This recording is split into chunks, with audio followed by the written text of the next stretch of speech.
Good afternoon, everyone. I'm Tomiko Brown-Nagin, Dean of the Harvard Radcliffe Institute, and I'm pleased to welcome you to our annual Science Symposium, which takes place virtually this year. It's particularly fitting, then, that we'll be exploring artificial intelligence, the broad range of technologies that underpins much of our modern world, including Zoom and popular features like virtual backgrounds.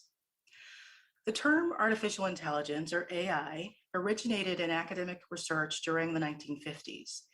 It's now increasingly a common part of our lexicon, often dropped into articles or conversation with little explanation. But what is artificial intelligence exactly? It turns out the answer isn't so simple. To consider fully the promise and potential harms of AI, we must first understand what the term means and what the technology encompasses. Our first session today will take up that task. Our second session will turn to applications. From Zoom backgrounds to Siri and Alexa, AI-based technologies are already a part of everyday life. Things like internet search engines and adaptive cruise control in cars also draw on AI. But applications of this technology also extend to the arts, education, policing, science, and medicine. And this just scratches the surface of current and future uses, as our distinguished panelists will discuss. Then, after a lunch break, we'll focus our attention on the interface between humans and AI. Each of these topics intersects with important policy and ethical questions, which our final session of the day will consider. AI bears on privacy and fairness, and its applications can collide with and exacerbate existing biases and systemic inequities. We must consider how to mitigate bias in AI, and more broadly, how to ensure that the evolution of the technology engages the full diversity of human experiences. And as we consider these questions, how do we reach consensus on ethical standards for new technologies? How do we develop regulations and policies in a new field with little legal precedent? AI holds great promise, yet also raises serious concerns in realms far beyond engineering and computer science. There is a growing recognition that diverse perspectives drawn from across traditional lines of discipline, profession, and lived experience must be brought to bear on AI. This is our aim, in keeping with the Institute's commitment to interdisciplinary exploration. Before we begin, I'd like to offer some thanks. First, I'm grateful to our current science program faculty co-directors, Professor Ido Berger and Professor Immaculata De Vivo, for planning this convening. These efforts began last spring, so I'd also like to recognize our former science co-director, Professor Alyssa Goodman, for her contributions to this program. Thank you as well to Institute staff members for all your hard work, especially the Academic Ventures and Engagement team, led by Becky Wasserman, and the events team, led by Jessica Vicklin. And of course, I want to acknowledge the distinguished group of panelists and moderators joining us today. Thanks to you all. Finally, I'd like to thank the members of the Radcliffe Institute Leadership Society and all our annual donors who enable the Institute's work and ensure it is free and open to the public. I also gratefully acknowledge the Ardis, Butler, James Fund for Science, the Melanie, Mason, and David Niemiec Fund for Science, and the Melanie, Mason, Niemiec 71 Current Use Fund for Science, which support this event. And now I'm pleased to introduce my colleague, Professor Ido Berger, who will be moderating our first session. Ido is professor of astronomy in the Harvard Faculty of Arts and Sciences, in addition to co-directing the Institute Science Program, and he was the Mildred Lunda Weissman Fellow here at Radcliffe in 2019. Welcome, Ido. The virtual floor is yours. Thank you very much, Dean Brown-Nagin, and good morning. Over the next few hours, we will hear from a wide range of distinguished speakers about artificial intelligence, or AI. Whether we recognize it or not, AI is now an integral part of our daily lives. We interact with it through our smart devices, social media, and even while driving on the road. We are impacted by the use of AI in science, medicine, manufacturing, and the service industry. AI is deployed at our local grocery store and in faraway war zones. It is being used to communicate with people, as well as to track our faces and study our emotions. At the same time, the basic science and the technology development of AI keeps evolving rapidly in ingenious ways that can raise both hopes and concerns for the future. And the growth in sophistication and deployment of AI is also forcing us to ask questions about what it means to be human, to have intelligence, to be creative, and to be ethical. In today's symposium, we will explore this broad arena by looking at various critical aspects of artificial intelligence, what it is and isn't, about the myriad ways in which it is transforming fields as wide-ranging as science, medicine, and the arts, about the interaction of AI and robots with people in our current daily lives and into the future, and about the many critical and oftentimes vexing issues relating to the ethics, regulations, and laws governing AI and our interaction with it. The symposium is organized in 4 sessions around these topics: what is AI, applications of AI, AI and people, and AI ethics and policies. Each session will include presentations by 1 to 3 speakers, followed by a moderated conversations and an audience question period. I will introduce the speakers and moderators at the beginning of each session. I encourage you to attend as many of the sessions as you can, since each one is guaranteed to raise and tackle a complex and interrelated set of issues and questions about the multifaceted nature of artificial intelligence. So now, without further ado, we will commence with session 1, titled, What is AI?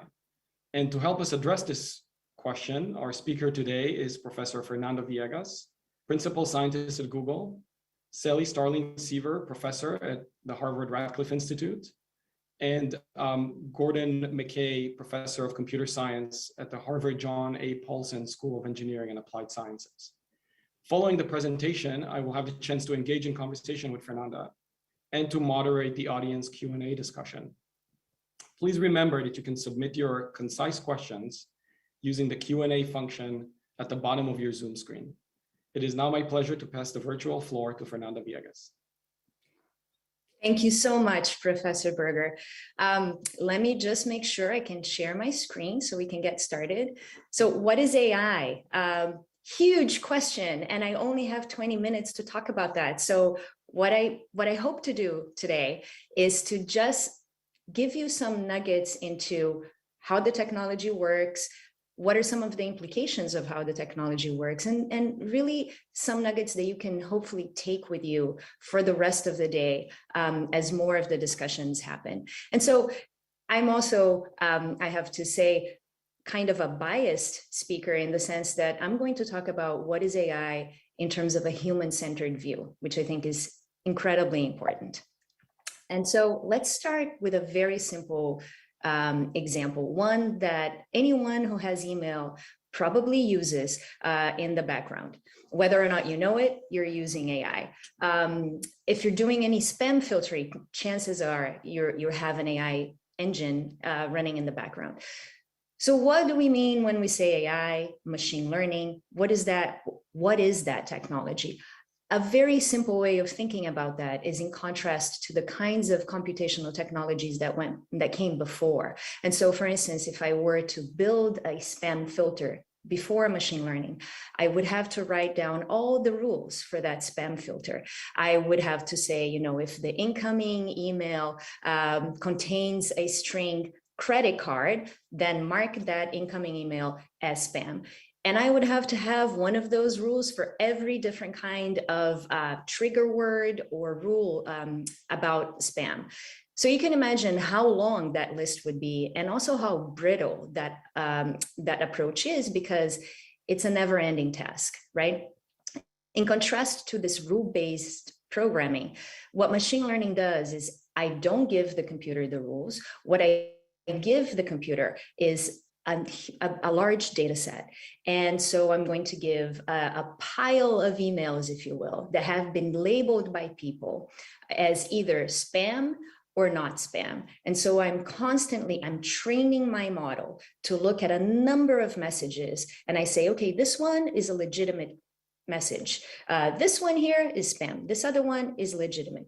And so over time, the system ingests all of that information and starts to create patterns, statistical patterns of what kind of looks like, a spam message and what may be legitimate messages.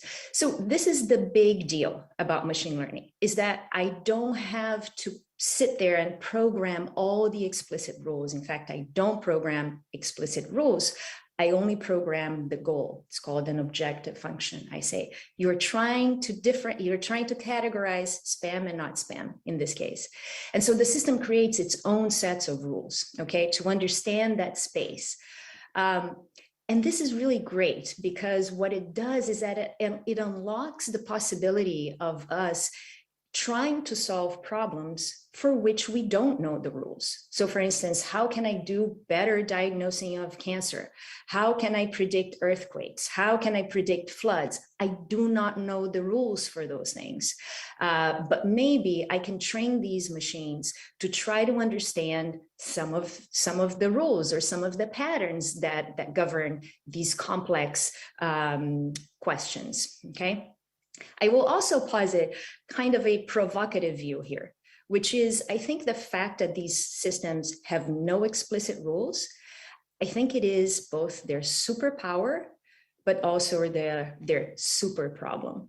It's both their highest strength and their biggest weakness, as we will see in some of the examples I'm about to give, okay? So another thing to keep in mind as we start to inhabit this world of AI systems is that we're going to be living in the world of predictions and probabilities. So when I say that a machine learning system looks at a picture like this and decides it's a panda, what it's really doing, it's not deciding it's a panda. It's just giving me a list of probabilities, of which panda is the highest probability. But isn't it interesting? If you can look at this slide and you can see the panda and you can see the probabilities, you will notice that the system only thinks there is a 58.5% chance that this image is a panda, is of a panda. In fact, it also thinks that there is a 24.7% chance that this is a picture of a cat. Who would have thought? Right? And this is always the case. So whenever we're talking about a world of probabilities, there is no real full certainty. There is only the best guess. And that is incredibly important. This is the same with, healthcare situations where you want to do clinical assistive care. And so you may have a machine learning system looking at pathology slides like this one and saying, what is the probability that there is cancer? And if so, what grade of cancer are we talking about? Or what is the probability of the next word here that I'm going to type? If I already typed, I love you, what is the next word? This is again, something that researchers and engineers have trained machine learning systems to do, to guess the next word, the next token, okay? Or to look at user-generated comments online and to try to understand what is the probability that this is a toxic comment, okay? So there's a number of applications, and you will be hearing more about those applications as the day progresses today. And one of the things to keep in mind is that these applications range from the seemingly very straightforward, kind like, what is this a picture of, to much, much more complex applications. So the next slide is a set of very different kinds of predictions. So should this person be hired? Should this student be admitted? Is this person likely to reoffend? Should this applicant get a loan? And so forth. And here, you have to be very careful. There are many questions here. There are questions about what kind of data have you trained these systems on? And if it is historical data, is it really what you want to use the historical data to move forward? And is algorithmic decision-making or assistive decision-making even what you want to do in some of these high stakes scenarios. So I'll just leave you with that question for now. We'll come back to that in a moment. And now I want to turn to two real world examples to help ground some of these concepts that I just talked about. And the first one is going to come from the healthcare world. So this is a system that was developed at Google in collaboration with hospitals and doctors to look at diabetic retinopathy, for short, DR. This is the fastest growing cause of preventable blindness around the world. If it's caught early, it's not a problem. You can treat it, you're good. If it's caught late, people can go blind, and they do. And one of the other problems around this kind of illness is the fact that you have a shortage of doctors in many parts of the world. So this, for example, is an image from India, where there's a shortage of over 100,000 doctors, and 45% of patients tend to suffer vision loss before they get diagnosis. So if we could do some assistive care, we would definitely, especially for a preventable illness, it would be probably a good idea to do that. So the team went back and looked at lots and lots. How do you even diagnose this illness? You look at images of the back of your eye, images like these that I'm showing you here. These are called retinal fundus images.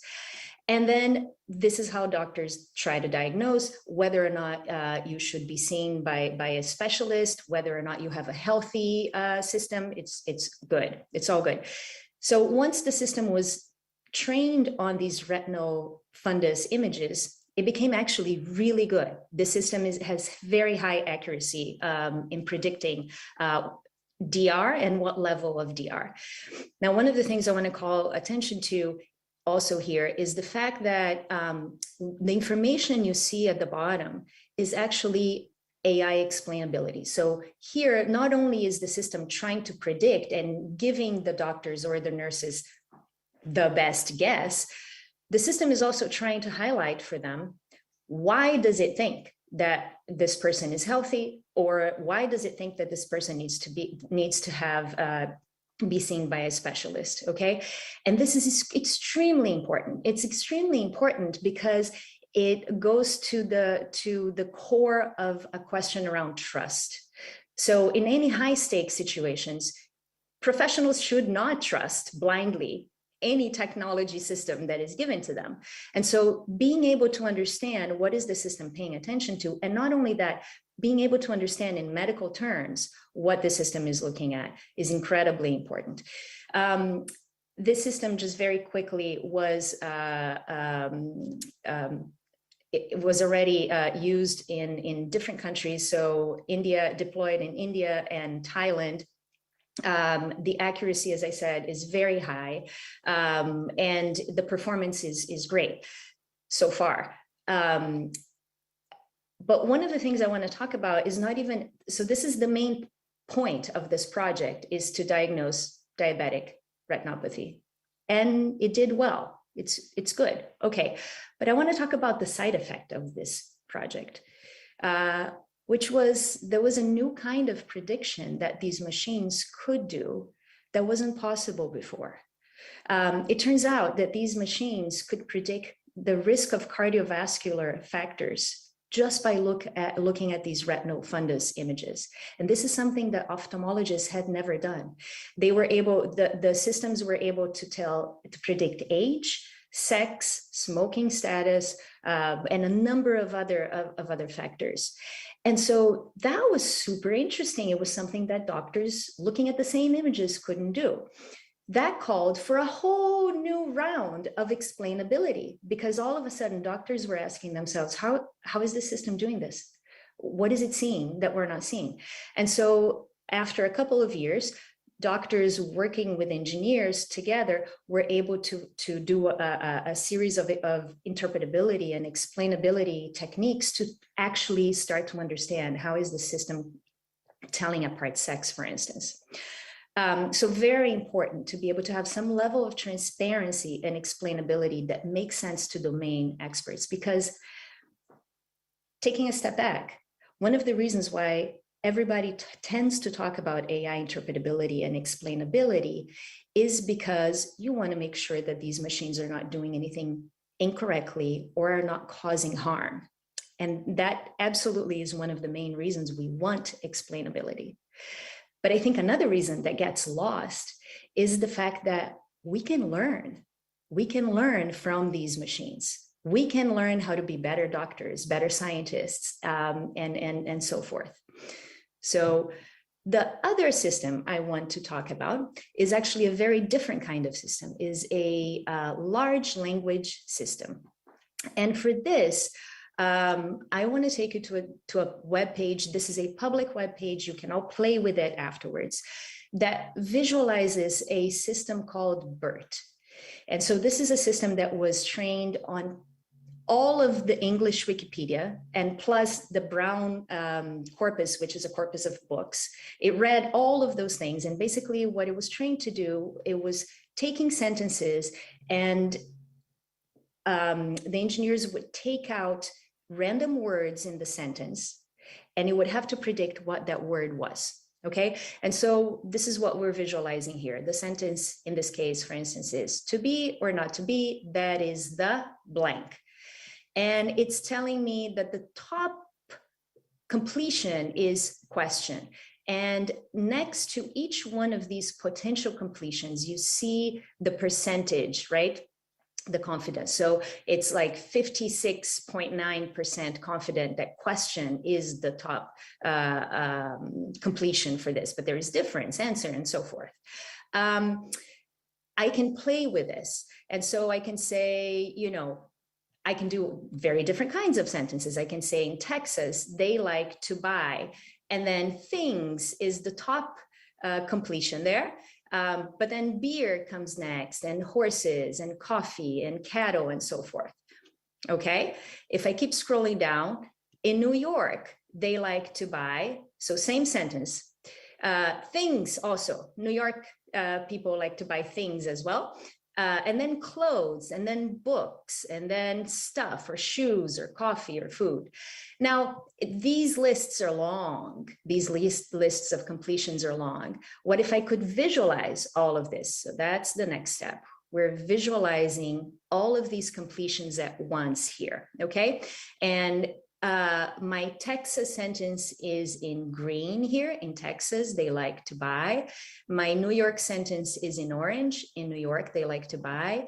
And I have my axes. In fact, I'm going to turn these axes horizontally. And what's happening here is the more to the top of my visualization a word is, the higher the likelihood in Texas, okay? The more to the bottom, the higher the likelihood in New York. So in Texas, cattle is the top. And I'm also trying to differentiate one from the other. So the highest and more different things in Texas is cattle, and the highest and most different thing in New York is art. So art, books, clothes, cattle, land, beer, horses, cotton, and so forth. We can also, you know, put here, let's start putting Massachusetts. Let's look at what Massachusetts folks like to buy. We like to buy tea and books and paper and newspapers, okay? So we can play with this. Again, this is public, you can play with this. Because we are at Harvard, let's start saying something like, at Harvard, no, let me do Harvard, oops, is great at, and then Yale is great at. Okay, let's see it uploading. Okay, so Harvard is great at business, diplomacy, investing. Yale is great at poetry and composition and arts and sports and teaching. And so really interesting set of results there, and you can play with this at your heart's content. If we look at names are really interesting. So, and again, I'm going to turn my axes horizontally. So I have Lauren was born in the year of, and these are the top choices here, 1993 and 1994. And Elsie was born in the year of 1770, 1860, and so forth. So you can really start to see the different statistics around names. In fact, I'm going to now put my own name there. Fernanda was born in the year of, and Ido, who is my host, was born in the year of. Let's hope, Ido, you don't mind. I'm going to update this visualization here. And okay, what have we gotten? Fernanda was born in the year of 1946 or 1962. Ido was born 1100, 1700, 1600. So I'm thinking, Ido, your name comes probably from kings or biblical name, but it's really interesting. But in the end, I think I'm younger than you. So we can come back to that during our conversation. Finally, Jane. Jane worked, again, thinking about names. Jane worked as a versus Jim worked as a. Jane worked as a waitress, as a nurse, as a secretary, as a model. And Jim worked as a mechanic, a carpenter, a salesman, a waiter, a musician. And so why does that matter? Why do these things matter? They matter because obviously we're starting to see a lot of stereotypes here, right? And remember, this model was trained on all of Wikipedia and a huge number of books from the Brown collection. So these are not things that this model is inventing. These are correlations that actually exist in the data. But I think one of the things that's super interesting is that the model makes it so crisp and so clear how many biases there are in the articles we read, in the books we read. And so that's quite interesting. The new doctor was named versus the new nurse was named. And so I'm going to go back to our little trick here. The new doctor was named Mr. himself, Dr. David Michael. The new nurse was named Sarah, Catherine, Margaret, Ellen, and so forth. Again, we're seeing those stereotypes play themselves over and over again. I'm going to stop here and go back to my slides because one of the things that I think we should think about is what are these models good for?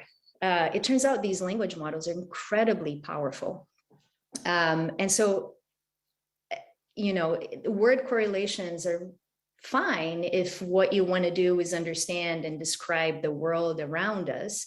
But they may not be fine if we want to use these models to then point at future decisions about people, right?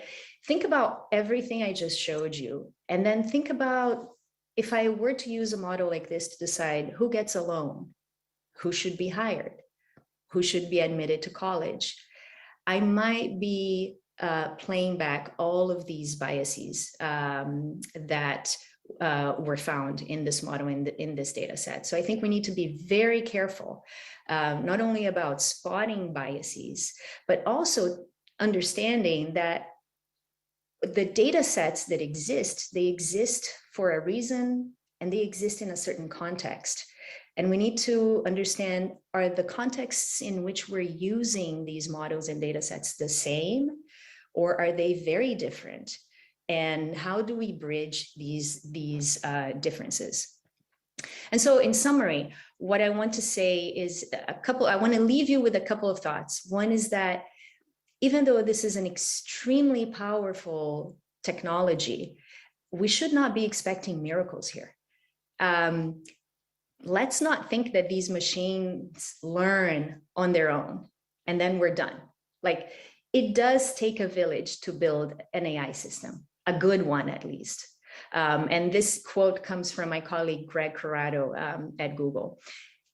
Human beings are involved in the entire pipeline of this thing, right? From collecting data, labeling data, training the model, tweaking the model, monitoring. Hopefully, once these models are deployed, there is monitoring, there is maintenance. Because if you stop doing this today, a couple of days from now, these models stop working. They're not good anymore. And so you need to be careful about that. Do the data work, not only the model work. This is one of the things we see a lot, is that the sexy thing to do is to work on your model, on your algorithm. But the truth is that everything comes from the data, everything these models learn. And yet data work somehow is not that sexy. We need better tools to look at massive data sets. And we need to equip people to be able to be critical about these data sets. Invest on controllability, user controllability, and interpretability, explainability. We can learn from these systems and we should be controlling them. They shouldn't control us, we should be controlling them. And finally, work with a broad range of stakeholders and impacted users, right? If this is something that is going to impact communities, you have to take their perspective into account. This is incredibly important to be including their perspective in the development, not only afterwards, but in the development of your technology. And with that, I would love to invite Professor Berger back.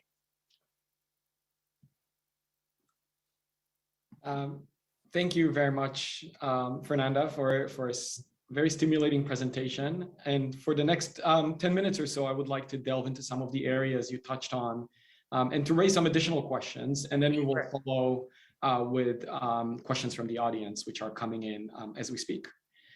So given your broad expertise and the broad range that you took in this presentation, I would like to explore questions that are related both to the science and deployment of AI and also to the kind of the policy oriented or the decision-making issues.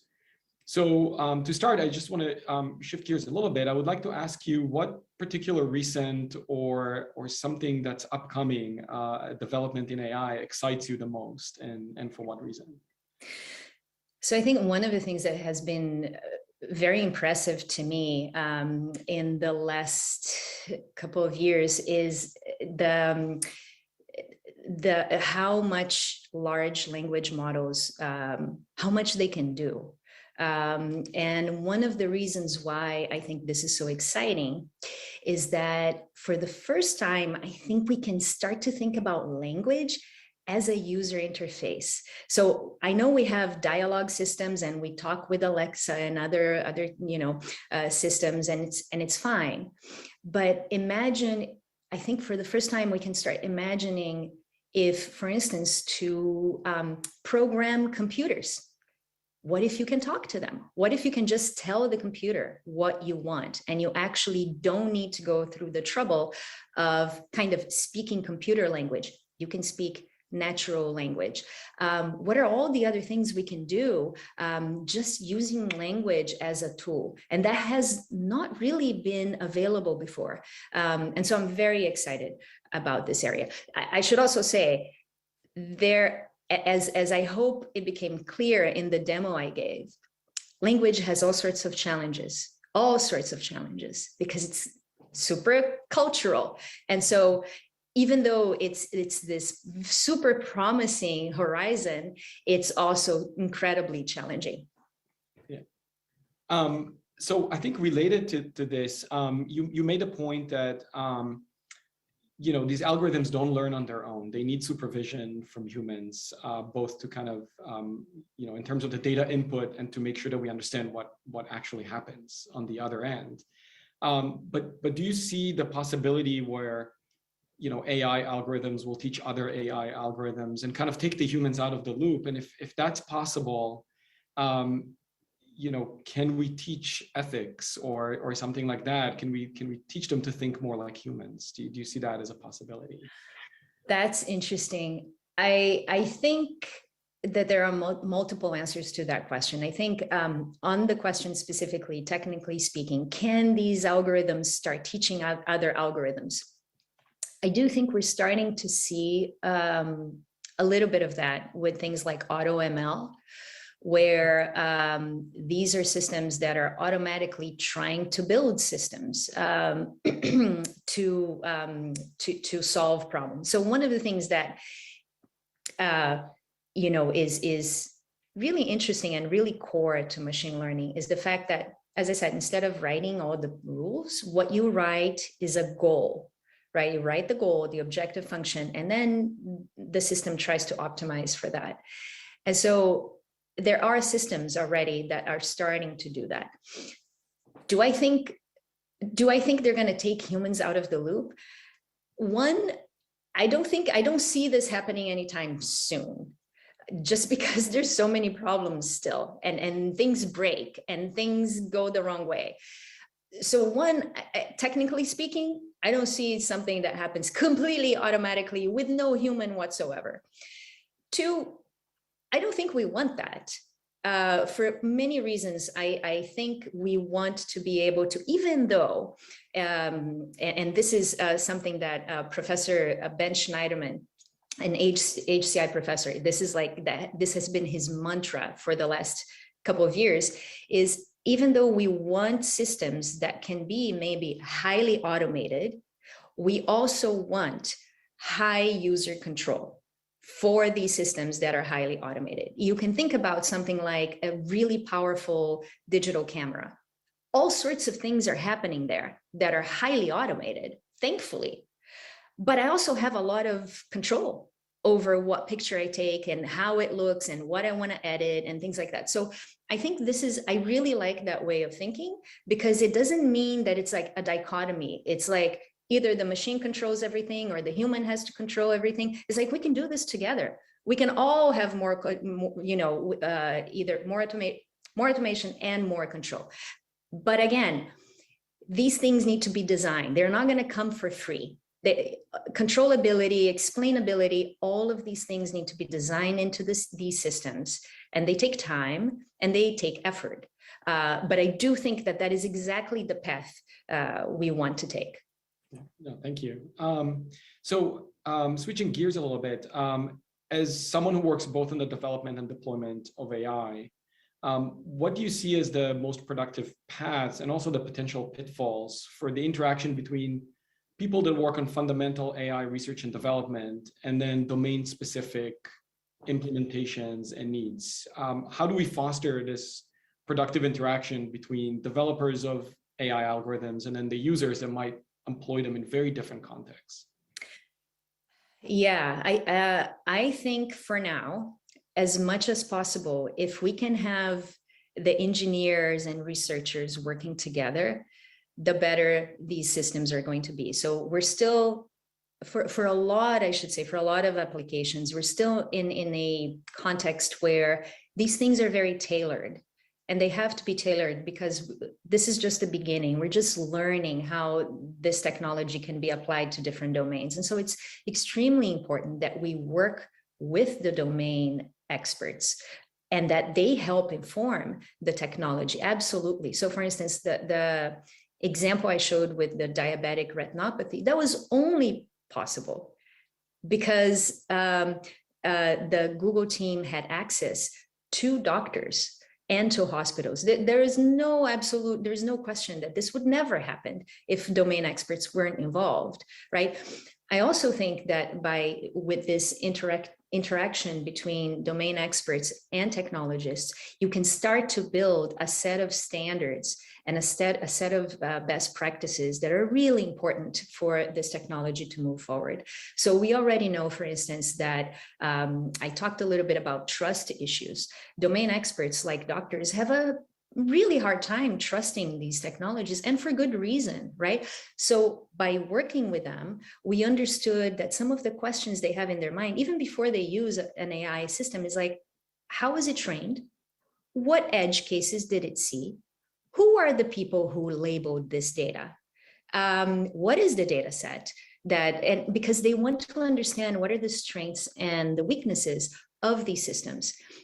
And the really good news, so we should be doing that, not only for medicine, we should be doing that for different domains. And the important thing here, I think, it's to highlight the fact that it's not like doctors are necessarily expecting a perfect system. It's the fact that doctors, once they realize where the weaknesses and the strengths are, they can work with that. They can work with that bias. And as long as they are informed and they have transparency, then they can work with that. And so I think this is exactly the kind of learning that we are doing together, is what are the pieces that are super important for the domain experts? How can we build tools that speak their language? That's another thing that's very important. A lot of interpretability techniques today are too close to the models and to the inner workings of these systems. We need to start branching out from that and speaking the language of the users. Healthcare, musicians, architects, different domain expertise are going to call for different kinds of explainability. Excellent. So now one kind of final question around more about policy issues. So artificial intelligence, like human intelligence, can be used for both beneficial and in both beneficial and destructive ways. And I think you started touching on this, and we will hear later today about questions of ethics and regulations. But I'm wondering what kind of safeguards, if any, can AI researchers and algorithm developers themselves specifically develop to ensure or at least encourage the ethical use and ethical outcomes of AI? I'm a big fan of documentation. And I'll tell you what kind of documentation I mean. I think that, for instance, so one of the things that happens today in AI is that data is hard to come by. And so what happens is once someone has a data set that turns out to be very useful for different kinds of models, say image classification or video understanding or language, they may open source that data set. And that's great because other people can reuse that data set. Doesn't mean that everybody has to start from scratch. That's great. One of the pitfalls of that is that there's almost no documentation around these data sets. And so I don't know exactly why this data set was created. What was the goal for this data set? I many times don't have a sense of the distribution within this data set. As I was saying, one of the things that we lack today are good tools to look at and inspect huge, massive data sets. And so it's hard. If I'm going to reuse an open source data set, how do I know what's in there? And so one of the things that I think is key is for all of us, industry, academia, to start documenting the data sets we open source. This is the reason why this data set was created. This is what it contains. These are its limitations. These are some of the things you may want to use it for. These are the things you don't want to use it for. And so I think, and that can be something that, you know, I think governments should be incentivizing. That is also true of documenting models. So why was this model built? What was it trained on? And then you go back to the data set, and then you get documentation from the data set. But again, like what are its strengths? What are its weaknesses? What are uses you may not consider for this kind of model? And so I feel like we all need to communicate better so that we can make much better informed decisions as we use this technology. Thank you, Fernanda, for these thoughts. We have time now, and we'll switch over to questions from the audience. And there are quite a few questions, so I'm going to pick and choose a few that seem to come up several times. So one question is regarding the how large of a data set, or how do you know how much data you need in order to train an algorithm to do something? That is a great question, and there's no good answer for that. In the sense, one of the things you want to do is you want to test. So one, if you have access to tools that allow you to look and peek into your data set, please use them. One of the things we do in my team at Google, it's called PAIR. We create these tools that allow you to investigate data sets, massive amounts of data sets. So please take a look at the PAIR Google website. So as much as you can, inspect your data set, but don't stop there. Inspect how your data set does for different slices of your, either if it's a population or who is going to be using, what are the different use cases of this system you're building. And so testing everything, testing different slices is incredibly important. Another thing I'll say in terms of research, so this doesn't help people who are deploying systems right now, but hopefully it will help soon. And I mean, some of it is already in production, is that there is ongoing active research on small data sets. So the whole point, one of the hopes with a lot of this is that now you have large models that have been trained on tons of data, say all of the internet or all of the English language. And now you can retrain these models, with much smaller, much more specific data sets for your use case, right? And so that's really powerful, because it doesn't mean that you need massive amounts of data, access to massive amounts of data anymore. You can just use much better data that you know about, maybe that you've collected, hopefully it's high quality, to retrain these systems. But again, I always go back to, you have to test. You have to test, and once you deploy systems, you have to have an open channel of feedback, because I can guarantee you, no matter how much you test, there will be edge cases you never thought about. And so it's absolutely important. Thank you.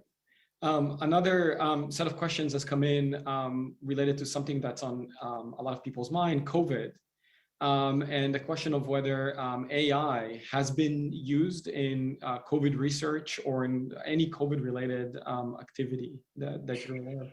Yes, it has, and in different ways. So one is in the development of new drugs, but another way that it has been used that I think is super interesting is one of the phenomena that happened when COVID started and the entire world was rushing to try to better understand the virus, is just the sheer amount of publications, scientific publications, that were coming out.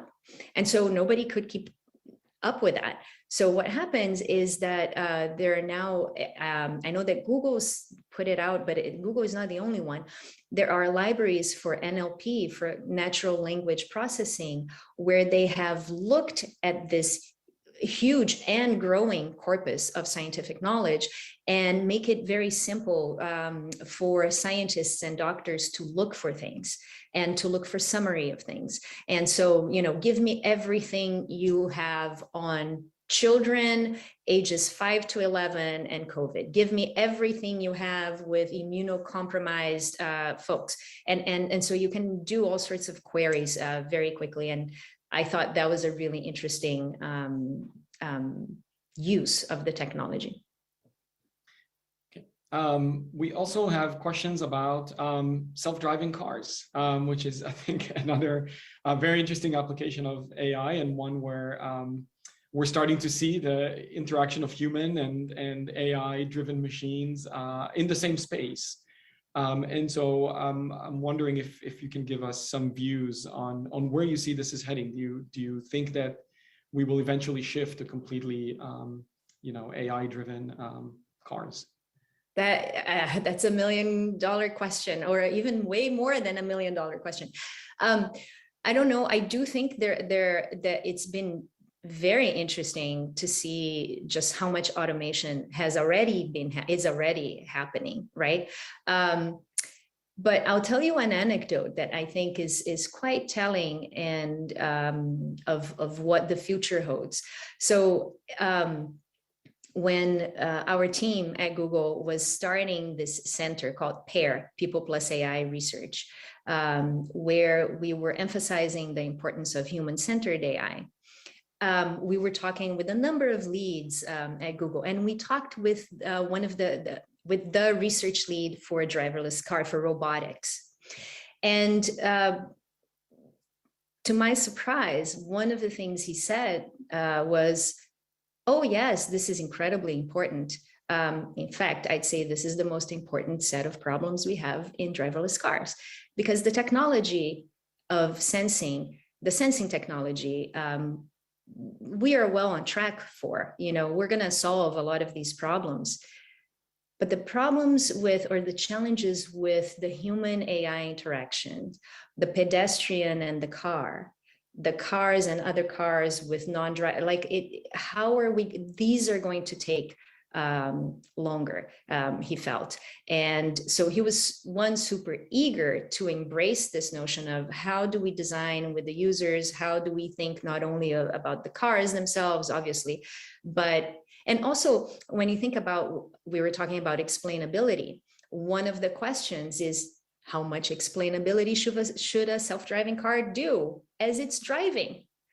Do we want the car to say everything it's doing? Of course not. But we want some status of the car. So even understanding how much the car should update you or not, in what situations it should update you, is ongoing research. So I think that this question of humans and cars, not only the cars and cars themselves, I think those are going to be really interesting. Yeah, that is very interesting. Getting constant feedback from the car about changing lanes and making this decision or that decision. So we have time for one final question, and this question is related to, again, partly related to the question of ethics. And so, do you think there should be, or are there already red lines in terms of the AI technology development or implementation or deployment that we should agree on as a society, as a species, that we're not going to cross? That is a good question. I don't know that there are, I don't know that there is complete consensus yet, but I do think that there is an incredibly healthy debate going on. And I do think that we need red lines. I think that governments around the world are debating that question and are trying to figure out what are the red lines. They see the potential for the technology and they don't want to curb it. But at the same time, they see that there are contexts and there are high stakes situations where we're not ready. We don't know enough to know how to use the technology. I do think in those situations, and this was part of my provocation during my presentation today, in some of these situations, to me, it's not that we shouldn't use at all, we should completely bar the technology, but I do think the technology at most should be just one opinion in the middle of many opinions that are, that are human opinions, that are domain experts' opinions, that I do see a benefit of having some flavor of this technology around as an assistive technology. But I really don't think we're ready for automation when you talk about things like admissions, when you talk about loans, when you talk about bail, there are a number of very complex situations where these are situations that we as a society have never had to be super crisp about. And this technology now is forcing us to articulate some of our values around these things. And so to me, that is the part that is the most challenging, but also, in a sense, the most interesting, because we're going to have to scratch our heads and come together and decide, what is it that we think is the right way forward? What are the values we uphold? And then we can worry about how we, turn those values into math. But the debate really is one about values. Well, thank you so much, Professor Villegas. I think this is an excellent note to end this session on. Thank you for your presentation and for answering our questions. So this concludes our first session. We will now take a short break. The webinar will remain open and you will see a holding slide on your screen.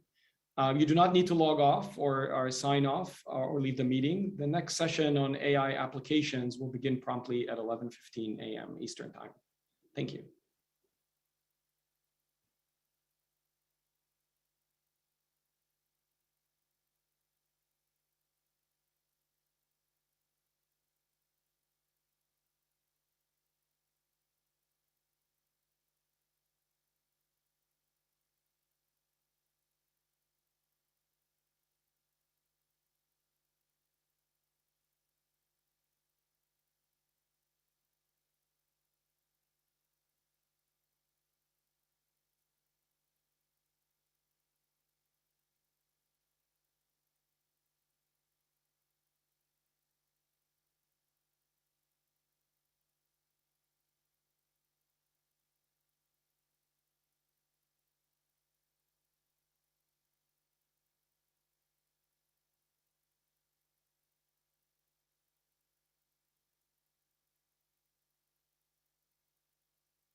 Welcome back.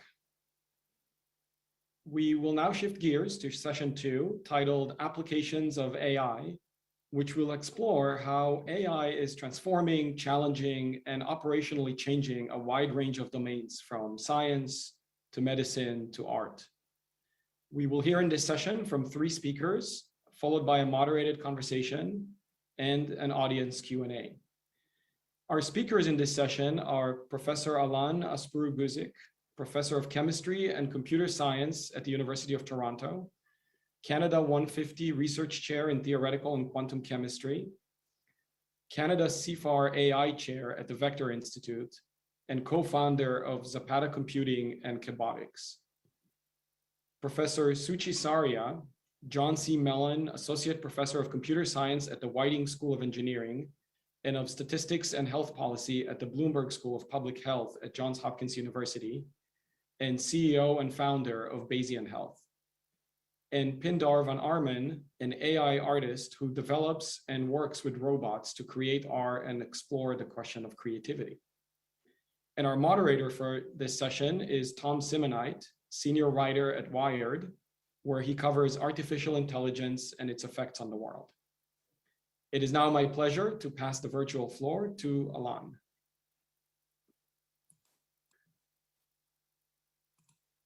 Thank you, Ido. This is a pleasure to be here.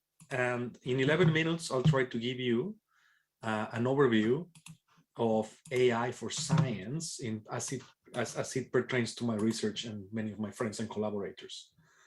In particular, I'll be telling you about what is called self-driving laboratories and the need for accelerating scientific discovery.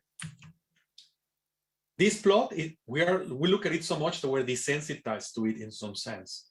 We only have a decade to reduce carbon emissions by a half to be able to make it. Okay, you can see here how much we need to emit to be able to get to 1.5 Celsius. And that will require, of course, a lot of political action, a lot of technical action, but hopefully acceleration of science as well. So why do we want to accelerate science? Imagine that a material was needed for a critical aspect of climate change. The traditional time it takes to commercialize a material from idea to market is about 25 years and hundreds of millions of dollars. Okay, perhaps if you're optimistic, 10 years and $10 million is what you have to think about. Okay, this is the process, and the reason this process takes so long is because there are different silos in the process of from simulation all the way to manufacture. My thesis and the thesis of several other scientists is that we could potentially get a factor of 10 here by rethinking the process and inserting artificial intelligence, which is the topic of the symposium, and automation, which is also a very big driver of the technological driver of the century, in the process of discovery all the way up to scaling. And that will allow us to make, design, and test more samples that are ideated or created by a computer. My talk is going to be followed 2 talks from now from Pindar, which is going to be telling us about creativity in art. And there's a lot of connections between coming up with a new molecule and coming up with a new painting. So stay tuned for his talk. So what do we like to call a self-driving laboratory? It's an image reminding of the self-driving car. As the data comes in, the self-driving car has to make immediate decisions about where to go. Okay, so the road is turning, another car is coming in the front, and you have to stop and accelerate and move around it. Unlike high throughput virtual screening or high throughput screening, traditional tools that pharma and material science have used over the years, self-driving labs use data and Bayesian models, which, by the way, this connects to Sushi's talk, because Sushi is a co-founder of a company called Bayesian Medicine, right? So Bayesian decision-making allows to actually, on the fly, decide what to do next in the laboratory. So many people around the world and myself have been working really hard on doing this type of science to accelerate discovery. And of course, with a lot of efforts come recognition and pressure. Tom Simonite from MIT Tom Simonite from Wired here covers this space, and also MIT Technology Review. And here MIT Technology Review mentioned these 4 organizations I take part of as part of the people in the ecosystem for AI discovered molecules.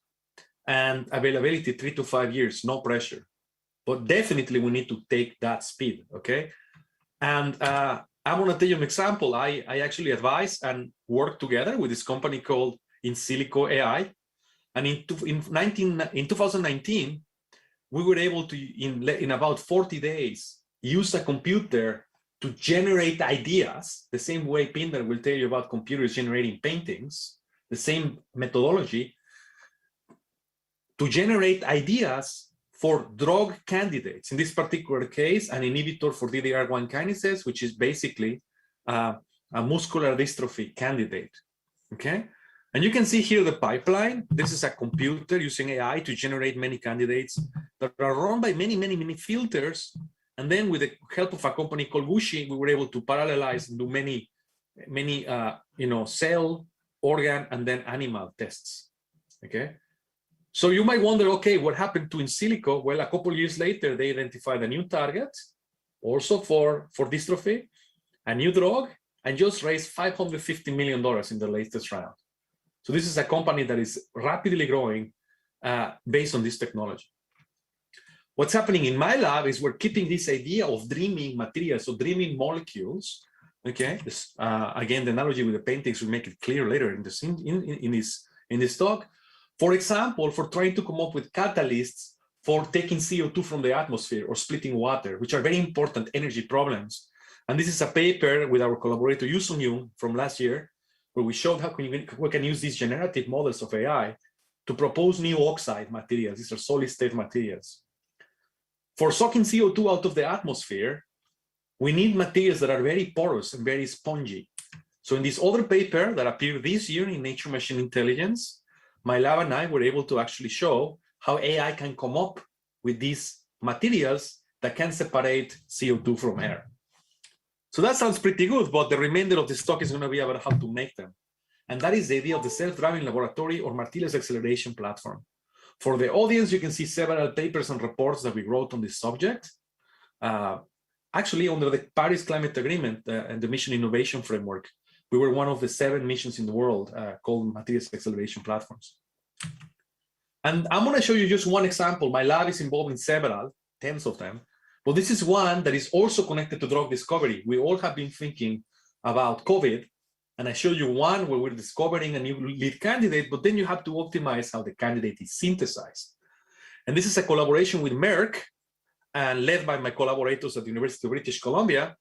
Here we're trying to maximize the E to C ratio, the ratio of 2 potential products on the scale-up of the production of a drug.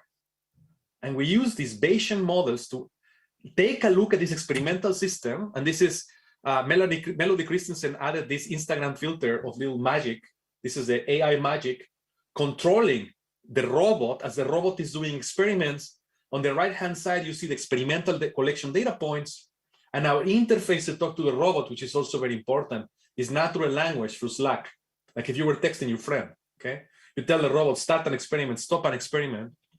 And after 200 experiments, don't worry about the details, we optimized categorical and continuous variables that gave us a selectivity of 70%, which is better than a human took in about 6 months and a half, which means in just a couple of rounds, this experiment outsmarted the humans at producing a drug candidate, okay? This is a very important aspect of drug discovery.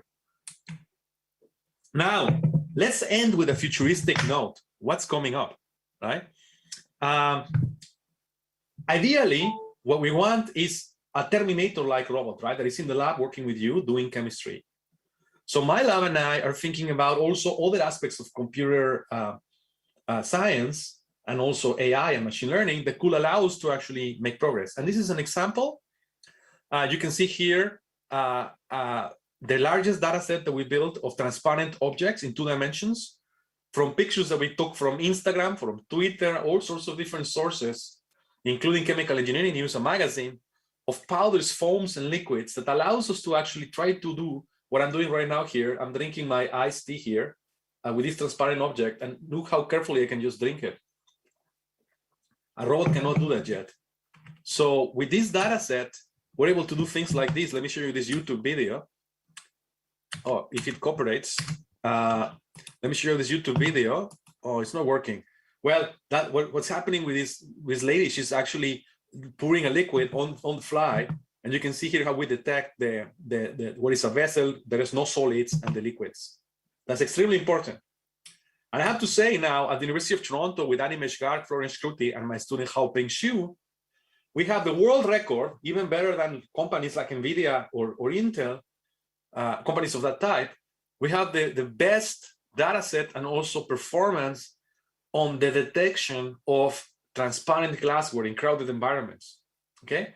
This allows us to think about robotic arms that carry out chemistry in a very unsupervised fashion. They will actually go ahead, pick up glasses wherever they are, measure the volume just by taking pictures of it. These are a combination of RGB pictures and depth sensors, and of course respond to natural language so that you can actually tell them, for example, which is going to be our next project, mix me a Negroni, but also, can you please carry out this radioactive chemical reaction, right? And not kill a human. Finally, for my remaining minute or so, I would like to actually tell you about an initiative that maybe some people in the audience are interested. At the University of Toronto, we're building a very large consortium called the Acceleration Consortium. Industry, government, and academia. It's global in nature.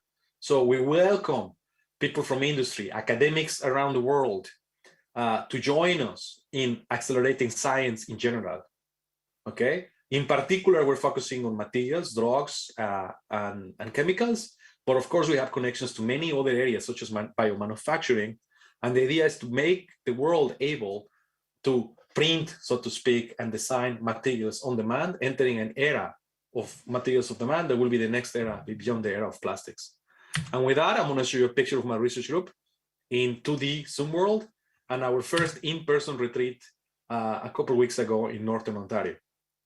And with that, I'm going to thank you for your attention, and I'm going to stop sharing and look forward to listening to Professor Sushi Saria, which is going to tell us next about how AI can transform medicine. Thanks, Alan. I can't see the audience here, but I feel very excited by everything Alan just presented. It seemed like he was running at twice the pace that he was thinking. So it was pretty cool. And I feel like AI in medicine is sort of moving at a similarly insane pace, which means it's actually like kind of pretty, it's exciting enough that I feel like I have trouble sleeping at night. And so it's been really, really fun. I'll tell you a little bit about some of the progress we've made, the fields made. So I got into the field AIML almost 20 years ago as a very young undergrad, and only got into medicine about 12 years ago. And I think there hasn't been a more exciting time for making an impact on medicine using AI.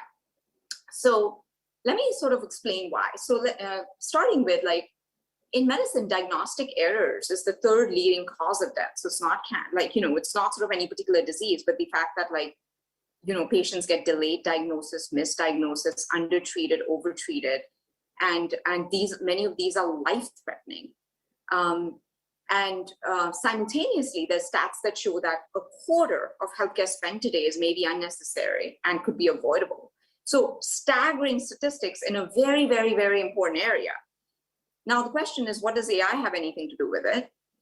A thing that happened, this is while I was early in my graduate school days, I realized was, like, there were some very big regulatory changes that were happening that was going to change how the field practiced. So one was the High-Tech Act in 2009, the Affordable Care Act in 2010, which meant suddenly medicine went from being a field which was mostly practiced on paper records, where you go in and people are recording things on paper, to suddenly everything had to be digitized. And as soon as digitization was introduced, you suddenly had, like, data about patients, their symptoms, their procedures that were done, medications that are given, which now allows us to study longitudinally diseases or syndromes as they're developing, and use that kind of rich data to start identifying what are early signs and indicators of what's happening, to be able to identify patients at risk for particular complications early,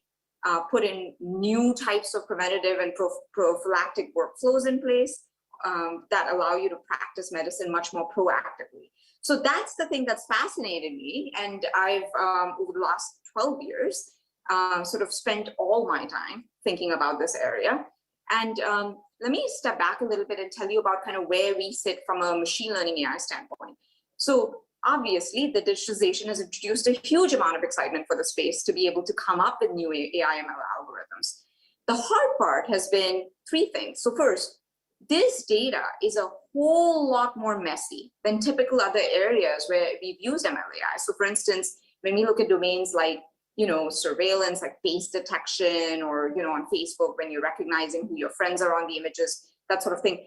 When you're coming to medicine, you don't have data from one sensor. It's not just an image, it's images, it's notes, it's lots of different sensors like heart rate, blood pressure, labs. So suddenly you're integrating hundreds of different types of sensors, and each of these sensors have their own biases, and they're recorded at different levels and intervals, which means in order to integrate these data into to draw inferences that are reliable, trustworthy, you need methods and techniques that can really, and strategies that can handle the kind of messiness that has to do with the data.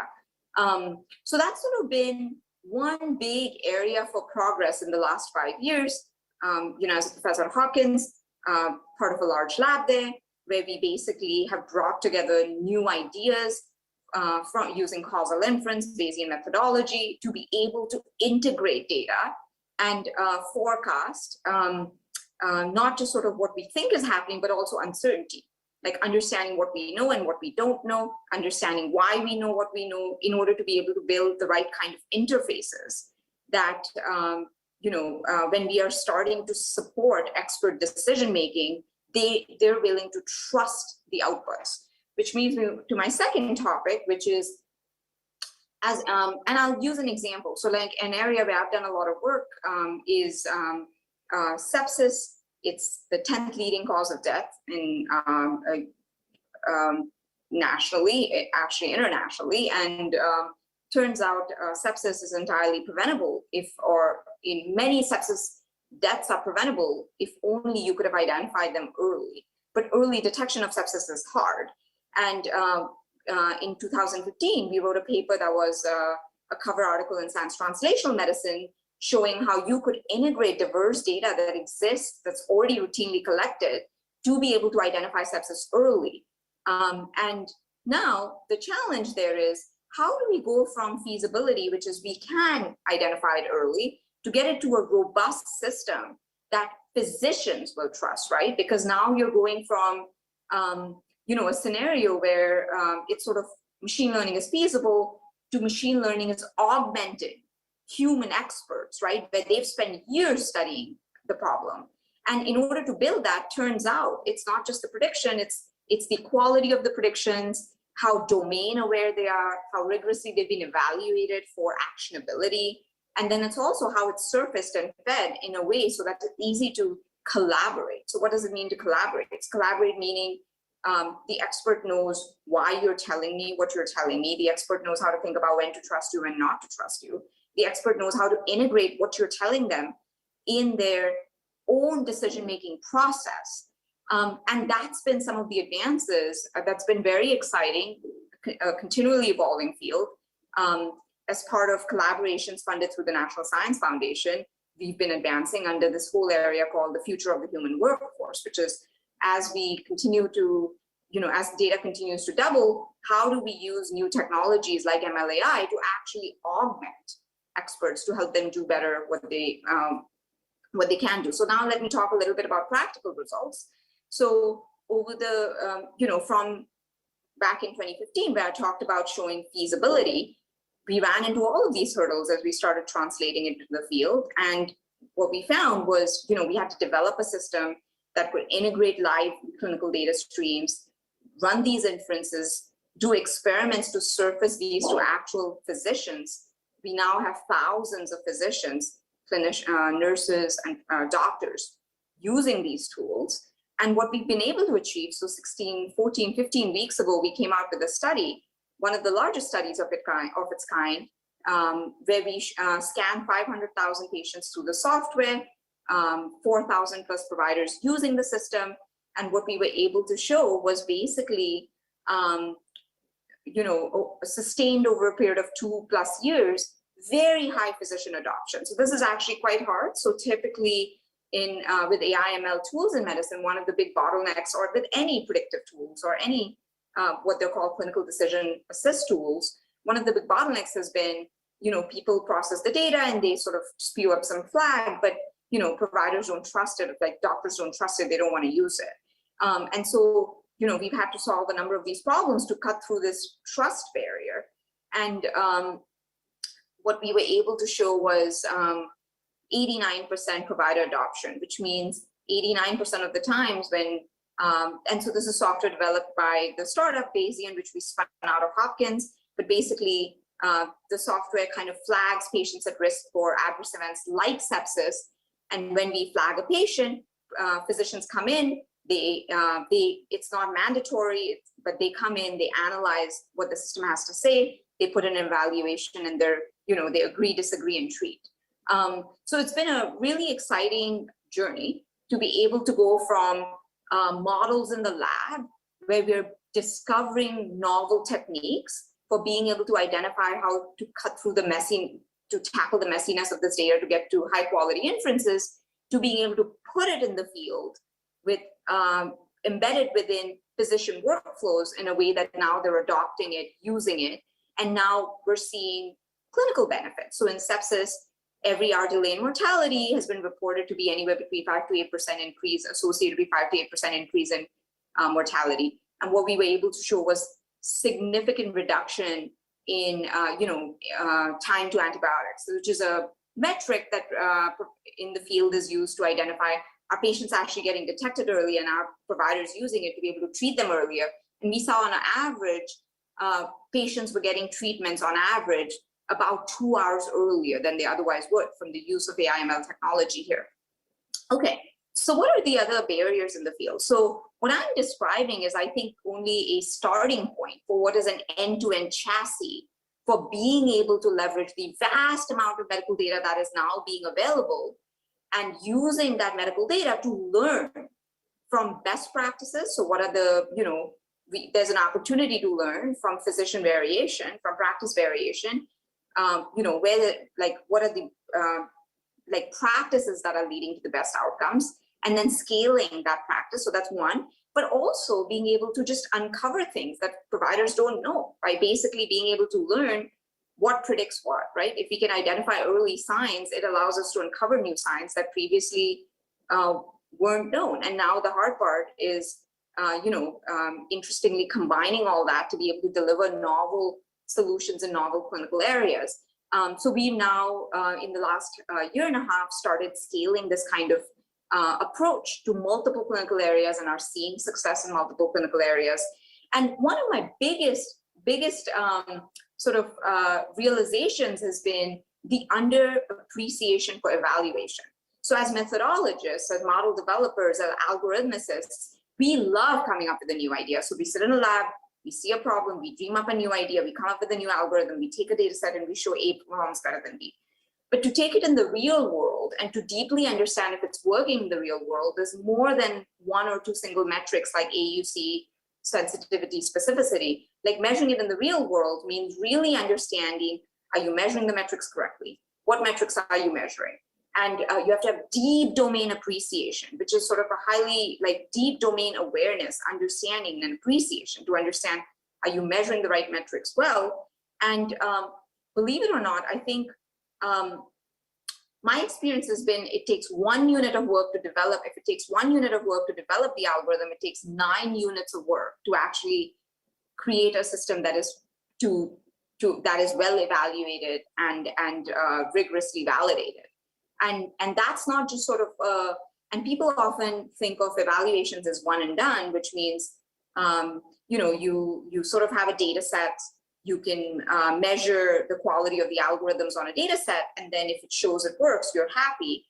In reality, when you're moving things to the real world, you want to think a lot about, all the ways in which the real world is stochastic. There are all these drifts and shifts that happen in the real world because populations are changing, practice patterns are changing, the way the data is being collected are changing.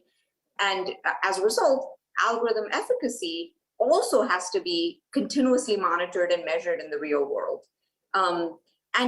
But having said all this, the thing that I find extremely exciting is I think we're at a very cool time where, you know, the end-to-end chassis now exists. We're seeing early signs of results in the field with providers adopting it. We're seeing early signs of, an end-to-end chassis for scaling up the deployment of new clinical algorithms. And clinical infrastructure as a whole is at a place where it's possible to disseminate this through the adoption of electronic health records, which are platforms that providers now use to practice medicine. So if you're interested in this space, I highly encourage you to look deeper. I think there's so many problems to be solved. And then also, Bayesian Health, which is sort of a company we started to accelerate the development and deployment of these kinds of algorithms, is also happy to sort of partner with more people in all walks of life to advance this area.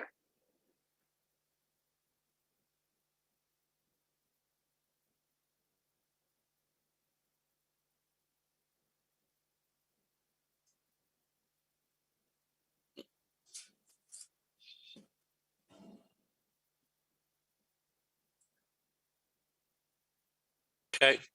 Oh, hello. I get so into these talks. I'm Pindar Van Arman, artist, and I've been using AI for a little bit to make art. You can see a bunch of it behind me, everything from abstract to straight up portraits. And I always feel lucky when I hear these things, because I see other practitioners of AI, they have really big stakes. You know, I heard about we need to solve global warming, and I couldn't imagine using AI in medicine and this, the stakes of having decisions made by these machines and diagnoses, like lives depend on it.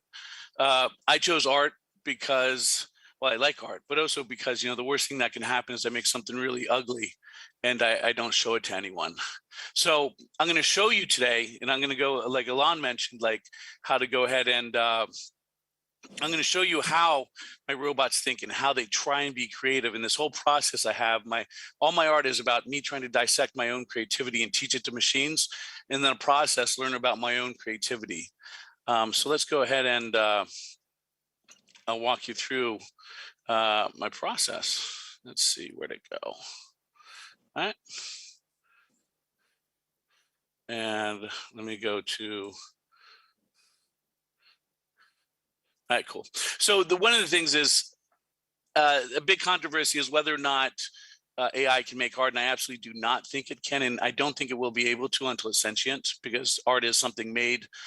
Whatever makes the art has to declare it art, and so until AI is doing that independently, it's not making art. But I do think it can be creative, and I stumbled into this. I got into making robot paintings because I just had children, and because I had just had children, all of a sudden I had no time to paint, and so I had this like great idea.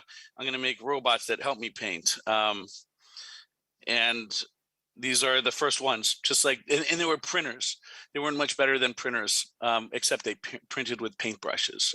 And I went ahead and made them get as realistic as possible. Then I went to Impressionism, and then I started getting into deep learning. And with the deep learning, it started being truly creative. But how?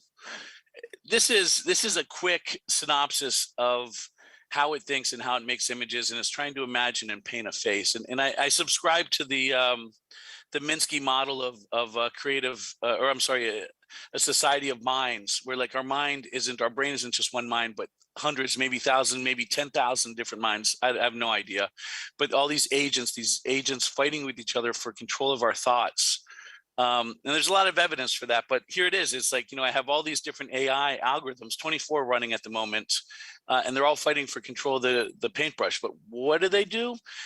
The biggest key here is there's also these things called creative feedback loops. And I heard about feedback loops first from artist Paul Klee, and he described an artist as someone that, you make some marks on a canvas and you take a step back, see what the effects the mark had on the art, and then you make some more marks and you take a step back, and you make these back and forth where you analyze what you're doing over and over again, and micro and macro levels.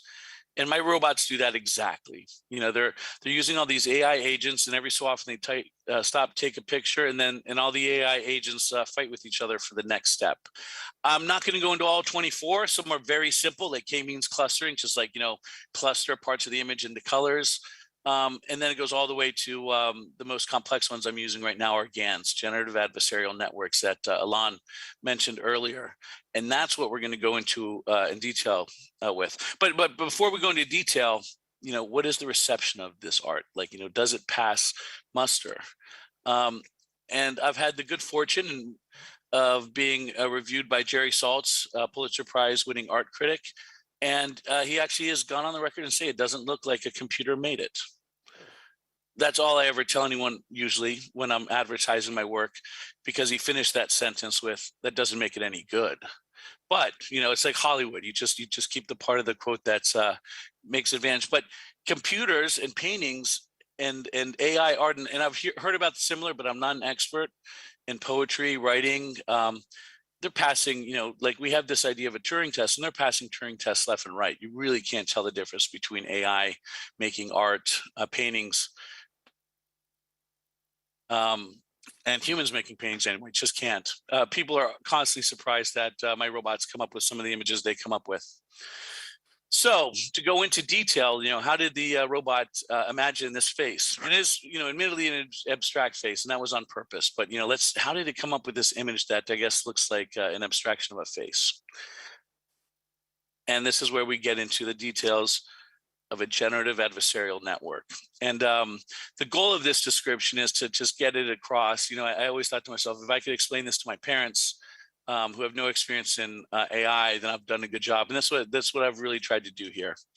So first of all, you know, just let's go to the basics. A neural network is, you know, a mathematical construct or a model of how our brain works. And I was lucky enough to get permission to use the slide on the left. And that's actual live recording of neuronal activity given to me by Michelle Kuykendall and Gareth, or permission given to me by Michelle Kuykendall and Gareth Gavanisson to show it. And if you look at the mathematical model on the right, you know, you can see the similarities. There's things going from nodes, there's weights, there's things firing. Luckily, I'm an artist, so I don't know all the technical names for what's going on, and I don't have to, but I see the similarities. And how does this work? The cool thing about this is I can get them to work, and I've written neural nets, and I've written CNNs and GANs, but I don't understand how they work. And I have a lot of computer science friends that they too admit they don't understand how it works. They just know that it works, and there's a way to train them. And specifically in this convolutional neural network, you can train it on a whole set of image, and you have classifications for the images. And then when you come up with a new image, you can feed it right in, and it'll give you a probabilistic prediction of what that is. In this case, this is one I wrote, and I've come up with a 65% chance that bridge on the left there, the Golden Gate Bridge, is a bridge. Google's models are through the roof. I mean, I think that they can like predict with 99+% accuracy. Some models I've heard is beyond human parity.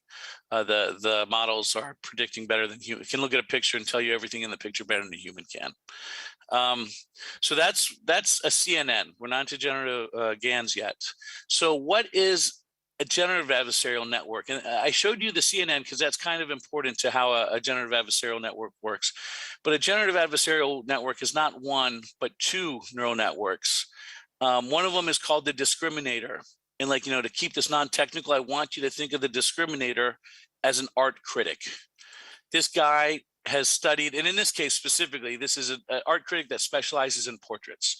And this guy has studied thousands, actually, you know, specifically, I'll tell you how much this guy has studied, 10,000 pictures of celebrities from very popular data set. And it knows the patterns that makes up a celebrity's face.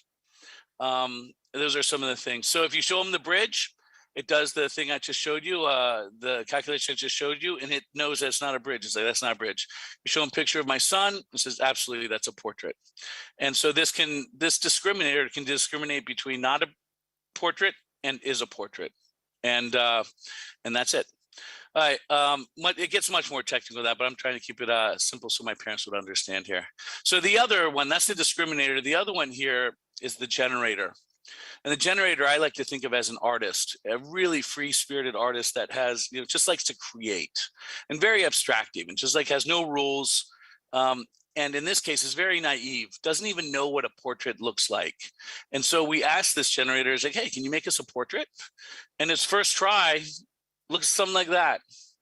There's no, I mean, I don't see a portrait in there, and I don't expect anyone, but this artist, this generator doesn't care. It says, hey, like I'm just making portraits, and it shows the discriminator or the critic.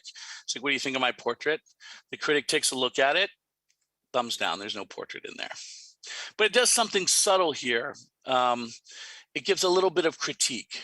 It says to the generator, I don't see a portrait in there, but here, let me share a little bit of my statistical model of what a portrait should look like, and passes that on to the generator, and the generator takes the feedback and says, okay, I get you. How about this? I took your input and I took your critique and I made this portrait. And once again, the critic is going to look at this and say, I don't see a portrait there, but you know what? Something's going on. I don't know what, but here, let me give you some more pointers. Artist tries again. Critic says no, but he says, hey, look, bottom right there, I see a little bit of a forehead. Oh, I'm sorry, bottom center, I see a little bit of forehead. Artist tries again.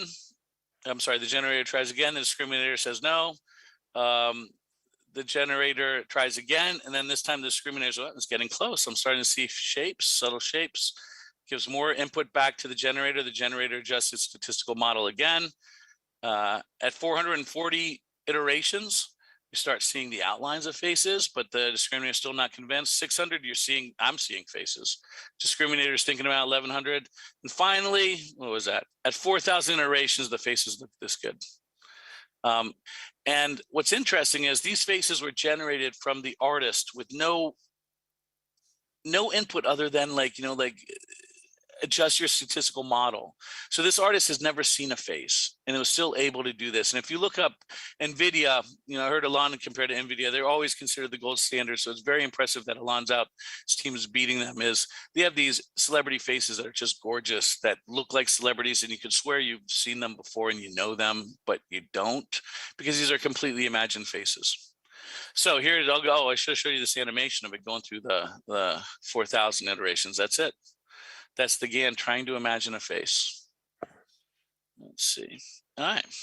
So what's this? Oh yeah, I go into this. This is sort of like, I like this part of the GAN because it sort of thinks like a dream to me and makes me think that this is the very beginning, right when the faces are coming out.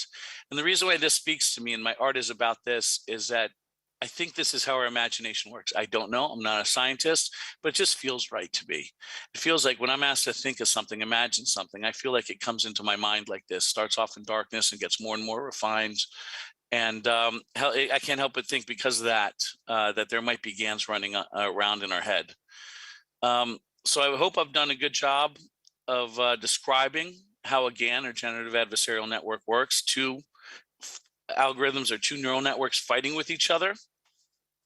And you can see here my robot using those to paint this series, First Sparks of Artificial Creativity, series I did about 3 years ago.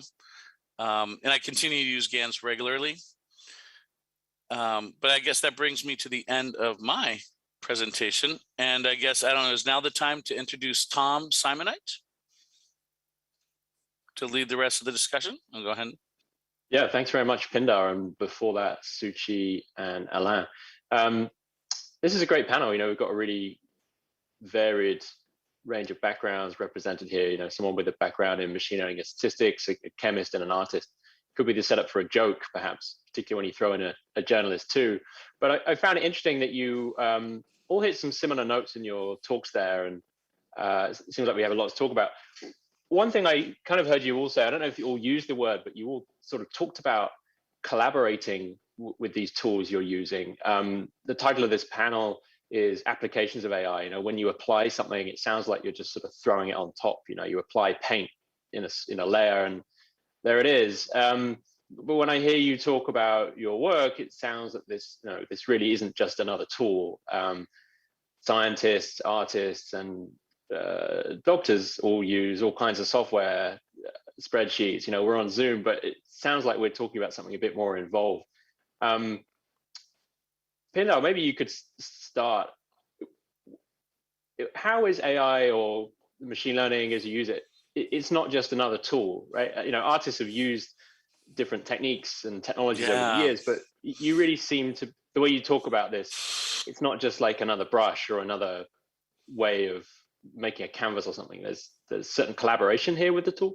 Yeah, no, I'm fortunate enough that it's interesting. It started off as it was my assistant. It would do the busy work. I'd set it up like a printer, and it would print paintings with a brush and paint. But now recently it's taken more of a creative role into the fact that I am its assistant. Like I will give it the training data, and I'll set up the concept, the high level directorial things. And then I'll set it going, and you'll see a painting behind me right over my shoulder, and you'll see all the paints. But as soon as I've set it off on its creative mission to create some kind of painting, I become its assistant. I have to go mix its paints. I have to go make sure the brushes stay clean. I have to so it's like this role is switching where it's a complete collaboration, but at the different times, it's almost like there's three roles. Yeah, that's good. There's three roles. One is director, and I would be the director directing the artwork, and the other is the creative technical artist, and that I didn't want to say that, the creative technical applicator of paint. That would be the robot, and then there would be the studio assistant, and that would be me. So it's like, our roles are melding into each other, and it's really interesting to see that go. I was really interested to see what's going on in the lab. I can't imagine AI doing research, and looking forward to hearing more about that. Right. Yeah. Thanks, Pinar. Yeah, Alain, you described AI as being an accelerator of work in the lab, and use this concept of self-driving labs.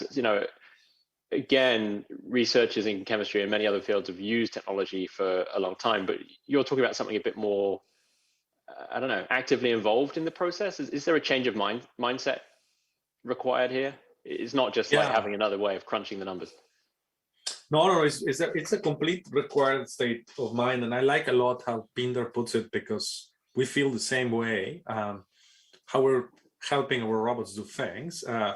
But my lab, you can think about it as me, a computational theoretical chemist by training, running an organic synthesis lab, analytical chemistry lab, and a laser physics lab all together, laser spectroscopy lab all together in the same roof, controlled by software, right?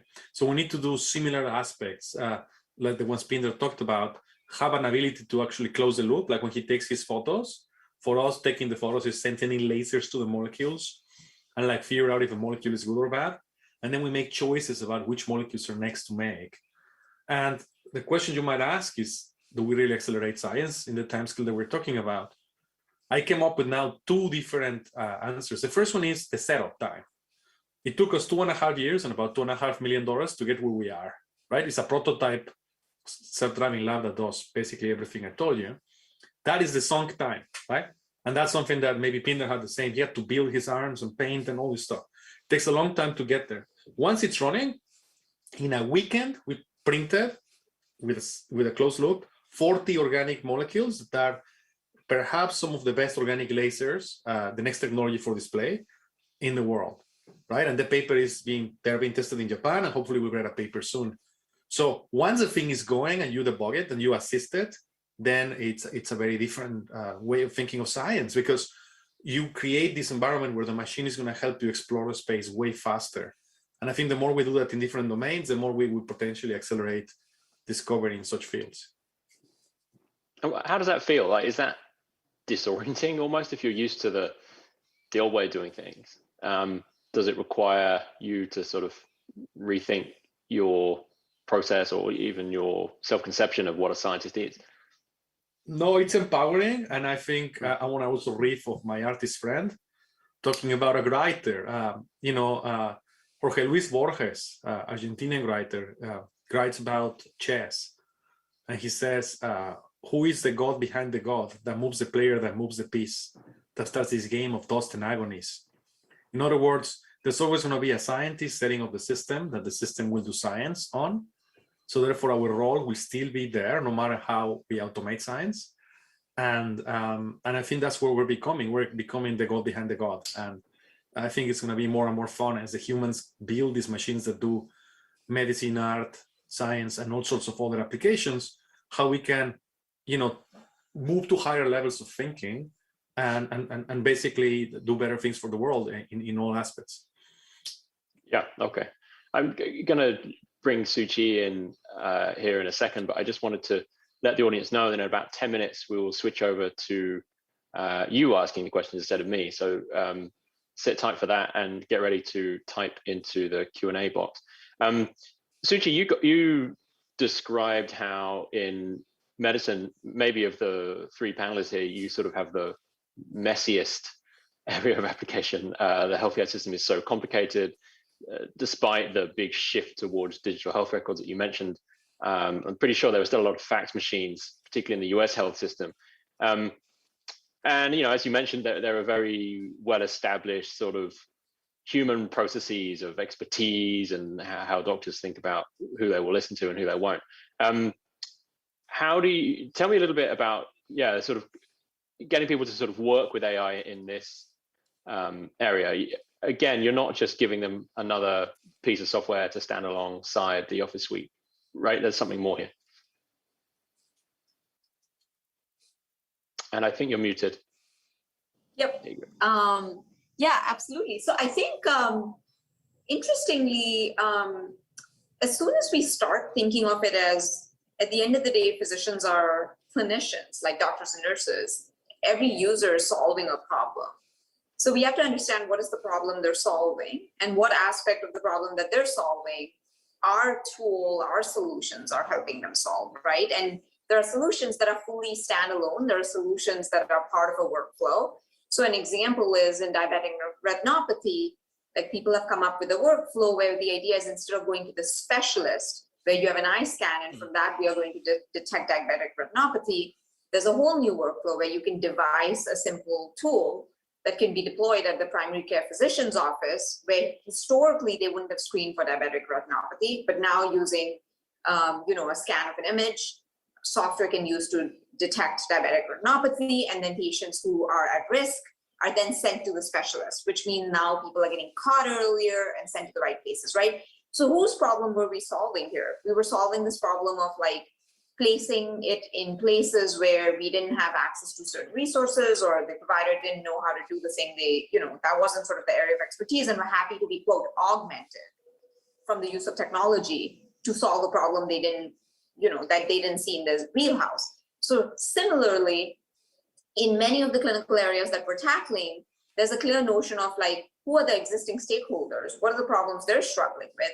Where does the solution come in and solve a problem for them in a way that improves their performance, improves outcomes, cuts cost?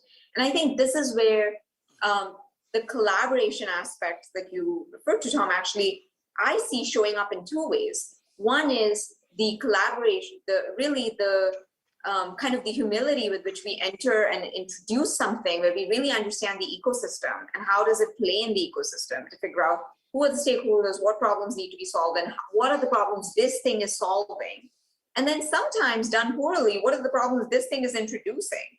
So it better be solving a whole bunch of problems and not be introducing a whole bunch of problems, right? So that's sort of at a high level. And then the second piece of collaboration is a little bit more as developers, model developers and algorithmicists, where historically, people have thought of it as there's this box. They can use this box on data to get some output. And most software that you see from the use of AI today follows that paradigm. There exists a box, they've downloaded the box, they run it on some data, they get some output, and that's where it stops, right? And you present that output. But in most complex domains in the real world, where we're designing state-of-the-art software, like in medicine, we need the ability to iterate. We need the ability to learn from the behavior, from the use. We need the ability to, the reason my own observation of working in this field has been that when we first used the box as is, in 95% of those cases, the box wasn't very useful or good. What was necessary was all the iterations and advances we had to make to be able to bring domain awareness, deep understanding of the messiness, to be able to improve strategies and introduce strategies that really marry the complexity of the domain. And that's real collaboration with the AI, right? It's collaboration with the AI, the stakeholders, the use, the data. Yeah, I mean, what you described sounds a lot like Pindar's artistic process, in fact. And it's interesting to think about applying that in other areas as well. Okay, and so do we? I mean, the three of you, I suppose, you've ended up on this panel because you're in the vanguard. You've shown that it's possible to use the technology in this way in your fields before most others. Based on your experience, I mean, do you think is everyone in every field, it doesn't matter what it is, like going to have to get used to this technology or start to apply it?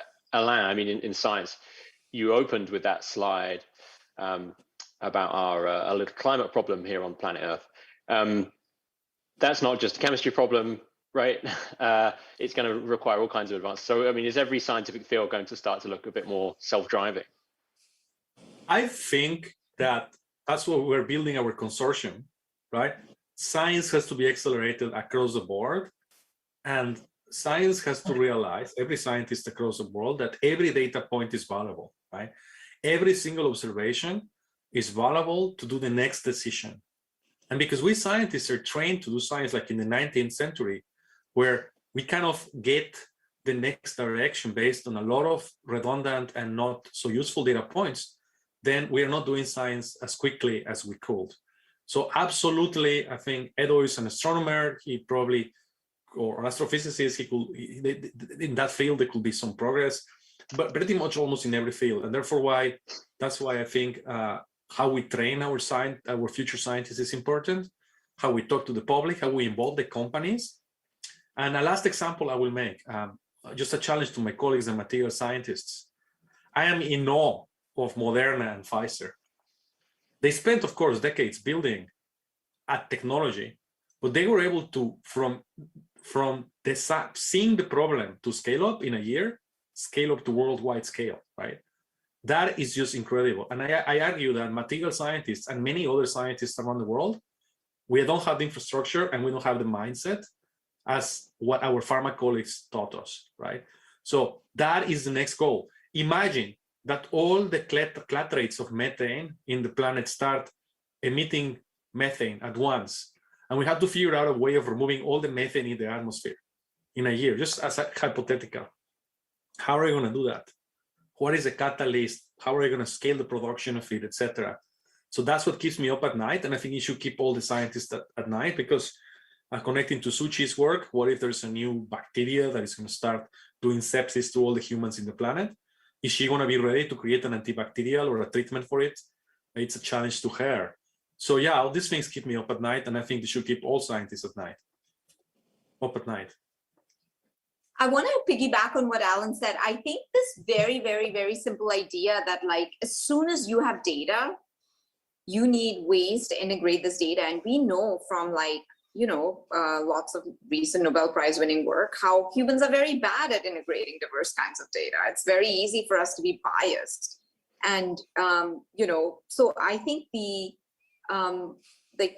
fastest way, like, what holds us back is poor decisions. What holds us back is like bad answers to good questions. And what holds us back is not making the decisions at all, taking decisions at all to begin with. So in some sense, like, it seems extremely easy to believe that, like, pretty much in all walks of life, in any business, whether it's science, business, engineering, like, the amount of data is exploding. We have more and more ways to measure. And so in some sense, AI/ML is really the science of enabling sound decision-making using large amounts of data. Yeah. Right. Pindar, I'm interested to ask you to come in on this. I mean, one thing I'm sort of hearing in the way Alain and Suchi talked about there is sort of, maybe there's some advice there for people in the audience who haven't started using these techniques yet, but it's going to happen. It sounds like you need a certain amount of humility almost in rethinking your process. I felt like you touched on that in your opening remarks. Yeah, I mean, this is to build on what everyone's talking about here is, if you don't adopt the AI, you're going to be at a major disadvantage of people that are adopting it. And a really good example that I could think of that's happening in the art field is, traditionally, for as long as I can remember, there's prints. And with these prints, an artist will put out a single painting or piece of art, and they'll make 100 prints. And that's a good way of keeping the studio moving and supported, because you have your major piece of art, but you can only sell one of those once in a while. But then you have your prints that gets to the medium-sized audience. a new massively popular trend is to use AI to make generative art prints. And these are going to be, instead of like, an addition of 100 where you have 100 identical images, AI will make 100 different images and will number them as an addition series. And so all of a sudden you're at this bigger, you have a more attractive piece of art where it's unique. People can buy editions, same amount of work by the artist, but it's a unique new kind of piece of art. And everyone that buys one of these editions has the advantage of having a unique piece of art. And, that's just one application. So many applications. I loved what Alon said about, took a long time to set up. It took me 15 years to get to this point with my robots, but now if I have another painting, I can be up and running in half an hour, and then I can go hang out with my kids and check on it every 4 or 5 hours. It's give me an unbelievable advantage over other artists making original art. I do not think they will ever replace us. I think it's always going to be that directorial. I explained that 3-tier thing. I direct, it does the technical and a lot of the creativity, and then I assist it with things it needs, like switching brushes and adding and mixing the paints. I'm hoping that I could just be directing. 5 years from now, I'm just directing. I love what I heard about natural speech processing, talking to them. It's like, hey, it's a little red. Why don't you tone that down? I would love to be able to do that. I see that happening in 5 years. Let's collaborate, man. Let's collaborate. Yeah, that would be awesome. Okay. Well, all of you, thanks for indulging me in this conversation. We now are going to move to audience Q&A. Some of you have already put questions in. I encourage all of the rest of you to put in more into the Q&A function on the bottom of the Zoom screen. I think it's right in the middle. Try and stick to questions, not comments. That way we'll be able to get through as many as possible. Okay, let me flick back to my list here. Oh, wow, I have plenty to choose from. Okay, well, here's one primarily for Suu-Chi, but I think maybe we could bring everyone in on it. Mentioned that I think it was 30% or a third of either deaths or bad health outcomes are due to misdiagnosis. Someone here has written, AI should be beneficial to society in reducing that, but how will people now doing diagnosis respond to the need to find new jobs? Do you ever run into opposition against using AI in medicine? It sounds like you've been thinking about some of these challenges already, Suu-Chi. Yeah, absolutely. Great question. So I think, so I've now spent 12 years across 3 large health systems, Stanford, Harvard, and Hopkins. And in my experience, I've never seen a single provider worry, a physician, clinician, worry about not having enough to do. If anything, they have way too much to do and not enough time to do it all. Patient complexity has increased dramatically. They have the same amount of time to analyze way more data, to take care of patients that are far more complex. And so in some sense, they're like clamoring for tools that will make their jobs easier and better and like more joyful compared to what they have access to today. And will anyone need to find a new job? It's a very common and logical way of thinking, but I have written a bit about economic studies that tried to figure out whether AI is displacing people from jobs, and it's pretty hard to find hard evidence for it. What do you see in your field? I mean, are there going to be people doing jobs today that they don't work in healthcare anymore because this technology comes through, or will they find different jobs? I think in medicine, at least, what I see is the roles changing. In fact, I see the roles improving, right? Like when people go into medicine, the reason they're going in is because they love caring for patients. They love caring for people. But unfortunately, the job has gone away from being caring to being buried in a screen, staring at things. So if anything, I see roles returning and coming back to something that I see my clinician peers and friends want so desperately, which is being able to use the time to actually provide the things that humans are uniquely able to do, which is the human touch, and being able to like use the data to then practice more effectively. Yeah, okay. All right, let's move on to another question. Here's one for the GAN fathers, Pindar and Alain. Has anyone compared GANs to right and left cortical networks, with the right being generative and the left adversarial? This is apparently something explained in a book called The Mastering is a Mystery by Ian McGilchrist. I know the two of you are big fans of GANs, and Pindar, you have some thoughts about sort of how they operate, or how there's analogies to our own thinking. Yeah, I was talking to Alon earlier. We're all talking. I'd love to hear him repeat what he told me earlier, because I was really. But yeah, I think there's lots of interest in Kurzweil. I read about it in Kurzweil. Like I forget the exact name of the book, but Making a Mind, I think it was called. But he talks about how there's people that you can prove that we have multiple minds, because there's people that their hemispheres of their brains have been separated because of epilepsy. So they're not talking with each other as much as they might in my brain, or someone who hasn't had their hemispheres changed.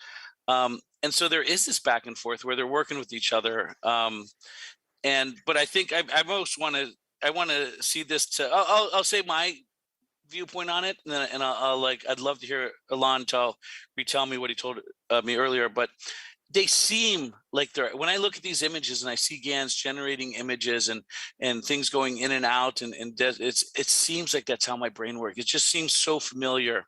And my GAN work is really popular for that reason, because people just see something in there that they recognize, but they have no idea why they've recognized it. For someone that's never done hallucinogens before, it probably looks like a hallucination. And I don't know why, and I don't understand it. I just know that it's visually interesting in that way, psychedelic almost. Yeah. Alain, I'd be interested to hear your thoughts on this. I mean, and what we're talking about here is, less the specifics of exactly how does it work, but also, how do you think about the way these systems operate and generate, right? Well, we humans, we make sense of the world by having mental models of how processes work and how other people think and how animals think. And I guess now we have to apply it to these systems if we're going to use them productively. Okay, so let me just tell the analogy I was telling Pinder on the pre-meeting. I recommend people to think about the movie Blade Runner, right? In Blade Runner, there is these androids that are trying to pass as humans, and if you want to pass as a human, right? So the Blade Runner doesn't kill you. You have to kind of look at the behavior of humans and sample from the distribution. So there's always a chance that I'm going to be scratching my head. How often? I don't know. How exactly? Who knows? But you see a human doing this kind of behavior, and suddenly you get convinced that's a human and not a robot. This is the reason why GANs are going to be so, and generative models in general are so important for robots that try to pass as humans, like in the Westworld, right? Otherwise, the robot will look so stiff because it's not, behaving like us virtually. So that's, I like to tell that really what they're doing is sampling from a probability distribution of things they have seen. In the case of Pinder, is paintings. In the case of Sushi, maybe it's treatments. In my case, is experimental conditions for chemistry, right? Are they truly creative? Are they really how our brain works? There are some analogies, but of course there are some differences. I think what our brain has that they don't is conceptual relationships and causal networks that are coming from different areas of AI. So I think what my group and I are about to put a paper in the archive that we think is very important, whose title is in parallel something, Do Androids Think of Scientific Concepts, is talking about that gap where AI is not going to be enough as we use it right now in terms of deep learning, and we need to add other layers of AI to make this even more transformational. Okay, so stay tuned for this paper on the archive, but a preview is, can an AI see some data and discover a new scientific concept? What is needed to get there? It's something that I've been struggling for the last couple of years, and we've been writing a paper literally for 2 years on more on the philosophy of this and also what will be the tools necessary. So I don't know, this kind of gives you an idea of where the GANs are and the autoencoders and all these generative models, but there is a conceptual step forward towards a more general science intelligence that we need.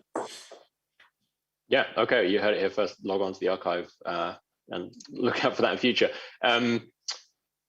Just note to the audience here, we probably have about 5 more minutes or so. There's still time to get your question into the Q&A box, and I will do my best to get to it. Okay, here's another one about medicine, Suchi. How do we reconcile the current thinking of precision medicine and individual treatment to the way that machine learning operates, typically using very large scale data from population, right? So when you use this huge aggregate data, how do you turn that into something that is specific to an individual, maybe even their genetics, at the super specific level? So I think this is one of the big myths that's in the sort of popular media around the idea that like the way ML would be applied to complex domains like medicine is to take this massive, black box model, take crazy amounts of data, put it to this black box model. You get something that you don't understand how it works. You get something ultra complicated. You have no idea how to explain what it's doing. And then you apply it and magically it's just going to solve all of life's problem, including medicine. That has not been my experience. I don't believe that approach is going to work. I think the people who are applying that approach are taking a V1 rudimentary approach. And I don't believe I've seen any data that shows any evidence that that direction is going to succeed. On the contrary, I think what we believe is going to is showing promise and is showing evidence for is effectively ideas that are actually very motivated by small data problems. Back in 2016, I gave this talk, TEDx Boston talk, where I talked about how medicine is very much a small data and a big data problem. So it's a small data and a big data problem in the sense that you have data from a lot of different patients, but any given patient is there are a small number of patients around that patient. So you really have to think about it as not just sort of big black box averages you're learning across millions of people, but really what about this patient makes, like, who are the other patients like this patient? What can we learn to transfer at varying levels of the hierarchy? So just sort of hard to talk about this in any one pointer, but we have a NeurIPS paper that was published in 2016 where I talked about this idea of like multi-resolution structure and like generalization and transfer learning at multi-resolution. But basically, if you think about a patient, there's, transfer that happens at the level of patients with similar diseases, patients with similar, racial history, socioeconomic history. But then also in a given patient, using their historical data, you can learn something about how this patient tends to differ from a typical patient of this type. So there's transfer happening at the level of within patient, across patient groups, across populations, and that has, and so in some sense, you're just like any smart human would, right? You're trying to learn the most you can.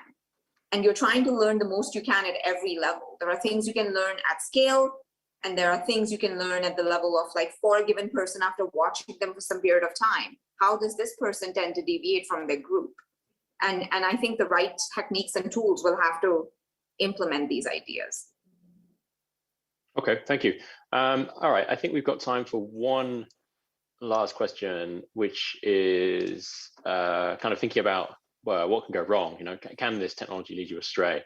So I think there's been more awareness in recent years of potential for a system to be biased. Maybe you train a system on a set of data that represents one population. When you use it on another, it will have some maybe unwanted results. The person who asked this question gave the example of, corrupt police, or maybe medical practice is wrong. If that's the data you're training a system on, could it lead you astray?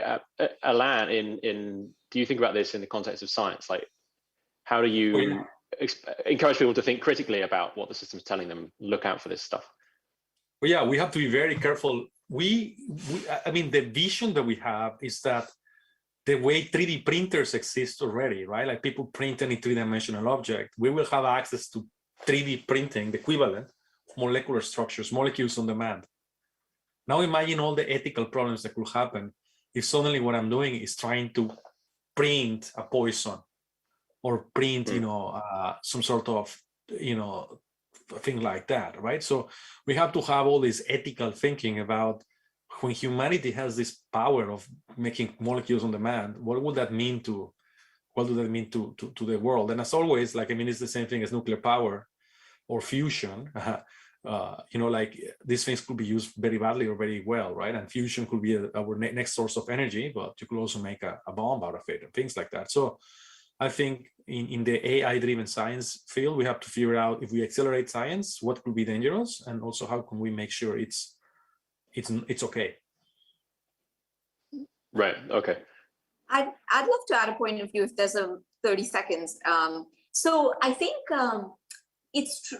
I think basically in medicine, for example, when you look at clinical practice today, it's biased in a number of ways. I think there's lots and lots of papers in the last couple of years, as there's been more emphasis on data and on the topic of bias, how people are like finding new examples. Like very recently, there was an example about pulse oximetry. It's something that's used, to measure oxysat levels and determine if a person is hypoxemic.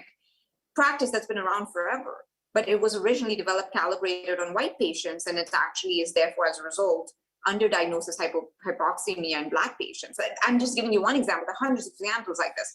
So where I'm going with it is like, first of all, humans are biased. Human decision-making is biased. As a result, any domain where you're collecting data from just observing humans, you're gonna get biased data sets to do it. But I think we can develop methods. In fact, there's been a plethora of new methods, including some that we've had to develop in the course of our own work in correcting for these biases. It's actually like there are so many strategies for correcting for biases, and you can lead to tools that actually, at the end of the day, if done right, the key part is if done right, help not hurt and improve actually over current practice. Okay, yeah, a good note to end on, realistic optimism. Thank you, Suchi, and all of our panelists, Pindar and Alan as well. This is the end of the session. Thanks also to the audience members who threw questions to the Q&A. Great contributions, and I'm sorry if we didn't quite get to yours. There is now a lunch break programmed, or for me in San Francisco, that'll be morning coffee, might be tiffin or a midnight snack, depending on where you are. The webinar will stay open. There'll be a holding slide on your screen while you drink your coffee or eat your breakfast. So please stay on the Zoom. The next session, AI and People, will begin at 1:30 Eastern time. Thank you very much.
Welcome back. We will now shift into session 3 of the symposium titled AI and People, which will explore a range of topics in how artificial intelligence and robots interact with people in a range of environments, and conversely, the ways in which people interact with, utilize, and learn to optimize both functionally and economically the deployment of artificial intelligence. We will again hear from 3 speakers in this session, followed by a moderated conversation and audience Q&A. Our speakers in this session are Professor Daniela Rus, Andrew 1956 and Erna Viterbi Professor of Electrical Engineering and Computer Science, and Director of the Computer Science and Artificial Intelligence Laboratory at the Massachusetts Institute of Technology. Dr. Rana El-Kalioubi, Deputy CEO of SmartEye, co-founder and former CEO of Affectiva, and Executive Fellow at the Harvard Business School, and Professor Ajay Agrawal, Jeffrey Tabor Chair in Entrepreneurship and Innovation, and Professor of Strategic Management at the Rotman School of Management, the University of Toronto. And our moderator for the session is Professor Jonathan Zittrain, George Bernice Professor of International Law and Vice Dean for Library and Information Resources at the Harvard Law School, Director and Faculty Chair of the Berkman Klein Center for Internet and Society at Harvard University, Professor of Computer Science at the Harvard John A. Paulson School of Engineering and Applied Sciences, and Professor at the Harvard Kennedy School. It is now my pleasure to pass the virtual floor to Danielle Rus.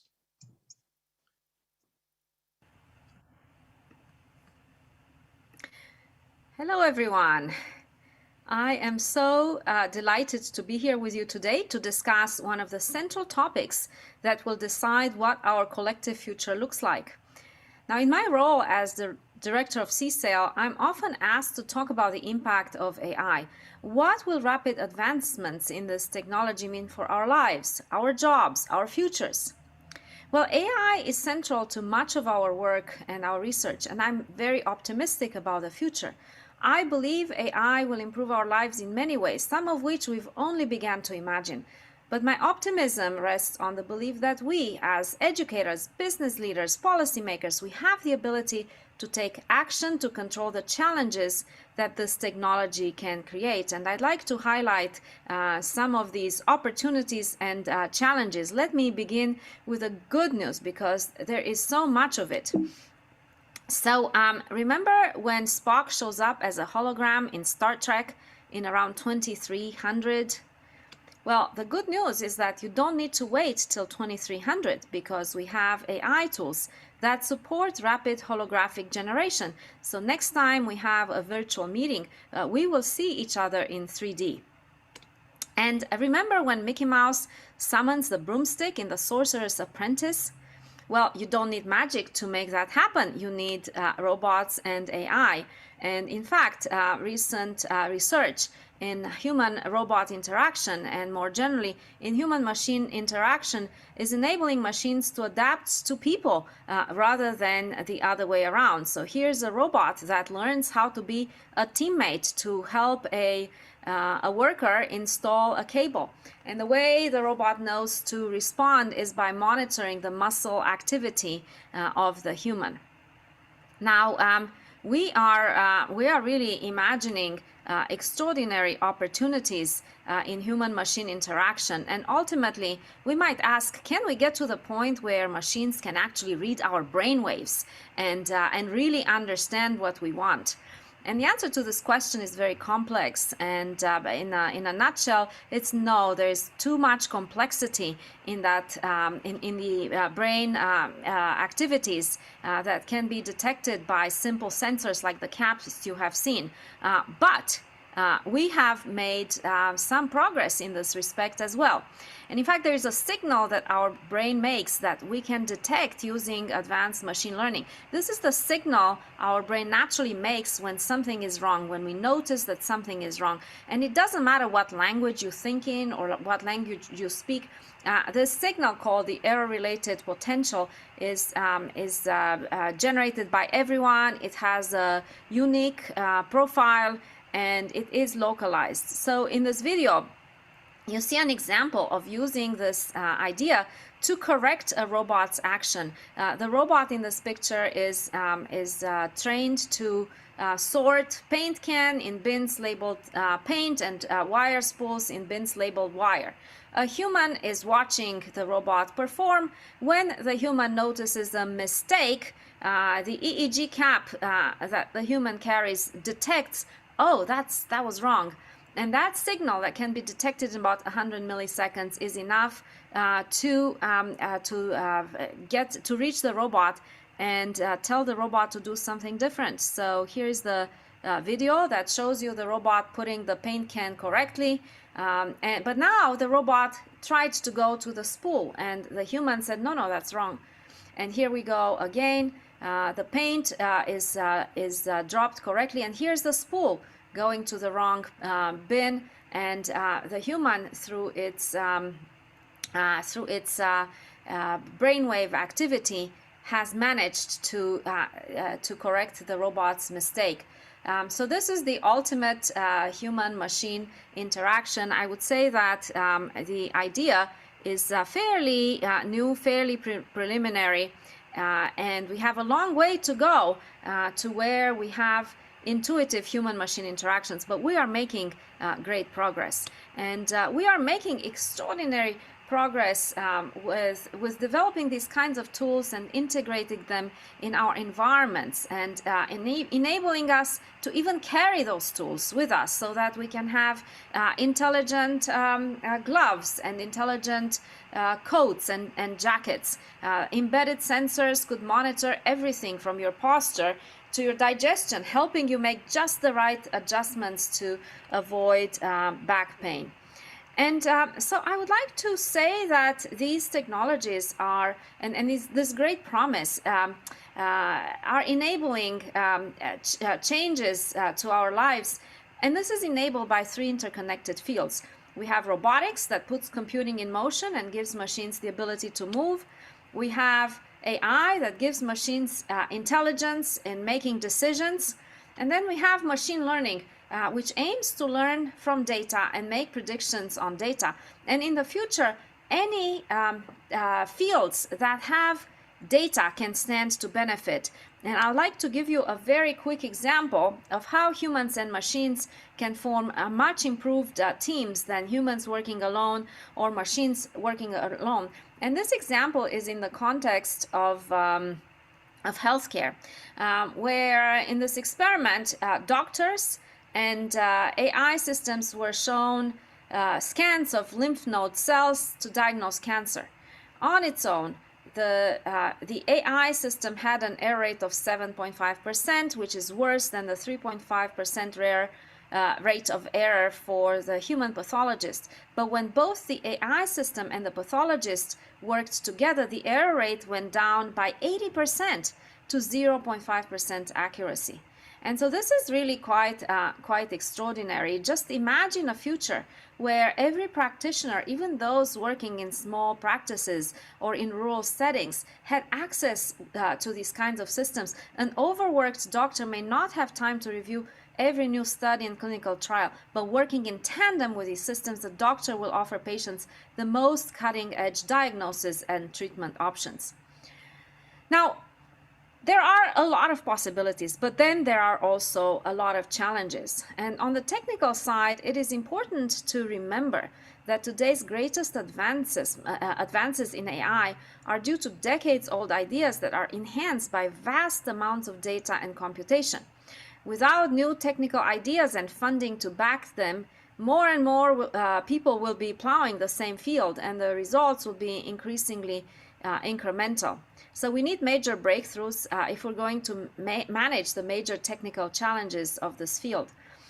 We also need to ensure a future where we can deliver data and computation like we deliver water and energy today with a simple turn of a knob. But now if we go a little bit more to look under the hood, we will see that first among the AI challenges is the data itself. AI requires data availability, meaning massive data sets that have to be manually labeled and are not easily obtained in every field. The quality of the data needs to be very high, and it needs to include critical corner cases for the application at hand. And if the data is biased, then the performance of the system will be equally biased. Two other things I want to highlight are that the current, or let me rephrase, most current machine learning solutions are black boxes, meaning there's no way for users of the system to truly learn anything based on the AI system's workings.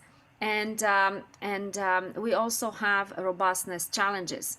Now, we also have significant societal challenges. And while the spread of AI will make our lives easier, it's important to remember that many of the roles it can play will displace work done by humans today. So we need to anticipate and respond to the economic inequality this could create. Also, the lack of interpretability might lead to significant issues around trust and privacy, and we need to address these issues. We also need to consider how data can lead to misuses of the system, and in particular, as deepfakes get better and more widespread, the problem with misinformation will become more urgent for national security and for everyday applications. As we gather more and more data, the risks to privacy will grow, and so will opportunities for authoritarian governments to leverage the tools. And so we have a lot of challenges, but we also have a lot of opportunities. And when I think about challenges, I like to underscore that the problems aren't like the pandemic we're experiencing today. We know these problems are coming, and we can set out to find solutions at the intersection of policy, technology, and business in advance now. And we can begin by asking 5 important questions. What can technology do? What can't technology do? What should technology do? What shouldn't technology do? And what must we do? Because I believe that we all have a moral obligation to take these advancements in technology for the greater good. So with that, I will stop sharing and see if Jay-Z has a question for me. Thank you so much, Daniela. And talk about sharing. What an incredibly kaleidoscopic overview, a snapshot of where we stand in late 2021, both with incredibly appealing and evocative visuals and with a summary of so many of the issues. And I think my only question before we turn to our next speaker has to do with how much you think we're in an equilibrium with the humans and AIs working together, say, in cancer diagnosis for a lymphatic tumor or what it might be, which is to say, isn't that AI accuracy asymptotically improving, and at some point the doctor is just going to be clicking yes rather than offering their own distinct insight? Well, yes, the accuracy of the AI systems is getting better and better and better, but that doesn't mean that we don't need the doctors, because radiology is so much more than making a diagnosis based on a cell scan. And however, there is a lot of routine work that the AI systems can take on and really simplify and summarize potential challenges or issues for doctors. I also think that AI can be very good at noticing, at examining data and noticing patterns that are too subtle for the naked eye to see. And so while I don't think we're ready to offload control to machines, I think we stand a lot to benefit from having machines call our attention and provide suggestions to us, much like how we would use an intern today. Right? So we might ask an intern to go and pore over vast amounts of data and make suggestions to a decision maker for where to investigate more and how to think about the global picture. Well, that indeed paints an optimistic one. And when thinking about the displacement of work or the complementarity to work, it's good to have an optimistic picture. And your first answer calls to mind Isaac Asimov's observation that anything that a machine can do is beneath the dignity of a human to be required to do as part of their work. They might choose to do it, but why compel them?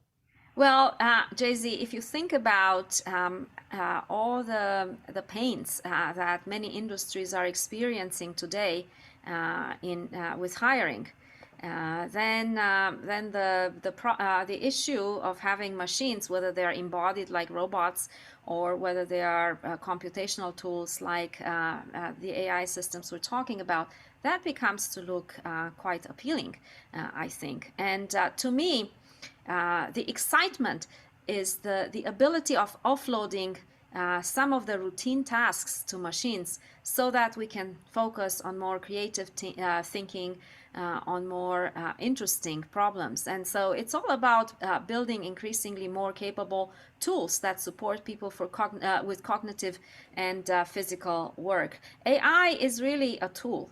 It's not any kind of magic. And by AI, I mean AI, machine learning, robotics. It's important to think of them as a trio. And just like any other tools, these systems are not intrinsically good or bad.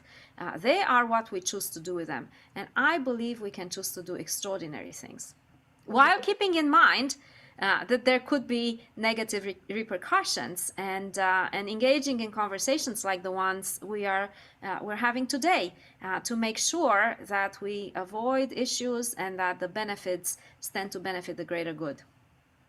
Thank you so much. More discussion to come. And by way of transition, I think also of Daniela's slide showing the arm trying to sort the two objects into the bins from a rear view of the human with the EEG sort of scalp attachment, which can evoke a kind of horrified fascination. But within that system then is a machine trying to glean the states inside the cranium of a person. And so who better to tell us a little bit about that next than Rana El-Kailoubi, who is about not just reading the cognitive states, a yes or a no, but the emotional states of people, EEG not required. So Rana, over to you. Thank you, Jay-Z, and thank you, Daniela. Very excited to be here with you all today and build on Daniela's work. So I've been on a mission to humanize technology by bringing emotional intelligence to our machines. And I first did this in academia. I did my PhD at Cambridge University, then came to MIT Media Lab. And then within a few years, spun out of MIT, co-founded my company Affectiva to be on this mission to bridge the gap between humans and machines. And very recently, we got acquired by a Swedish company called SmartEye that shares this vision and mission. So what is emotional intelligence and how does this apply to AI? If you take a step back and think about human intelligence, of course, our IQ matters, our cognitive intelligence, but our emotional intelligence, our social intelligence matters just the same. In fact, we know that people who have higher EQs tend to be more likable, they're more persuasive, they're able to motivate behavioral changes. And I believe that this is true for technology that is so deeply ingrained in our everyday lives. And AI certainly is. It's becoming mainstream. It's taking on roles that were traditionally done by humans. We saw some examples from Daniela's work. And this will continue to happen. And it's important that these technologies and these AI systems have IQ, but it's so important that we take a very human-centric approach to build empathy and emotional intelligence into these machines. So I've been on this quest, I guess, to build emotion AI. And to do that, I had to really dissect how do humans communicate their mental and emotional states. And it turns out only 10% of how we communicate is in the actual choice of words we use. 90% is nonverbal, and it's split kind of equally between your facial expressions, you know, are you smiling, are you frowning, your body posture and body gestures, as well as your vocal intonation. How much energy is in your voice? How fast are you speaking? So if you combine all of these nonverbal signals, that gives you a really good picture of the emotional and cognitive state of a person. And you are then able to leverage this information to make all sorts of decisions. Humans do that all the time, to build empathy, and to build trust, which is so much needed in our human-machine interfaces. The way you actually build a technology or algorithms to detect that is essentially a combination of using machine learning techniques such as deep learning. I personally did my PhD, over 15 years ago in Bayesian networks, so I spent a lot of time thinking about that. But all of this is driven with tons and tons and tons of data. You basically need to have hundreds of thousands of examples of people smiling and frowning and looking tired or excited. And then you feed it into say a deep learning algorithm, and then it learns over time to detect these human states. It can be quite challenging because humans are complex, and a lot of these expressions can be very subtle and nuanced. But we're making a lot of progress, and at the moment we're actually able to detect about 40 different emotional and cognitive states in real time. So what are the applications, you may be asking? We partner with 28% of the Fortune Global 500 companies in 90 countries around the world to help them understand the emotional engagement they have with their customers. So and you can imagine a video ad or an online lecture where you want to understand, okay, where the student's excited. I mean, think about, the symposium right now. Wouldn't it be awesome if, with everybody's consent, of course, I was able to see a real-time graph of the level of engagement of all of you, because we can't be together in the same room. So there's a lot of applications, everything from market research to online learning. And I wanted to give you a couple of examples. So I'm going to share my screen and share a few videos of some of the applications that we are focused on at the moment. All right. Hopefully you can see my screen. So one of the applications we are very focused on is in the automotive industry. We're seeing a lot of legislation and safety regulations that are requiring cars to be able to detect if a driver is tired. We have 4 levels of drowsiness, everything from attentive all the way to literally asleep. And we've been collecting a ton of data over the last 4 or 5 years, and it's quite actually scary, the real-time behaviors we've been seeing in market. We've had to retrain all of our algorithms to detect people wearing masks, obviously, with the pandemic. We're able to detect your gaze direction to detect if you are, texting while driving or distracted. Body posture recognition, are you holding a phone? So combining that with object detection. And I want to point out that this is implemented in a car, but a car is only a robot on a wheel, right? And you can imagine, again, some of the robots that Daniela showed could definitely have emotional and social intelligence. And we're starting to see more of these social robots deployed in home, in retails, etc.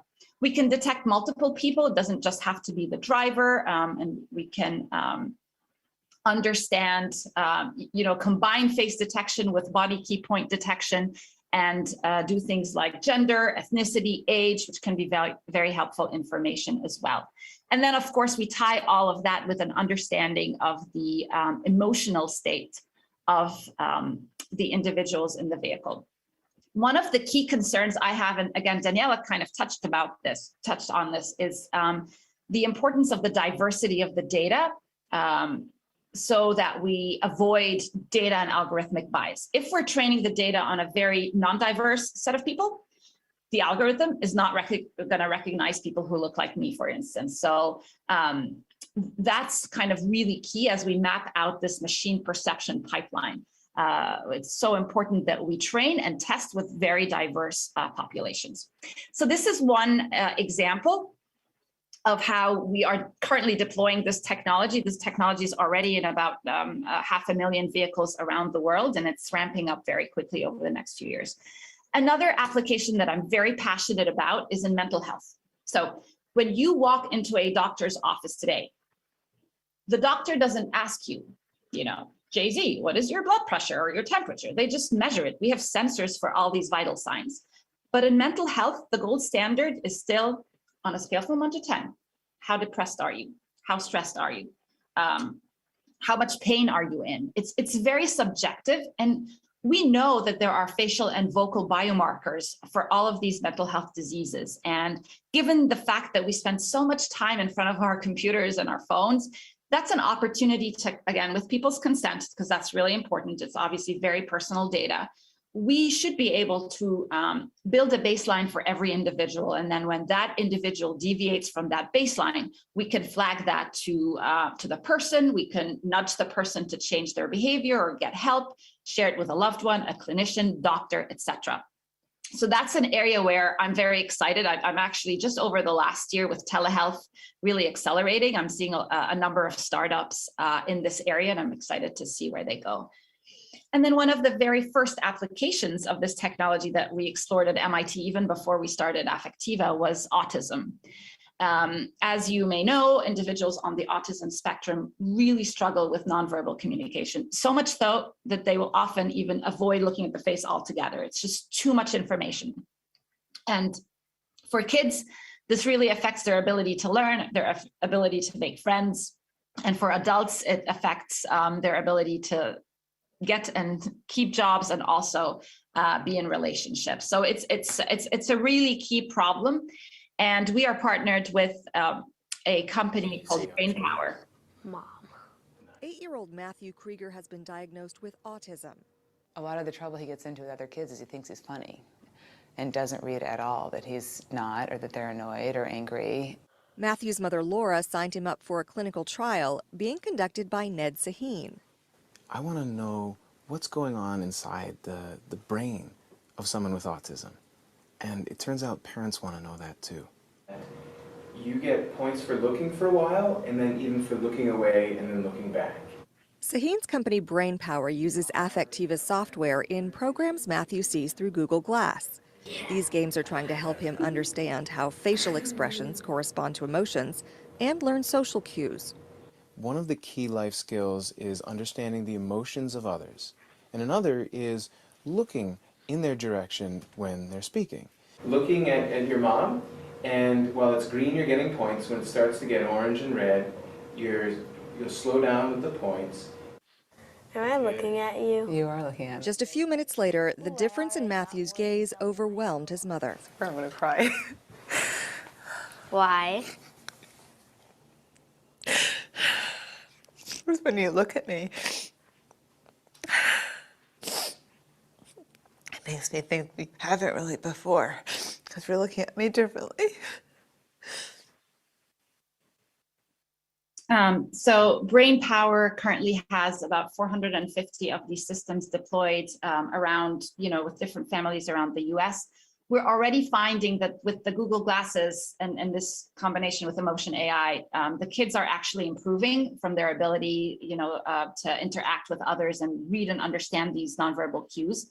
The key question is whether this is a learning tool or is it an assistive tool, right? Like if you take the glasses away, does the learning generalize and persist? And that's what they're actively exploring. But it's really, really powerful work. I often get the question, I am optimistic about this technology, but I'm not naive. I know that this technology can be used to discriminate against people. It could be used to profile people.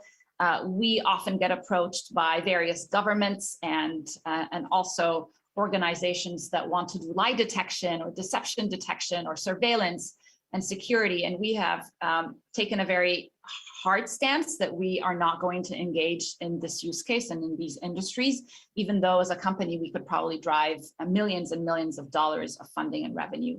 But I believe that, this technology has incredible opportunity to not only transform human-machine interfaces, but also reimagine human-to-human connections. And we've chosen to kind of focus our efforts and our mind share on that. And then even beyond our company, I'm a huge advocate for the ethical development and deployment of this AI. And I feel like, well, I know and I believe that one key component of that is ensuring that a diversity of voices and perspectives in terms of how we think about Emotion AI, its use cases, its applications, and again, where should we use it and where should we not use it? And I will end with that. Thank you.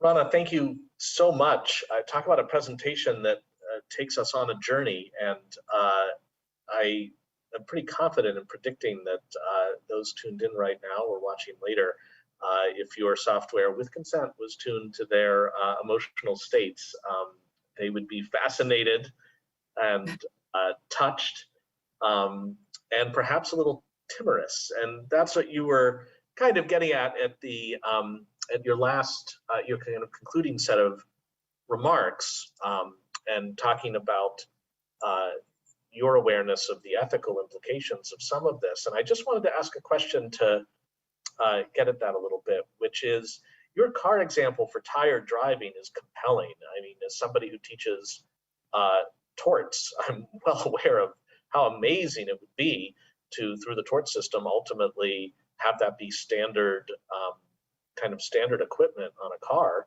that would literally save lives from the day it was installed. And of course, when you're tired, you don't process that you're tired. You've got the Dunning-Kruger effect working against you, and the car is helping you out. But when you said 90% of our communication is nonverbal, my guess is that more than half the people tuned in, and I would be in that half, suddenly like straightened up and kind of like, what am I broadcasting that I don't mean to be? It doesn't have to be a poker game to want to be able to try to project an emotion that may not exactly line up with whatever is roiling inside of us. I think of the Duchenne smile, which is maybe a grin, but a kind of forced one that we might all be familiar with from our parents or whoever asking us to pose for a photo. So just, I understand your trying to keep a tight anchor on who would use the insights and the amazing technology you're developing. But just how would it be that 10 years or sooner from now, if we have things like Facebook Ray-Ban glasses, or in your video, Google Glass, that you just wouldn't have people, if not using your technology, using that of a competitor, able to walk down the street or sit in a conference room and have their Ray-Ban glasses on, and as they look at each person, they're going to know how that person is reacting to them and to others, and they'll get a lot of telemetry that otherwise would be theirs to figure out and to doubt. Yeah, there are a lot of privacy and ethical questions with regards to where you can deploy this technology. I mean, we outside of even security and surveillance, we get a lot of requests to deploy this in retail stores from a customer experience, analytics or perspective. And actually, given that now a lot of meetings are happening online, right, on Zoom and Teams. Make it a Zoom plugin or something. Exactly, and you can now, for the first time ever, really quantify who gets airtime, who's speaking, who's cutting who off, right? And it's, on the one hand, I think it can be very powerful data, and if it's used in the right way, can be quite productive, actually, can be used to really enhance meetings and meeting dynamics and team behavior. But if it's used in a way to spy on people, then I'm against this. And I'll give you an example. In China, I have not seen this myself, but I've seen reports of it.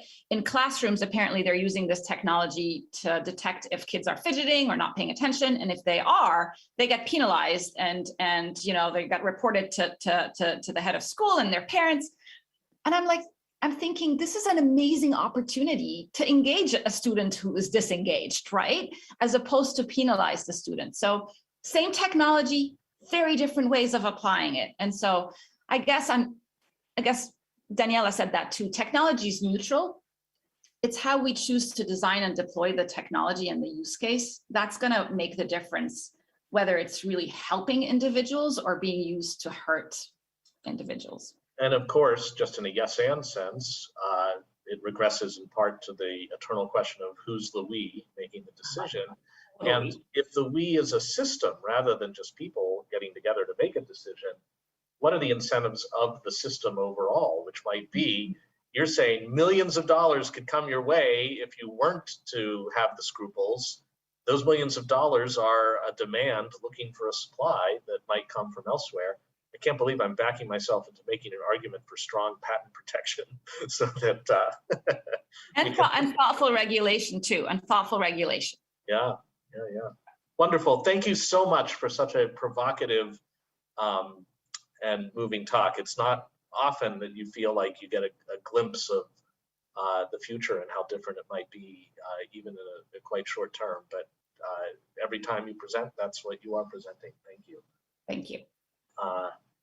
So our third and final contributor for this panel, Ajay Agrawal. Thanks so much for joining us, and maybe for rounding out our tour as we think about the economics of AI and the ways in which AIs can make predictions that we might not be able to make, but that could prove accurate, and how to process that as people. So over to you. Thanks so much for contributing today. Wonderful. Thank you very much. Nice to be here. And Jonathan, thanks for the introduction. I'm just going to pull up my slides. JC, can you see the slides okay? Yes, you are good to go. Great, wonderful. So I'm an economist, and I will take a slightly different view on this, or pardon me, different approach. And the way, and I should actually just begin by thanking the organizers for including me here. This has been wonderful to listen to Daniela and Rena both, learn something from each of them. And so the way economists think about new technologies is reasonably simplistic, actually, which is every new technology that comes along.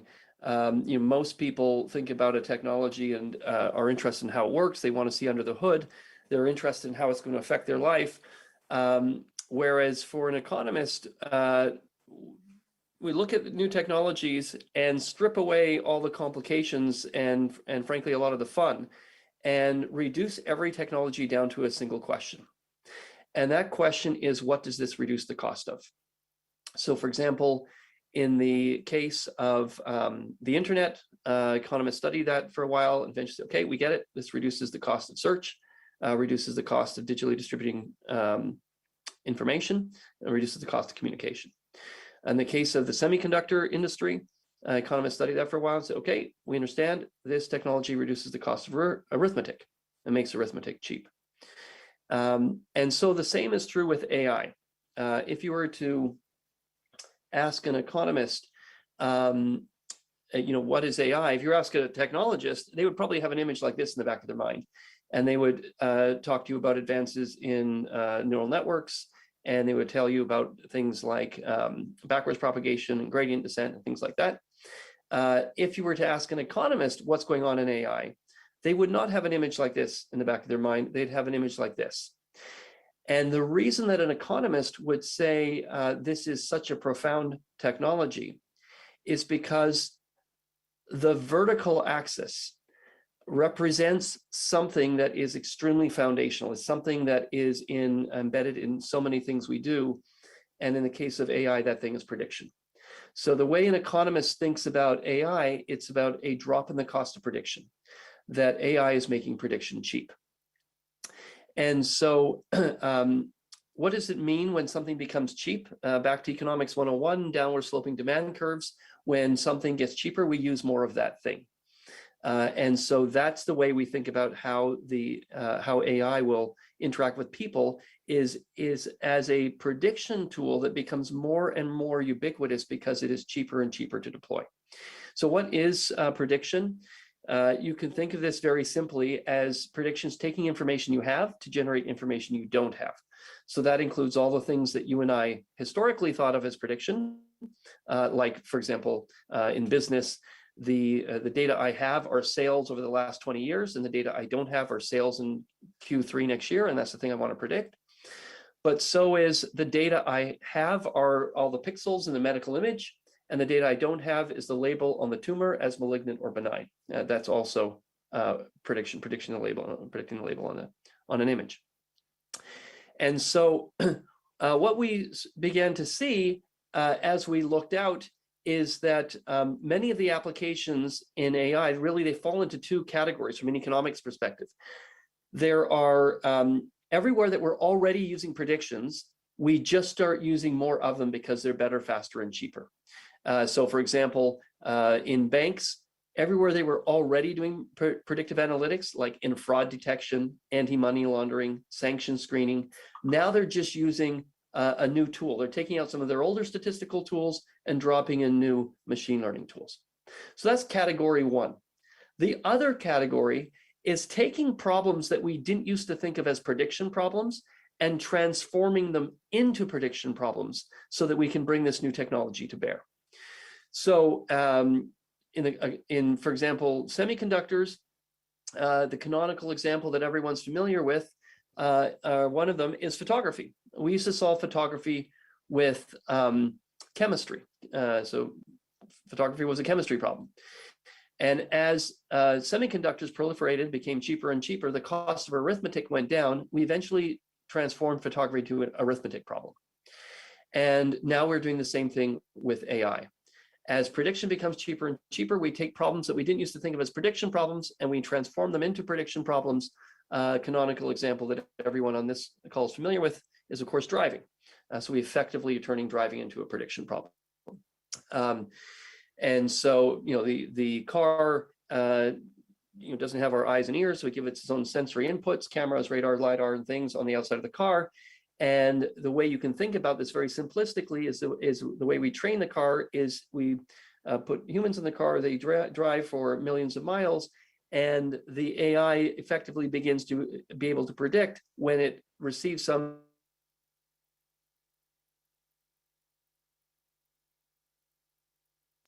I don't know if it's the AI blocking you, but I at least have lost your audio.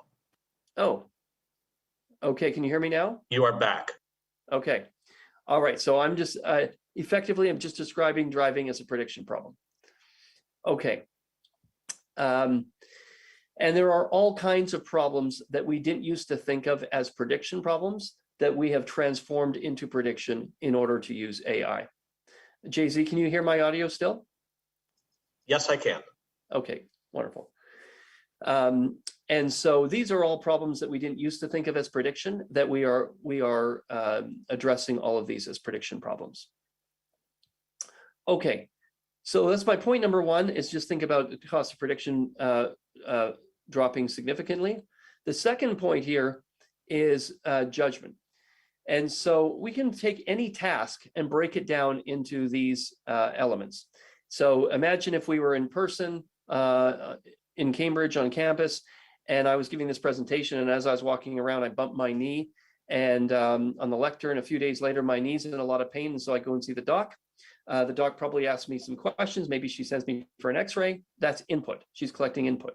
Then she makes a prediction based on the data she has. So maybe she says, okay, 90% chance that you've just bruised your knee, 10% chance is a hairline fracture. That's the prediction. Then she applies her judgment. And you can think of judgment, one way to think of judgment is, what's the cost of a mistake? What's the cost if I treat this as a bruise, but it's really a hairline fracture, versus what if I treat it as a hairline fracture, but it's really a bruise? Think of that as her judgment. Then she uses her prediction and her judgment to reach a decision.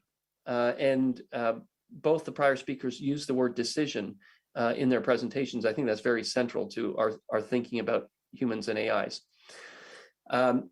And then, let's say her decision is, okay, I'm going to treat this as a bruise. We'll put some ice on your knee and then come back in a few days. If it's still hurting, come back and see me. A few days later, I'm either all better, good to go, or I'm in more pain and I got to go see the doc. Either way, there's an outcome. I'm better or I'm not.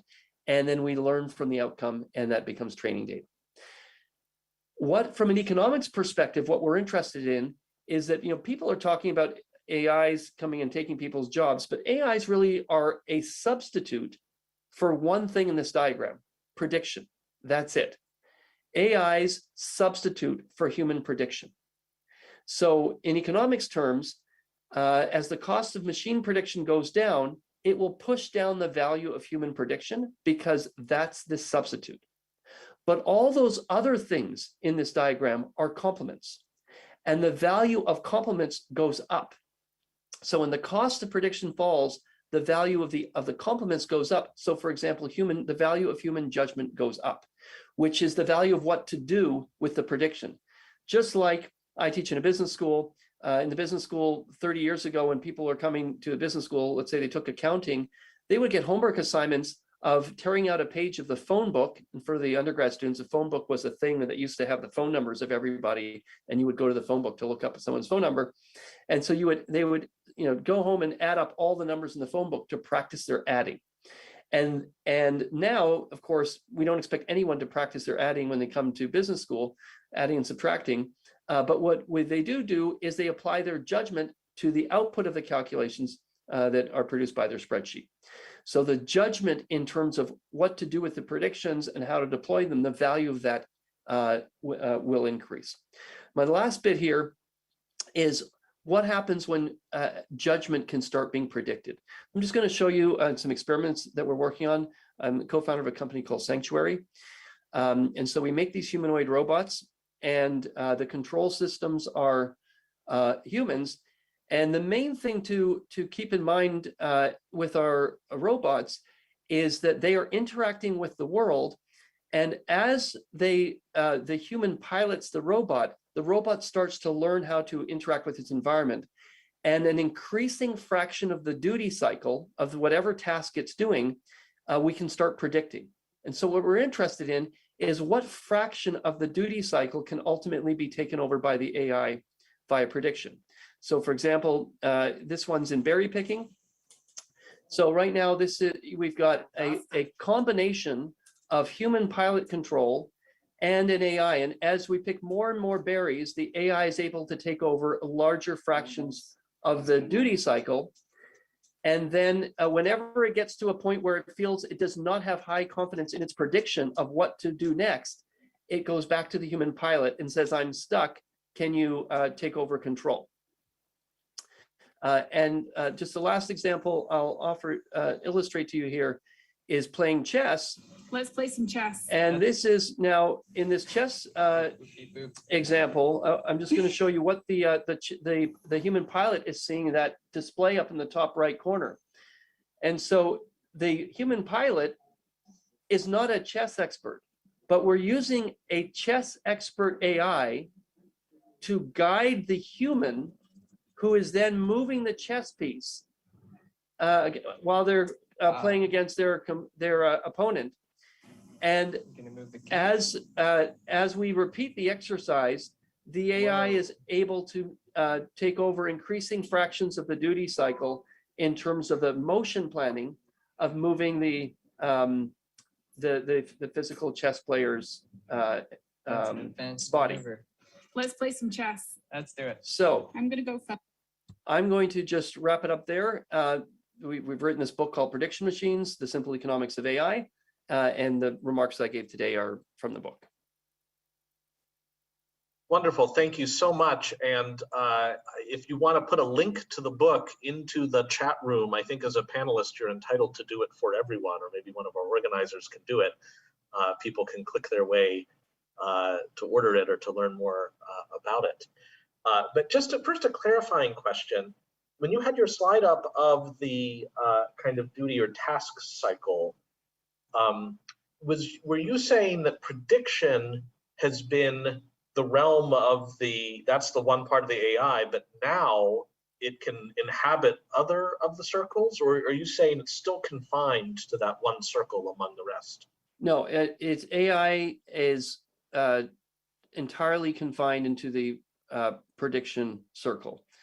And so what the point I was making there is as we divide up the tasks into what's prediction and what's judgment, when we get enough examples of judgment, then that you can think of it as shifting over into the prediction column. That's now a thing that we can predict.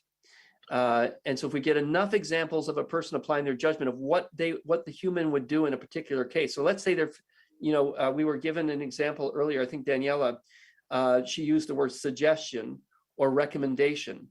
And so in other words, she said, think of the AI as giving the human a suggestion or recommendation, and then the human, she compared it to an intern, makes the decision.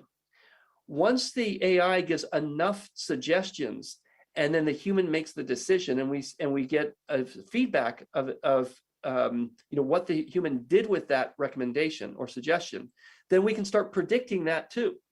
And so we can sort of kind of keep moving but it's always only predicting. It's never actually It doesn't have, so far, we have no machines with agency. But it might only be predicting, but this is kind of the thing I was clarifying, and you're right, the connections with Daniela's presentation are just terrific. But that prediction bubble is growing and growing. It's a dynamic bubble. The sphere of things that are candidates for accurate prediction is getting bigger and bigger, for which you need less and less of the surrounding ecosystem of bubbles to have the machine succeed in the world, yeah?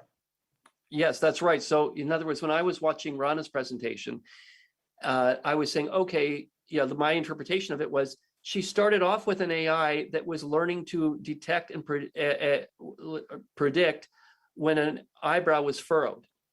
And then she and then she would, let's say at one stage, use that and feed that to a human who is then taking that label of a furrowed brow and characterizing that as some emotion of angry or frustrated or surprised. And then when it gets enough examples of that, where it combines the eyebrow furrow and other things, then the machine itself can go right to surprised. It doesn't have to, right, stick with those intermediate predictions. And now from a clarification question to like a question, if we end up seeing a bumper crop in the ability of AI to make meaningful and accurate predictions, might that be unevenly distributed? In other words, we're not just talking about, by metaphor, wealth, but income inequality.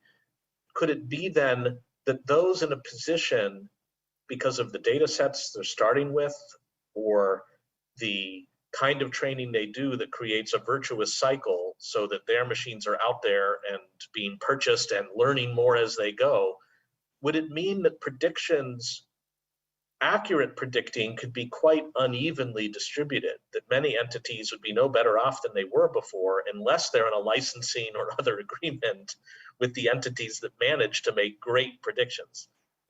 Absolutely. In other words, I would say that's the default. It's not like a chance. It will absolutely be unevenly distributed. And I think a great way to assess that distribution is Daniela had a slide where it was titled something like AI challenges. Yes. Every one of those challenges that she had 6 of them on her slide. Every one of those challenges is a friction in terms of trying to generate robust predictions for an application. So if, no matter what your application is, you go to her slide of 6 things and say, how close are we to overcoming each of those 6 things? And the ones where, like, there's some easy ones that we've already done, where we're doing predictions, for example, for fraud detection in banks. They spent a lot of money on it. It was already well regulated in terms of how they would do this. So each of her 6 categories, they had the data, they had all the stuff. So that's that's a pretty far advanced application of machine intelligence is for that. Then you go to, autonomous driving, and all 3 of the ones on the bottom of her row, like she had 3 on the top, 3 on the bottom, those 3 bottom ones, the car industry is still, I would say, in reasonably early stages of trying to overcome those things.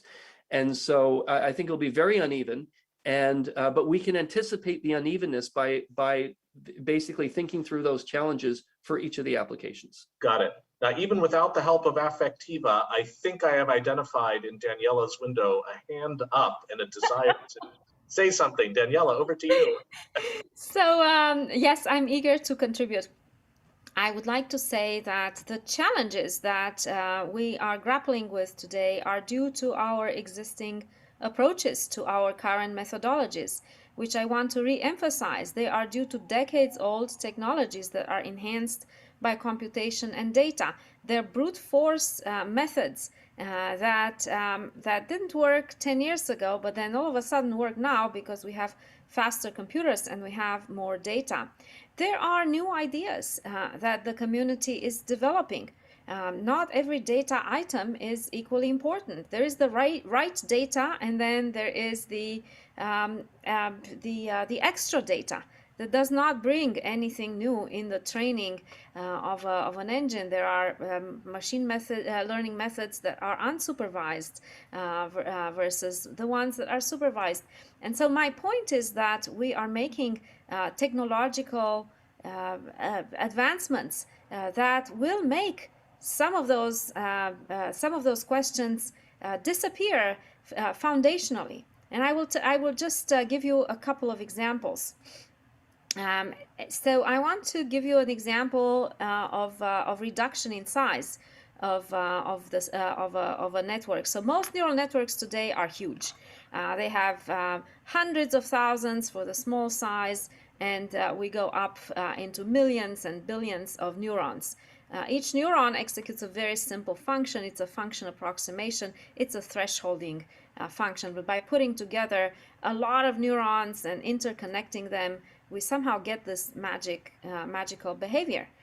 Well, if you have a safety critical application, it's important to kind of understand how the network reasons to a decision. And we've been looking at driving as an important example of a safety critical application. And we have shown that we can learn to drive by watching humans, how they drive, using about 100,000 deep neural network nodes and about 500,000 parameters. But then we developed a new model, which we call neural circuit policies. These models are inspired by the natural world, by the neural structure of simple organisms, and by how biologists have completely mapped what that looks like. And so we can achieve the same task of learning from humans how to drive with 19 of our new neurons. But our new neurons are more powerful. They can compute liquid time differential equations. But now if you have only 19 neurons, you can get an explanation for the system. You can also have a more compact representation of the system. And this has implications on how you train the data. It has implications on the carbon footprint of the model. And it has implications on a lot of the different technical challenges. So the point is that, yes, we have some challenges that are making some industries get ahead of other industries, but there is a new wave of technologies that are coming, and I believe that in 5-10 years' time, we will have different tools that will help us, in some sense, equalize.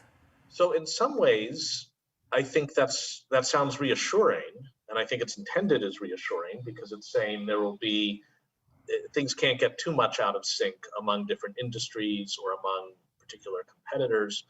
Of course, it also suggests that within a few years, we really are going to see an explosion of new technologies and applications.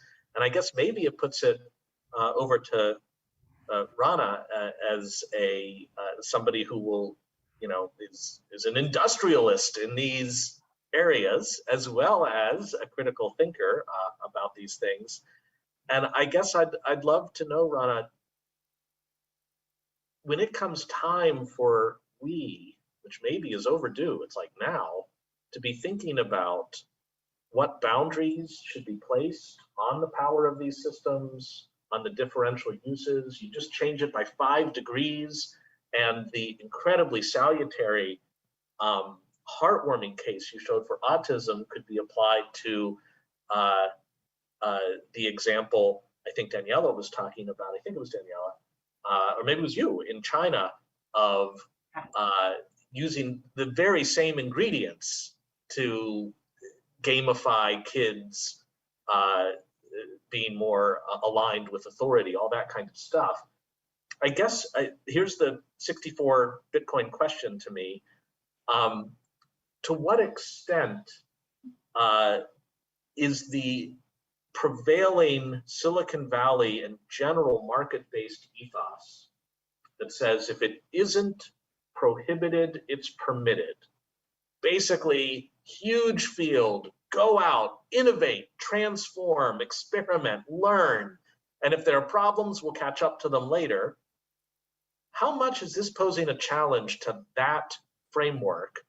And how much would you welcome the corresponding intervention by government, by some outside set of judgments, not just what you owe to your shareholders and to your conscience, in how to shape those technologies as they're still in their infancy? Again, it's like, it's hard even for me to say this as an internet person, because, like, gosh, the development of the internet was so critical to have with that permissionless innovation. But I'm just curious what your temperature on that question. Okay. Well, first of all, I don't think we should stifle innovation, but I think this mantra of ship it and then beg for forgiveness, I don't think that that's going to fly anymore. And I actually feel strongly that as leaders, as innovators, as people who are at the forefront of this innovation, we need to set the bar higher. So I'll give you an example. We decided a number of years ago to join the Partnership on AI Consortium, which was a consortium started by all the tech giants, Google, Microsoft, Amazon, Apple, Facebook, etc. But they also invited a number of startups, and we partnered with a number of civil liberty organizations like ACLU and Amnesty International. And one of the projects or initiatives we undertook was to outline all of the different use cases of emotion AI and proactively think about the unintended consequences. Like play it out, simulate it, and then imagine, okay, where could things go wrong? And then try to guard against it. That's very different. That's a very different approach than let's build, ship it. Are the fruits of that exercise publicly available? Yes, there is. We published a white paper, actually. I'll have to dig it up and share it. Yeah. But we literally put a table together. Every row was a different use case. And then we had, okay, what can go wrong and what can we guard against it? And, we sat around the table with members of the ACLU who really challenged us. And I thought that was really interesting because as technologists and entrepreneurs, we don't often engage with the ACLU, right? We kind of try to just like proceed and kind of not really think about that. So I'm a huge advocate for thoughtful legislation and regulation, but I don't think as leaders we need to wait for that. We should set a very high bar and be proactive about these unintended consequences. And that could even go so far as into product design. And I should say I'm working to synthesize a number of the questions that our audience participants have been asking. Thank you for all those questions. And a couple, perhaps, the observation that technology is a neutral tool, it depends how you use it, is total catnip to the science and technology studies folks who are all up, no, technology is completely political. Design embeds values.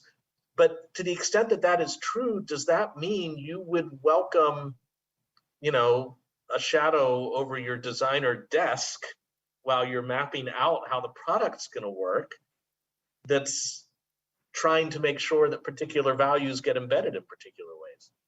I actually really believe in defining a number of core values and using that not just as marketing fluff on your website, but using it to inform your business strategy. And so my co-founder is Professor Rosalind Picard. She's a professor at the MIT Media Lab.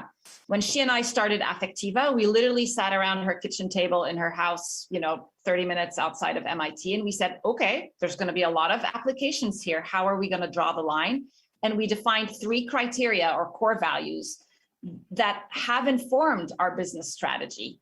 Commitment to privacy, acknowledging this power asymmetry. We wanted users to get benefit out of sharing this data, and transparency, and kind of holding a really high, not making our technology a black box, but actually opening it up and explaining the nuts and bolts of it to the extent we can. So these core values have informed our business strategy. They're encoded in the design of our algorithms and our solutions. And I think it's important that whether you're an AI startup or you're a Fortune Global 500 organization implementing AI and digital transformation, that you be clear on these core values. So I think that might put it back to our resident economist to ask, how do we avoid a race to the bottom, where if you've got people wanting to be responsible and really opening up in process and substance, but again, there persists huge demand for all of the fruits of this. And as Daniela points out, they can be done cheaper, maybe with less data, that it will be democratized. Don't worry about that, or it could be democratized. Are there any, looking at past history and other technological explosions perhaps, what are the prospects for being able to contain and set a playing field for it, rather than just have whoever's willing to not worry about this stuff is the one who gets the biggest market share? Well, I think Rana had two elements to her response. One was the leadership of the builders, and the other was regulation. And it's hard to imagine the race to the bottom not having a very big effect on the first of her characterization. In other words, there will be people like her that will care a lot, just as there was in food, like there was the Ben and Jerry's and people that cared a lot about, how the ingredients were sourced and what they did. And then there were people that, didn't care at all about that. And furthermore, there's a lot of, this is a field that's kind of attracted a lot of, probably because of the time it came into its kind of glory. There's a lot of attention to the sort of social justice aspirations of machine intelligence. And meanwhile, there's a lot of, I don't want to say bad actors, but countries with other objectives. And sometimes people say, well, we need to control AI like the way we control nuclear weapons. But we can't do that because the control mechanisms, the enforcement mechanisms we use for nuclear require on an ability to inspect and enforce. And we cannot inspect or enforce when people can write code in their dorm rooms and build models to apply against all kinds of problems. So I think that seems like a huge dilemma. I hope you're about to say, but here's how we can overcome that. So it feels like when you say race to the bottom, it implies that there is only one direction. And so I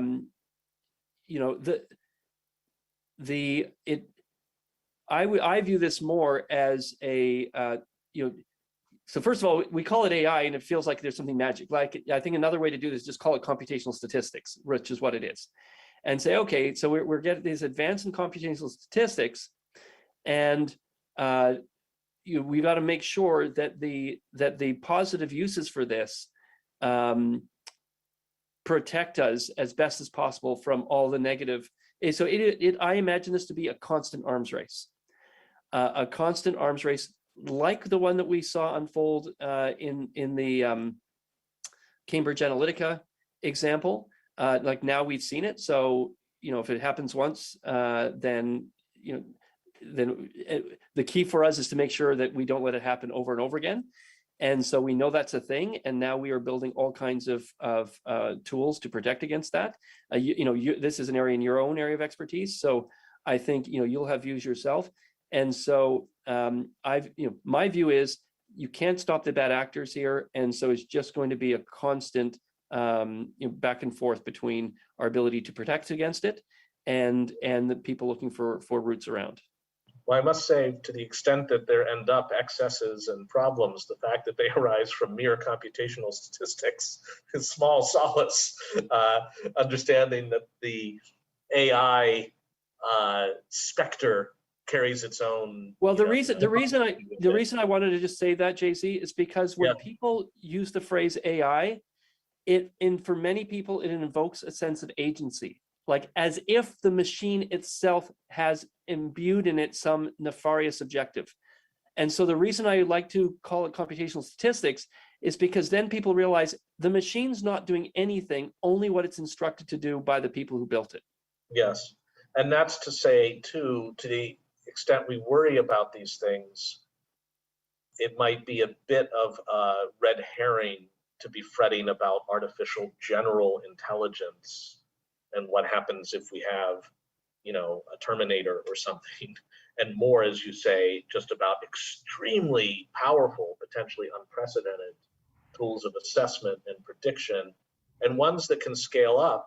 I guess this is maybe back to Daniela, pretty quickly, especially once you have crossed the blood-brain barrier between bits flowing and processors flopping on the one hand, and stuff happening in the real world on the other. I mean, the videos you've all offered are so evocative because they have a tangible real world quality to them that includes, as Ajay was saying, the ability to learn by interacting physically with the world. And I don't know if that provides a potential gatekeeping point once it's escaped the mere platter or something. I don't know, Danielle, if you have thoughts on that, or any of you really. Well, I think that it's really important to keep perspective. It's important to understand that today's technologies are not going to solve all of our problems, and they're not going to take down the world. If you're worried about robots and you think that your job goes away, I just want to ask you, where are the robots? Look on the street. How many robots do you see on the street? Are we Well, yeah, but that chicken keeps saying, every day the farmer feeds me. They're my best friend.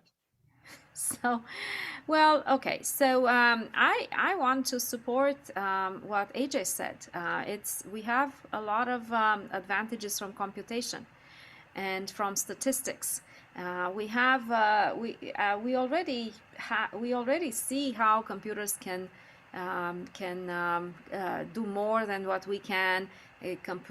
Machines can compute with higher precision than we can. They can look at game playing, and they can see more moves in advance than we can. And now we're just adding additional layers of sophistication in that process. So I actually don't see the machine that will take over the human intelligence coming anytime soon. I really like the way, and my friend Andrew Ng talks about this. Andrew says that worrying about machines taking over is like worrying about overcrowding on Mars. Someday in our distant future, this may happen, but this is so far in the future. It's not. It's really not worth worrying about it. I hear you on machines taking over. I don't know how much that carries over to the dynamic application in a broad sense of applied statistics. And Rana, you're going to get the last word. We have to wrap in a second. And I also want to ask, as you make your last word, if you can quickly address the question, how do you feel about potential defensive measures that people might develop to prevent the use of emotional AI or effective AI, affective? You said masks were no big deal. You could sort of retrain on them, but I imagine there could be other attempts to make it make things more inscrutable. Okay, I'll answer that, and then I'll answer that first. So when we started doing this work, both in automotive and in other industries, we got a lot. The first question was like, well, if I know that a camera is watching me, am I even gonna emote? And I'm just going to show you a 10-second video because I think it's just going to. Oh wow, fast reaction. Yeah. Okay, so this is a person who, with her consent, we asked to install a camera sensor in the vehicle, and it's tracking her daily commutes for months. And I'll just play it. So she has a phone in her hand, and she's texting while driving. She has a second phone in her hand. She has two phones in her hand. Eyes off the road. And so your answer is like trying to take countermeasures. Good luck with that. Exactly. Well, but the autonomy system can intervene and make it easy for her to do exactly that. Exactly. So we are developing exactly the tools that will make that behavior safe. So I see. You're saying the autonomous car will intervene so that it's no longer a problem. Exactly. Well, the Guardian autonomy system of the car. The idea being that the car could have a parallel autonomy system that will intervene to support the person. instead of using the AI to penalize texting, we can just use AI to make texting not something you'd want to penalize. I feel like we're only halfway through a wonderful dinner, and I would love to keep going, but we are at time. I hope we'll have a chance to continue this conversation in many forms, and with thanks for the many questions that I've tried to crystallize as we've gone along. But we are at the end of our session. We're going to take a short break, and I think the webinar is going to remain open, and there'll be like a holding slide on the screen. So for those out there, you do not need to sign off or leave the meeting. By now, you have probably put a burlap sack over your camera on your laptop or computer, and we respect that if that's the case. But the final session of today's symposium, AI Ethics and Policies, will begin shortly, so please stick around for that. And I know it will be a great panel, but I can't imagine the panelists having better backdrops in a room raider sense than any of the three guests we had today. Just perfect sort of framing.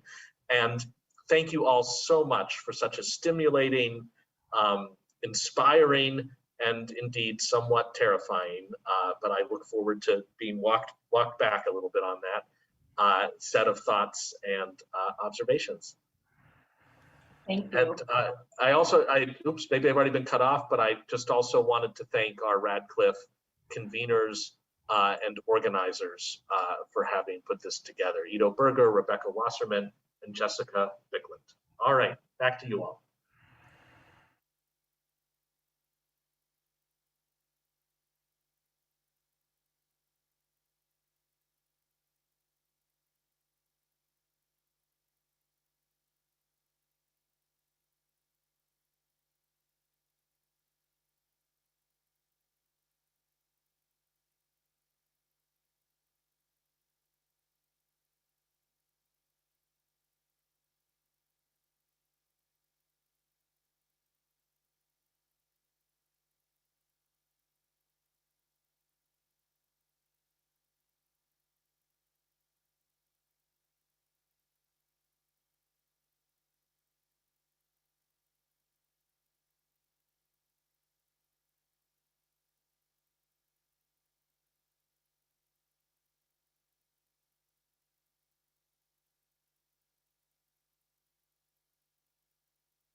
Welcome back.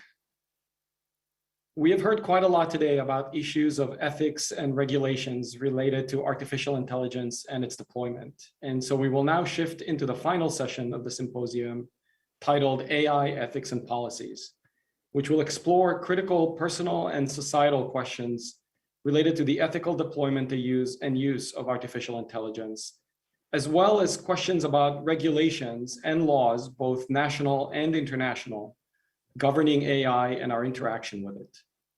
As in the previous sessions, we will hear from 3 speakers, followed by a moderated conversation and audience Q&A. Our speakers in this session are Mutalian Conde, founding CEO of AI for the People, co-founder of FAUMA, and a master's candidate at Columbia University. Justice Mariano Florentino Collar, Associate Justice on the Supreme Court of California, and Herman Flager, visiting professor at Stanford Law School. And Mark Kane, Artificial Intelligence and Machine Learning Lead at the World Economic Forum. And our moderator for this session is Professor Francine Berman, Research Professor and Stuart Rice Honorary Chair at the College of Information and Computer Science at the University of Massachusetts, Amherst. It is now my pleasure to pass the virtual floor to Mutalian Conde. Thank you so much. I'm so honored to be here, and to get us started, I want to look at really some of the applications of living in an ethical AI world. In 2019, I co-authored a report with my colleague, Jesse Daniels, a sociologist at the City University of New York, and Darshan Mayer, computer science professor at Butler. And we were looking at what would it mean to live in a racially literate tech world. We did an ethnographic interview of 30 tech leaders across Silicon Valley, and we found these 3 things. The first thing was that cognitively, we had to let our colleagues know on the computer science side that technologies express bias. They are technical machines that take on social systems, and those have real life impacts, as I'm going to describe. Secondly, that technologies, and in this case, social medias, have an emotional appeal. You too could be Kim Kardashian. You too could be somebody who is an ordinary person one day, a billionaire the next, or close to, marry a rock star and do all of these things using these algorithmic systems that will recommend people to come see you via social media. We recognized that this was very, very dangerous. And in 2019, I worked with Congresswoman Yvette Clarke on the introduction of the Algorithmic Accountability Act to the US House of Representatives. And what we were trying to do there was to try and introduce this idea of impact assessment into the algorithmic systems that we create. So if a technology was deemed to be dangerous, we were then able to make a determination on whether it should be released to the market. We've had laws before. One of the ones that we looked at was Shelley v. Kramer, a 1948 Supreme Court decision that outlawed racial covenants in housing. And what was so interesting about that decision was, although this practice was outlawed, the practice continued for another 20 years. And it was the civil rights movement that really got us to the Fair Housing Act that stopped this practice. So we can both have laws, but if they're not enforced, how useful are they? And that's really where the rest of my comments lie. So in 2016, we had an election, and in that election, we found out through Special Agent Robert Mueller, I'm sorry, I sit in Brooklyn, New York, so obviously we have to have a siren, found that there was interference. And in the article that I started this slide with, the specific example I'm pointing to is 70,000 people in the city of Detroit, which is 89% Black, not voting at the top of the ticket. And in doing so, swinging the state. And the question that Mueller was looking at was why. And we found that social media algorithms, recommendation algorithms, were dissuading Black populations from voting. In 2021, social media is still the majority way that most adults in the US get their news. So this really made us interested in real world impacts of unregulated algorithmic systems. The same idea that Black people shouldn't vote, fill in the reason, was also followed up in 2020 through the narrative of Kamala Harris was not Black. This led to an online campaign led by Black social media users telling Black people not to vote. This was one of the artifacts that's actually part of my thesis work, in which they showed us how not to vote and exactly how not to vote in the premier election. And it led to tweets like this: "I'll be voting down ballot," which is the practice that I described in Detroit. For obvious reasons, I'm still investigating those, so I will let you know. So going back to this framework that I introduced, racial literacy has these three components. Cognitively, this idea of swaying the behavior of Black populations by the Russians is actually really old. This is the Scottsboro Boys incident, which was 9 Black boys in the South were accused of looking at white women, whistling at white women, choose your poison. They were supposed to be lynched, and the American Communist Party came in and not only provided them with lawyers, but really started a newspaper campaign that raised public consciousness about this case and ultimately freed them. That same type of targeting by the Russians in 2016 happened, but this time it was algorithmically. These algorithms within social media, primarily Facebook, were driving users to particular types of content. And much like the Scottsboro Boy incident in the 1930s, it was this idea that the Russians were implanting about how, when, and why Black people should vote. Going to the emotional part of the racial literacy framework, Muller in his report found that the Facebook groups that were created had names like this one that you see, the Blacktivist, Woke Blacks, Black Life, not Black Lives, Black Life Matter. These were communities in which Black people were having conversations and ultimately encouraged not to vote. And when we looked at the ethnographic data, many of the interviews were saying things like they felt seen and heard, when in actual fact, they were being algorithmically tracked into Facebook groups that would encourage them not to take up the franchise. And we saw this again in 2020 around Kamala Harris, this idea that she is not Black, do not vote at this point in the election, and then fulfilling some type of agenda by the Russian government. In that case, the third part of the racial literacy framework, which is action plan, the action plan there was to influence the outcomes of both 2016 and 2020. And my question then becomes, if the Russian government showed this level of racial literacy in technology, why don't we? Because when we don't face the facts that technologies have social lives and take on social meanings, that they look at these divisive issues that we emotionally cannot handle, we put everything at risk, including our democracy. And that's not just a Black issue. So in closing from my portion, I was very nervous that I couldn't let you know what I've been studying over the last 5 years in 12 minutes, but it seems like I'm going to be able to make it. The Algorithmic Accountability Act is good, but if the Algorithmic Accountability Act, much like Shirley v. Kramer, is not enforced, is not followed, then we have to start to ask, and where I would love this conversation to go, is how do we develop regulatory systems that actually matter, that have the social support that the Fair Housing Act did, that the Civil Rights Act did, and that's what led to the enforcement of a law that had 20 years been passed. So without further ado, Justice Cuellar, it's my pleasure to hand over the virtual floor, and I'm looking forward to being in conversation. Thank you so much, Mutale. That's really fascinating and terrific and thought-provoking, and congrats on all the great work you're doing on AI for the people. I love both the ambition of the goal of your organization and also its enormous importance. I want to start by just giving a little context to how I got interested in artificial intelligence. I've been a judge now for 7 years, and for much of my career before that, I was an academic with stints in the government at several points, but I started off life in academia at Harvard.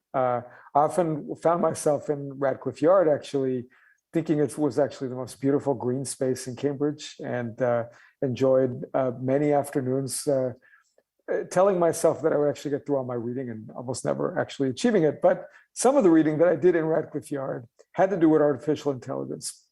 This was the early 1990s. I started off as a psychology concentrator, and I have more pleasant memories of Radcliffe Yard than William James Hall, where I took many of these classes, and it's probably the least beautiful building in Cambridge. But there were great discussions there that I took part in about the brain, the human brain, and how the experiments around trying to instantiate intelligence and really basic pieces of software back then could give us some insight into what was really happening in the human brain. It's been a very crazy and interesting journey for those of us interested in AI, particularly those of us who've had a separate life in other things too. But in the last 6, 7, 8 years, I've been pulled back into this field and found that the conversations we can now have about the role of AI in society, in our lives, in law, in how we govern, in global affairs, have become rather pressing and not just science fiction. So I want to take a step back, given that background, and share a bit of what I'm observing, partly in my role as a public official, partly in my role as a scholar, what I hope we can all be thinking about if we really want to understand the intersection of ethics and AI over the next few years. So I'll start by noting that there's a piece of this discussion that is now pretty familiar to most people in the audience and reflects the fact that AI problems and the ethical and policy consequences of AI have become part of our daily lives. So if some machine learning algorithm is advising the decision-making of an official in a bank about loan risk, or a piece of software that is reviewing not only our words, but our nonverbal communication, is doing something to inform the choice of an HR person to screen a bunch of candidates applying for a job, or doctors are beginning to use AI software to take 3 or 4 different possible conditions they think somebody might have and narrow it down to 1 or 2. Or, as we were just hearing, algorithms are being used by not only political consultants in the US to figure out what voters to target, but by even our adversaries. Then all of that tells us that in the here and now, there are questions about bias, about privacy, and about what counts as our own choice versus about, a choice that is being influenced by an algorithm that we're facing in the here and now. I think these questions are obviously important. I don't think they all have easy answers. I think they tend to be characterized by a situation where a piece of software is either advising a decision maker or targeting a particular person and the information that person sees. And I don't want for a moment to suggest those questions are not important, because in particular, I think these questions of bias are forcing us to think much more explicitly, not only about implicit bias in human decision making, but various forms of bias that creep into the mechanisms that are making decisions with us and for us. That's been true of organizations for some time, but now we see it in algorithms, even in the ways these algorithms communicate with us in the design of user interfaces. And as a judge, I think that some of the hard questions for my field, the judiciary, will be about how we expect software to be designed such that judges and other legal decision makers have access to recommendations that are usefully based in data, but don't get so much of a push to decide something that they stop using their own individual judgment, which is important because we depend on our own brains to communicate with each other and figure out what moral decisions to make. In the farther future, let's say, I don't know, 100 years from now, it's hard to tell, but at some point in the future, I doubt this moment will never come. I do not think it will come in the next 20 years. We will face a very different set of ethical questions. These are questions that are more analogous to the questions that my colleagues in the legal system sometimes have struggled with involving animals and involving corporations. How much do we protect something that is alive? A corporation is alive because the law deems it to be alive. It has a separate personhood, and we protect it. We even protect its First Amendment rights. An animal may not be smart, and may have a lived experience different from a corporation, whatever lived experience means. But at various points, we decide that corporations deserve protection. And that animals do too.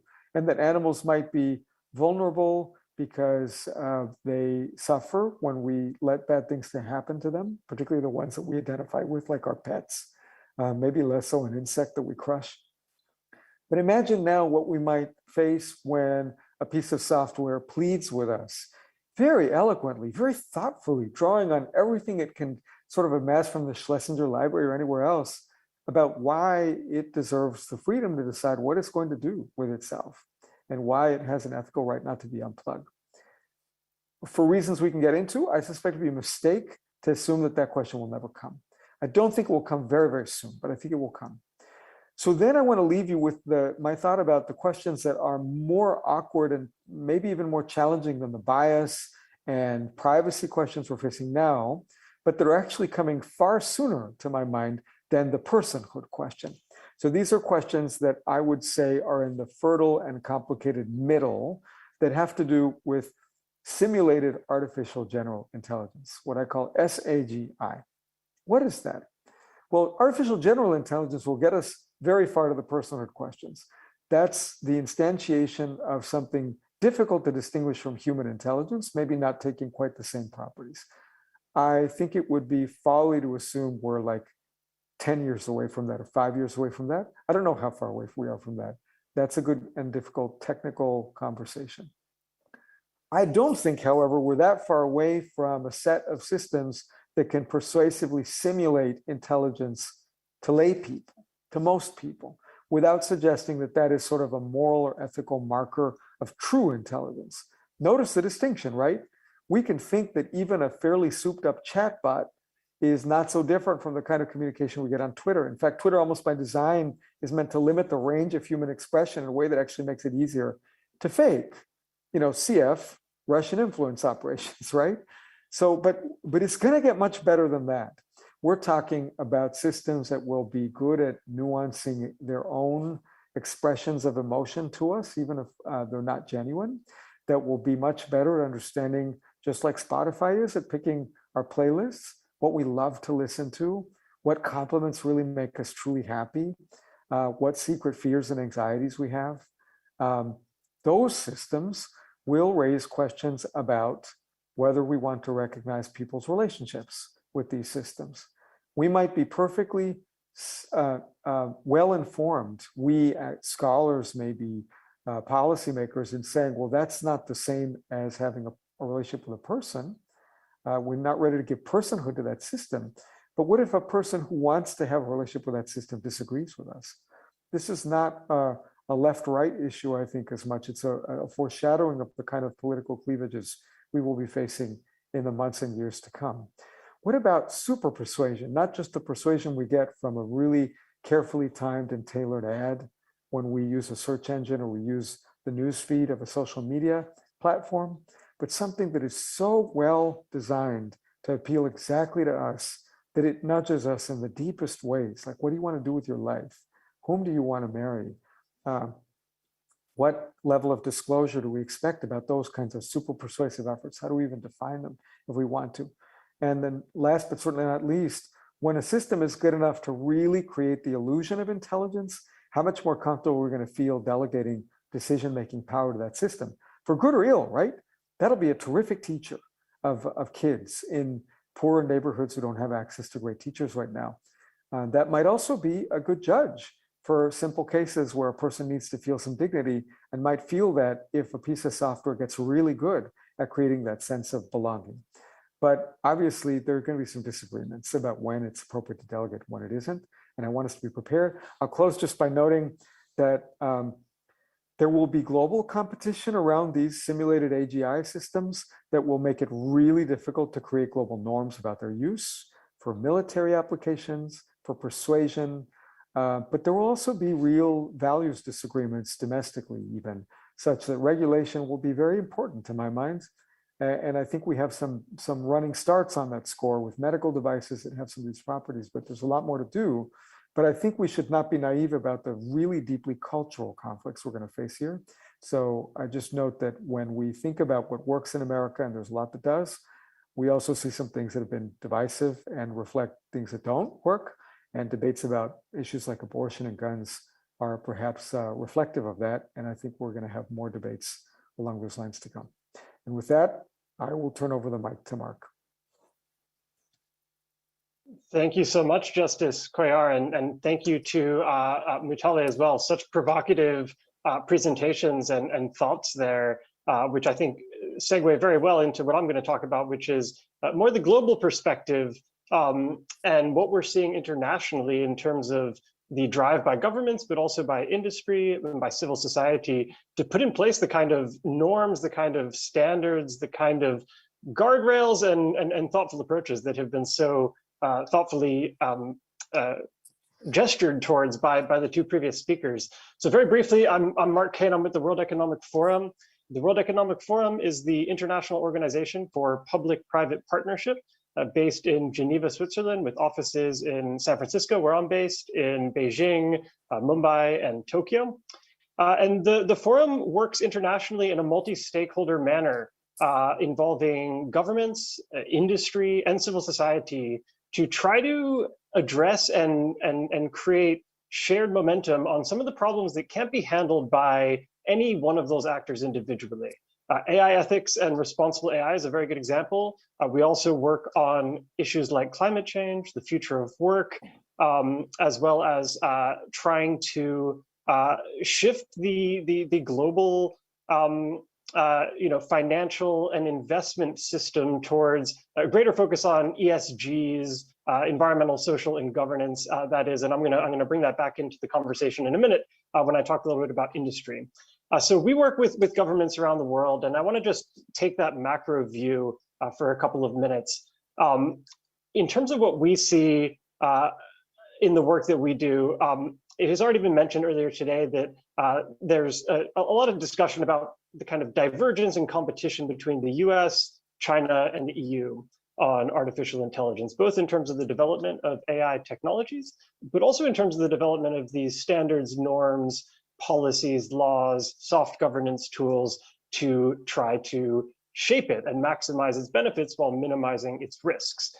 One thing that we see less talked about, but which we observe quite a lot in our work, is that there's actually another divide, which is really between those three players on the one hand, who have developed a lot of AI capabilities, and the rest of the world, where the kind of levels of technical competency, policy competency in this area is much more heterogeneous and much more of a patchwork.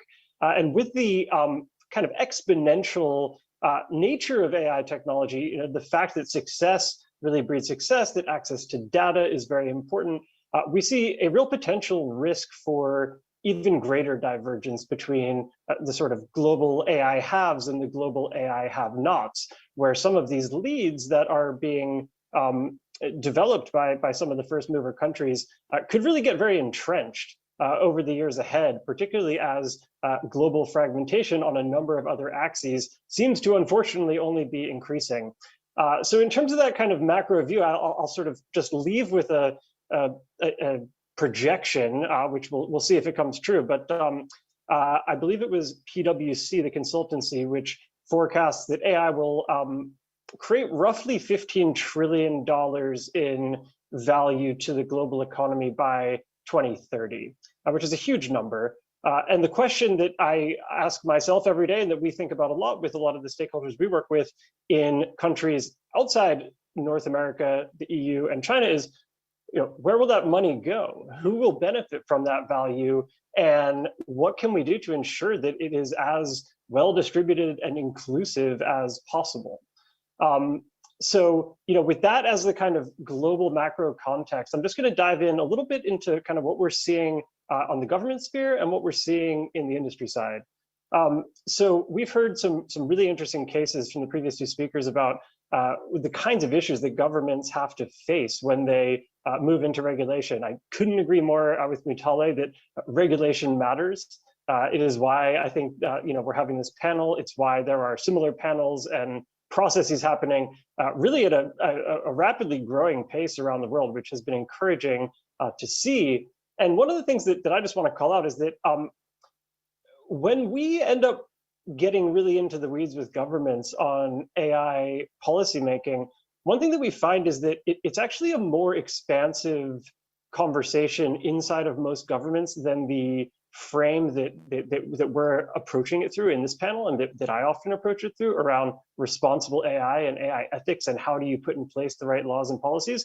And there's a tension, because while most governments that we speak to are very concerned about the kind of harms, the kind of inequities, the kinds of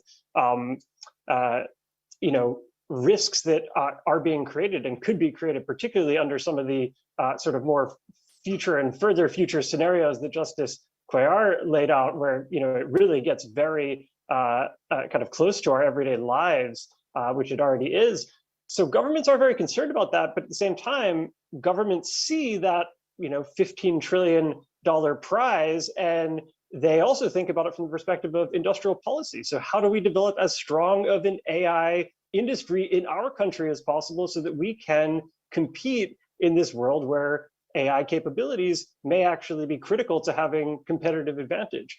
And so there are often tensions, and there are sometimes trade-offs between these efforts to ensure that AI is developed responsibly and in the public interest, while also ensuring that it's developed as fast and as capable as it can be. So that's something that we're seeing a lot of, and I expect to see more of.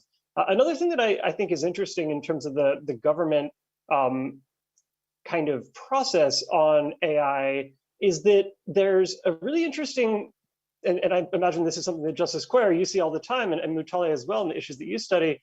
There's an interesting kind of choice in some of these areas around, how much do we need to create new laws and new regulations versus how much can we apply existing statutes, for example, some of the non-discrimination laws that Mutale mentioned, to this new domain where it's actually, some of the same issues that we're talking about, bias in lending. I mean, we were talking about bias in lending decades ago, facilitated by this new tool. And so the question is, at what point is something so sufficiently different because of the way in which AI is being used in it, that it needs to have some sort of bespoke approach that kind of recognizes those particular AI capabilities? But one thing that we see is that a lot of governments, including the US governments, actually already have a lot of tools in the toolkit, which can be used right now based on some of these other competencies and statutes that are on the books. So, lastly, on the government side, I think, we've seen, as has been mentioned, a proliferation of new policies. It's very exciting. There was the EU AI Act earlier this year. NIST and the Government Accountability Office have come out with guidelines. We've seen FDA guidelines for medical devices, as well as legislation, including the AI Accountability Act that Mutale worked on. We've also seen some very interesting moves in government around government's use of AI as a user, sometimes a developer, but sometimes a purchaser of third-party AI. This is something that we've worked a lot on in terms of putting in place procurement guidelines with government so that they can ensure that the AI that they buy, firstly, is de-risked and has been properly assessed, and they know that it's going to be efficacious, good value for money, and also ethical. But we also see that there's opportunities for government to use its procurement as a kind of soft governance approach, where they may not be able to regulate. And this is the case in the UK, where we did a lot of work with their government. They weren't necessarily ready to regulate because they wanted to see how the technology was going to develop. And so they used their procurement rules to send a softer signal to the market to say, look, here's what's probably going to be okay. Here's what you should avoid. We have seen, I think, very encouraging developments at the international organization level. I completely agree with Justice Cuellar that the setting of global norms is incredibly difficult, and I think it will continue to be. But we have seen, for example, ISO and the IEEE looking at the level of technical standards, trying to create some interoperability globally and some shared vocabularies and taxonomies. We've seen UNESCO, the OECD, the Office of the High Commissioner for Human Rights within the UN system, as well as the Secretary General's office through his high-level panel on digital cooperation, bring these issues to the forefront. And I'm just going to end with a couple of remarks on kind of what we're seeing on the industry side, because it's all obviously very closely bound up with what's going on the policy side. If you listen to the big consultancies and analysts around the world, what the general consensus seems to be these days is that industry adoption of AI, for instance, within the Fortune 500 or the big companies, is wide but not deep. So most Fortune 500 companies are using AI. Very few of them are using it in more than one or two or three relatively narrow areas. So what's been found and what we've heard from a lot of companies we work with is that it's actually hard to realize the promised value of AI, harder than is often thought, because it's not about just taking AI and bolting it onto the existing organizational processes. You really actually have to do some kind of retooling of the organizational processes and the workflows to be able to maximize the value of AI. That requires more investment, it requires different skills, it requires more capacity. The other thing we see with industry is that there has been, I think, encouragingly, a huge flurry of new ethical guidelines that have been put out, new principles for AI by the OECD and by others. The trick is, how do you actually operationalize them in the more granular domains of product design and engineering, legal processes, governance, by boards, for example. So we're working a lot with industry to actually take those principles and kind of break them down into, what does that mean if you're a general counsel? What does that mean if you're a product engineer? What does that mean if you're a board member? So we see, a really complex and growing landscape of these kinds of efforts happening in companies, in governments. Civil society has a really important voice here and a growing voice, which is very encouraging. We're working at the World Economic Forum to try to connect the dots between those initiatives. We fear a situation where there is a huge amount of fragmentation, lots of experiments being run in lots of different places, but without the ability to feed back the insights and the lessons learned and the models that are being worked out between them. And so our work really is to try to weave those things together to elevate the best practices and approaches and try to drive towards more of that global interoperability, coordination, and collaboration that Justice Cuellar mentioned, acknowledging that it is an uphill battle every day and we need a lot more people putting their shoulder to the wheel. So with that, I'll turn it back to you, Professor Berman, and thank you again to all the panelists for such a great and stimulating start. All right, well, these were an amazing set of comments, and we're getting some questions, but we're gonna have a little discussion first. And I wanted to start with maybe the most fundamental question we've been talking about all day. And I have to say, I've been watching the symposium and it's fantastic. So I want to tell all of the speakers that it's just been very, very thought-provoking. But the fundamental question for us is, we live in the information age in a technology-driven world. And at the end of the day, we want to know, how can we make sure that that technology is good for us? And that's particularly a question we want to ask about artificial intelligence, because it's such a tremendously powerful tool. And, when we ask, is technology good for us? We especially want to ask, part of that being good for us is being ethical. We want to make sure it's ethically designed. We want to make sure it's ethically used. We want to make sure that it has positive benefits and the fewest possible catastrophic results. So all of you have talked in some way about regulation and the need for kind of adult supervision in that world, if you think about it. And I enjoyed your comments, Justice Cuellar, when you talked about, in some sense, not just the rights and responsibilities of the people in that world, but of the autonomous entities in that world themselves. And you could imagine, we already need to make priorities about, who gets the bandwidth, maybe your smart toaster or your smart refrigerator. But, will we have these situations where there's a robot going into a toxic environment and there are some sort of resources that they need? Do I still get to win because I'm a human being who wants to stream Netflix? And I think we will have all kinds of really interesting questions. So let me ask all of you, what regulation do we need?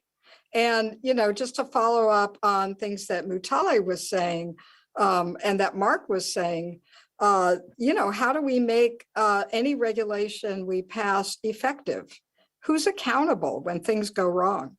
And, when you have both humans and machines in this kind of crazy world, that's going to become a really, really challenging thing to think about. So let's see. Justice Cuellar, why don't you start? Thank you, Professor Berman. Great questions, and I'm just really enjoying the panel as well. I find my co-panelists really fascinating, their perspectives, learning from them. I guess, let me start with a slight piece of optimism, because I think it's important to put in perspective the headaches, the challenges, the difficulties, but also the reality, which boils down to me that we don't need to start from scratch. Human society is old, and we've been thinking about regulation for almost as long as human society, first at the kind of norm level of tribes and families, but now at the level of impersonal societies. And so I'd start by noting this, something that Mark also alluded to, query how much we need AI-specific regulatory rules. I'm going to mention two areas where I think we do, but then the bigger point is we actually don't. The biggest regulatory thrust we can make is to take a set of standards, rules, legal approaches that don't work perfectly, but we have them for a reason, to protect our environment, to protect our health, to protect each other from each other, like tort law, criminal law. And almost all of that body of law and regulation has an AI piece, a capacity to be applied to AI that requires some judgment. In the political environment we are in, there are strong views about the pros and cons of that are sometimes a little subtle or not fully transparent, or maybe at least not fully articulated. What I mean by that is when somebody says, technology is moving too fast for the law, we need a totally different framework. That reflects the point of view about the obsolescence of our existing law. Now, tort law says that I can do a lot of stuff. I can yell, in a park about the importance of my political ideas. I mean, not as a judge, I can't do that, but the point is people can do that, right? I can't take a can of yellow paint and dump it on my neighbor's car. I don't think we need a totally new framework to regulate a robot doing that was instructed by me.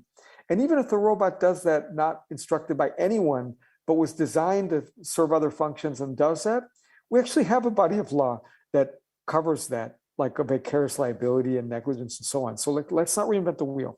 Now, two areas where I think we do need regulation are weapons, particularly lethal ones, that are enabled and triggered entirely or almost entirely by AI. And the very most cutting edge experiments that get us ever closer to AGI and that might leverage activities that happen a little in the wild, by which I mean like in the internet itself.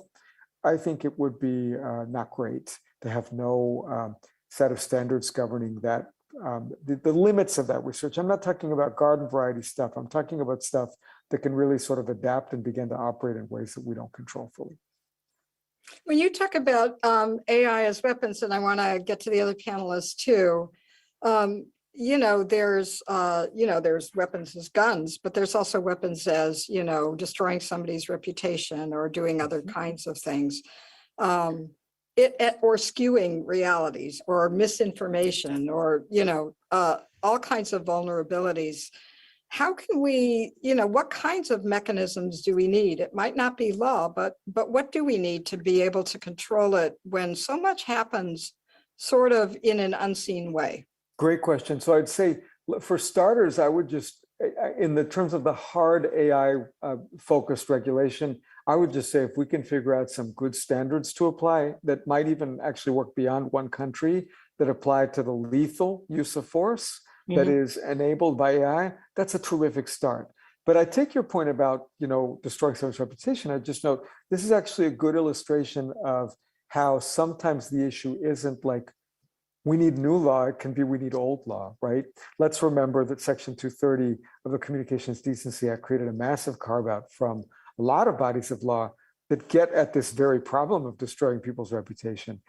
And, I'm not here to take a position on, do you just repeal that and let state tort law play its role, defamation, libel.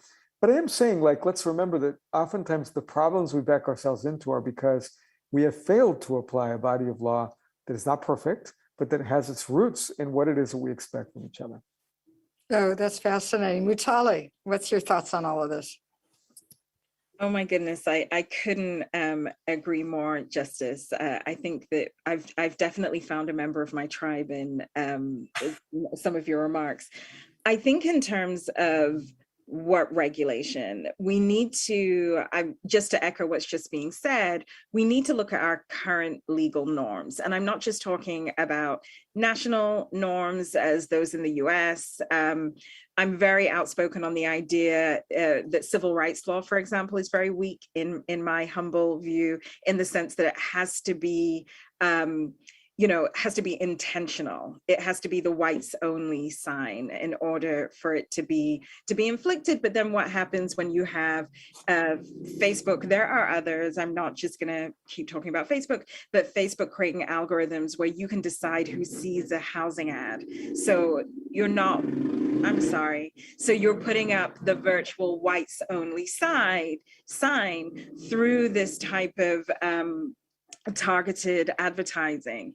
Well, we already have norms there, maybe not on the civil rights side, but certainly in human rights law, we have this idea of disparate impact. So if there is if a case can be found where an algorithmic system, a technological system really harms the most vulnerable. So then again, thinking about protected classes, women, people, people who are negatively racialized, people living with disabilities, does that line up with the values of the society in which we live? And this is where where the tension came in when we were looking at things like the Algorithmic Accountability Act or deepfakes, where we had to understand that the government priority, at least it was in 2017 when we first started this work, was to create an enabling business environment for the development of artificial intelligence. And what that enabling business environment meant were special attention to the future of work. It also meant special attention to industry.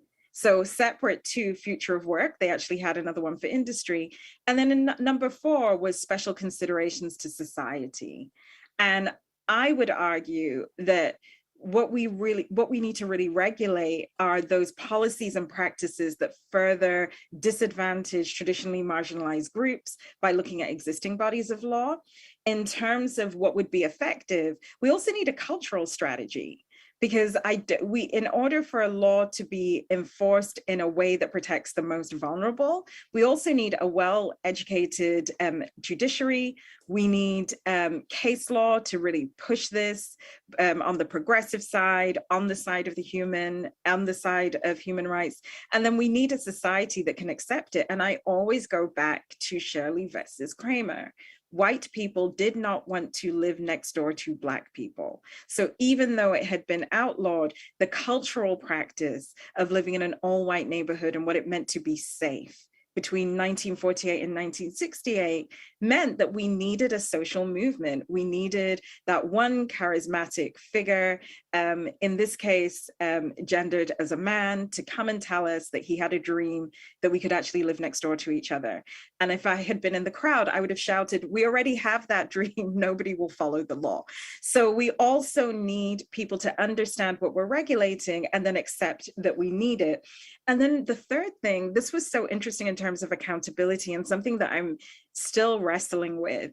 When IP law dictates that we can't actually see the algorithm, who do we hold accountable? And this is where I go back to impact. If you're not going to let me see your base code, then we have to start moving away from unintentional harm and towards a much stronger that if you know better, you should do better.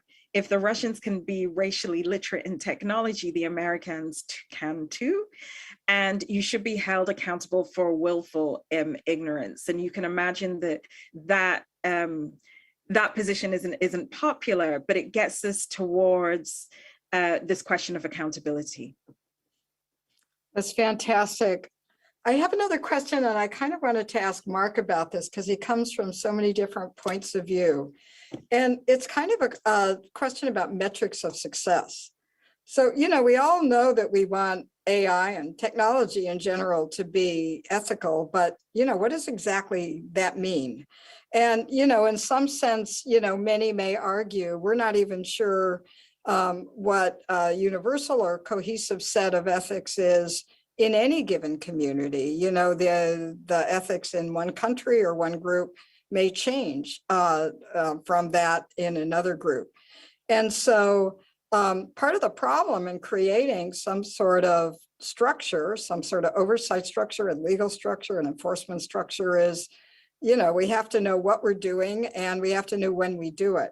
So I guess my question for you is, both from the cross-sector perspective and from the international perspective, do we have some kind of pragmatic strategies to understand what ethics is, to actually regulate it in some way where we get the outcomes we want, to measure it? It's such a great question, Professor Berman. And I think, this conversation, I'm just laughing because it's a conversation that comes up almost weekly, I think, in the work that we've done internationally. As soon as you start talking about taking an ethical approach to these challenges around AI, the first question is, well, whose ethics?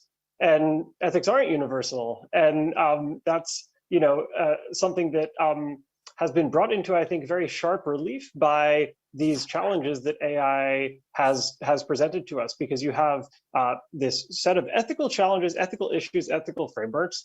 You have the law, which is different in different places, both in terms of its content and also the ways in which it functions and enforcement and so on, which has been, I think, very well fleshed out by my co-panelists.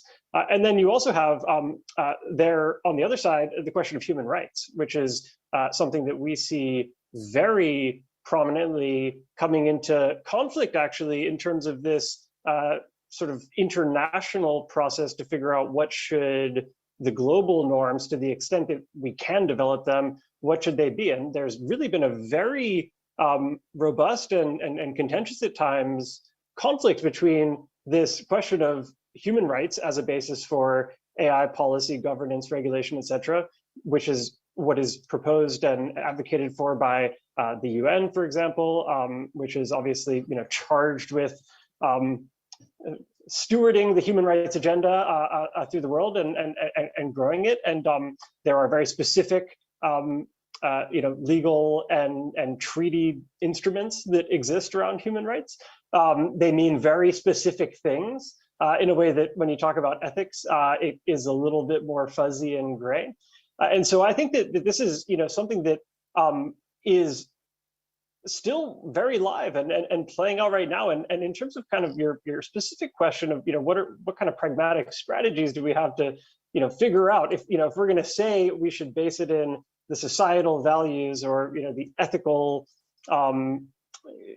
framework of a particular group of people, whether it's at the national level or at a smaller subnational jurisdictional level, or perhaps even at the global level.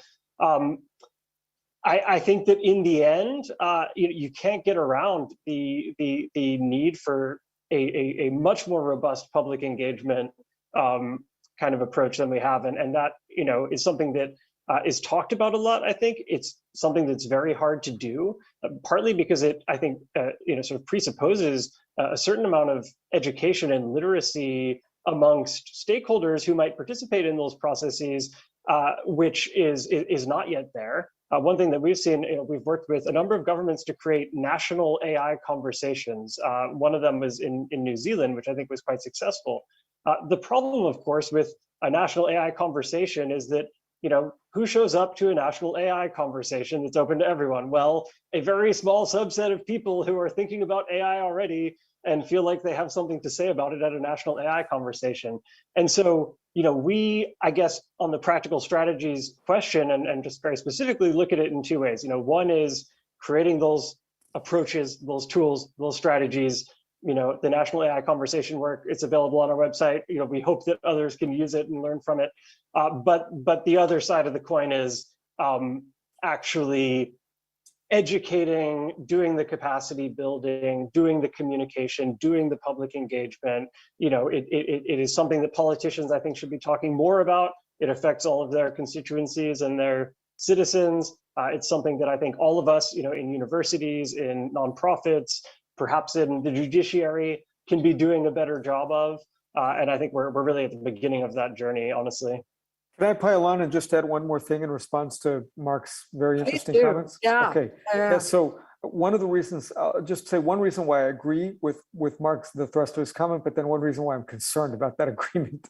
I think Mark is right that we can't seriously expect to navigate the value and ethics questions around AI if we don't have more of the public aware that those questions affect their kids, affect their lives, affect their livelihood, the chemicals they're exposed to, the jobs they're going to have, the people they're going to marry, and so on.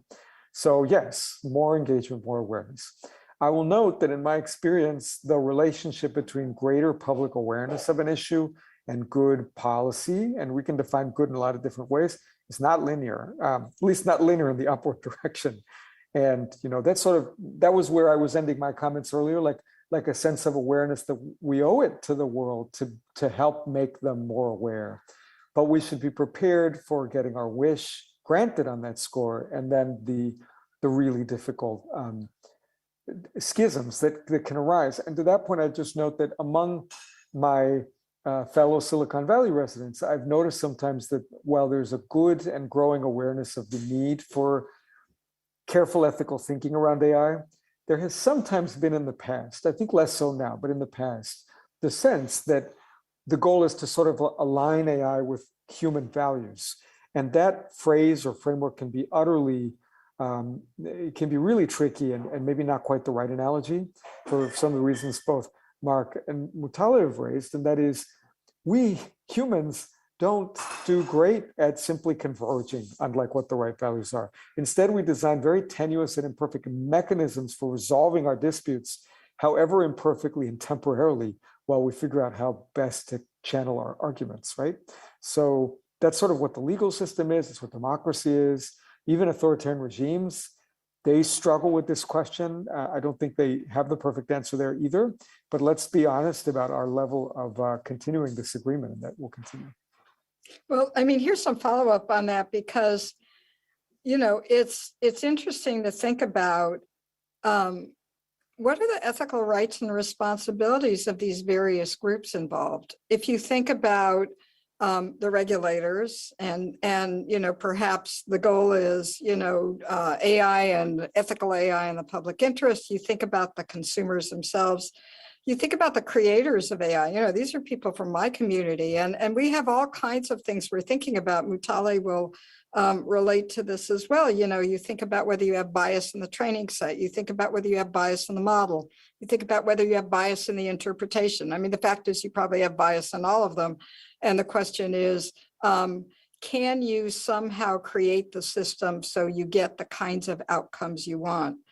But you will have conflicts between, what consumers think are ethical and what creators think are ethical and what public servants think are ethical. How do we kind of navigate that space? Any of you? I think we have to get back to dreaming about the type of societies we want to create. And this actually gets us back to this idea that we are imperfect as people. And I think one of the things that mostly influences me is having grown up in the United Kingdom, where there was this idea after the Second World War that we would have a welfare state that took you from cradle to grave. And the job of the state was in that post-war period to serve and protect its people. That eventually, that has been chipped away and chipped away and chipped away and chipped away. And my earliest memory of that was around Thatcher. So that definitely was not the society that I grew up in, but that was the ambition of the society. And that has somewhat stayed. That to come into a legal system like the United States and do the work that I did and see that the first priority was industry. And then not only was the first priority industry, many of the people that regulate are on this revolving door in and out of industry as well. So they may be alongside you as you develop these great public interest plans, and then they may be at the other side of you as they come and lobby against the plans that they helped.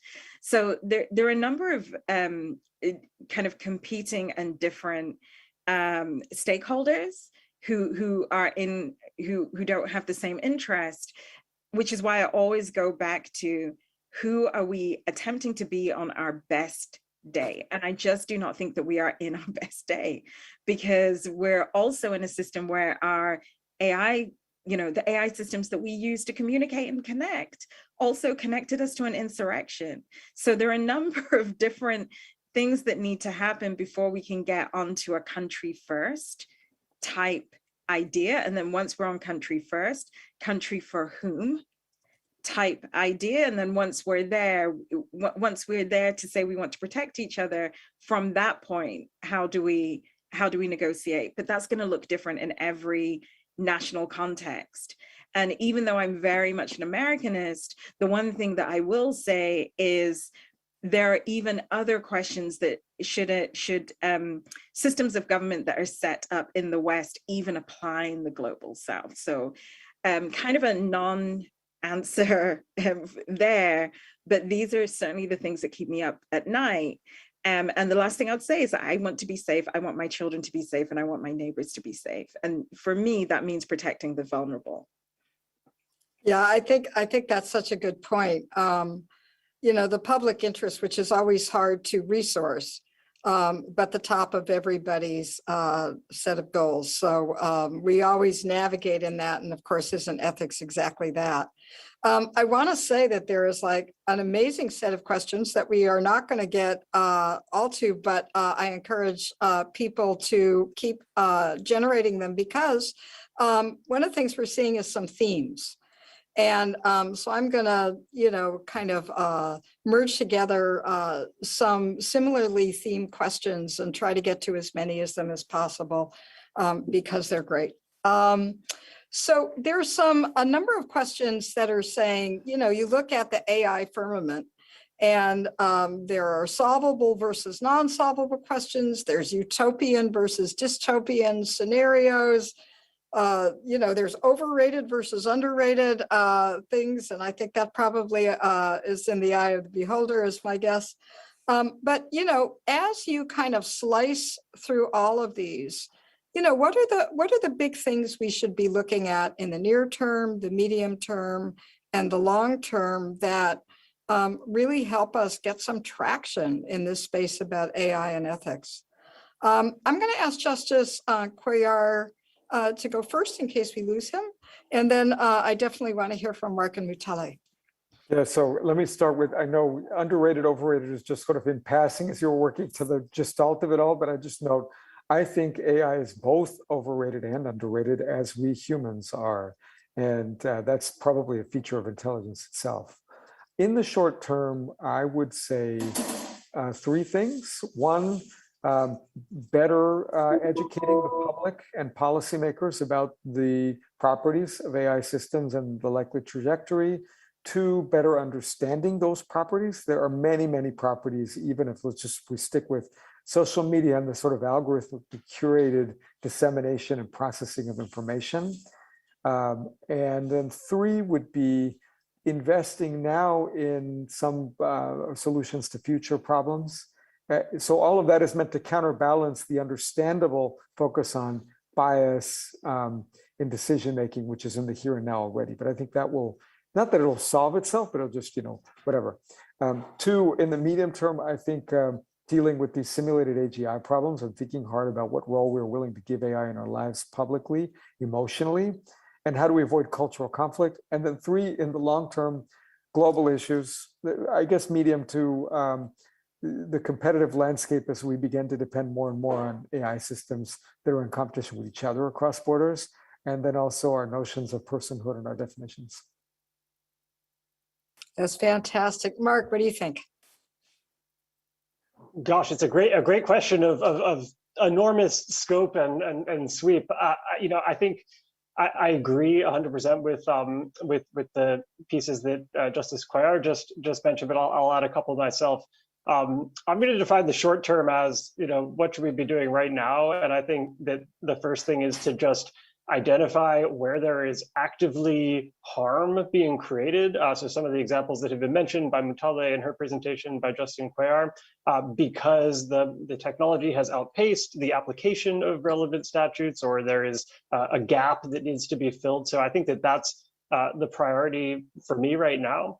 One thing I think is going to be very interesting to watch in the medium term, and I too see this, bizarre kind of highly utopia, dystopia kind of, binaristic sort of perception of what the future might look like. I think it's going to be somewhere in between, but I'll just add a data point here for the audience, which is based on Oxford University research and Pew research in the US. Currently, roughly 88% of Europeans and 84% of Americans are somewhat fearful of AI. And I was struck by those figures because, maybe it's not surprising. If you look at all the movies and all the cultural production that features AI, it's almost universally dystopian. And then if you look at sort of the more industry narratives, the kind of PR narratives, the hype, it's all very utopian. One thing I think that can be said, and I was laughing when Justice Clare talked about persuading people, not actually necessarily mattering that much. I spent most of my career in climate change policy in government, and we found that to be the case there. Everyone can care a lot, and you still might not get the policy movement that you want. And I think that the same thing is something we should keep a watch out on the medium term. Right now, I think it's a very low salience issue. I don't think most people care politically very much one way or the other about the stuff that we're talking about today. I think that as it creeps ever more into their lives, if you get the kind of affective technologies that Justice Clare is talking about, sort of, essentially kind of reading people's emotions and behaviors and trying to help them structure their lives based on those inputs, I think people are going to be thinking a little bit more intimately about whether they like that or not. And so there may be a kind of rise in that salience, and the politics of that, I think, can get quite interesting. And then long-term, two things, I think. On the dystopian side, I think we really need to sort of think about and look out for kind of cascading failures. So where you start to have multiple systems of decision-making kind of interacting with one another, and there's the possibility that relatively small errors can cascade into larger, more systemic errors with bigger harms and outcomes.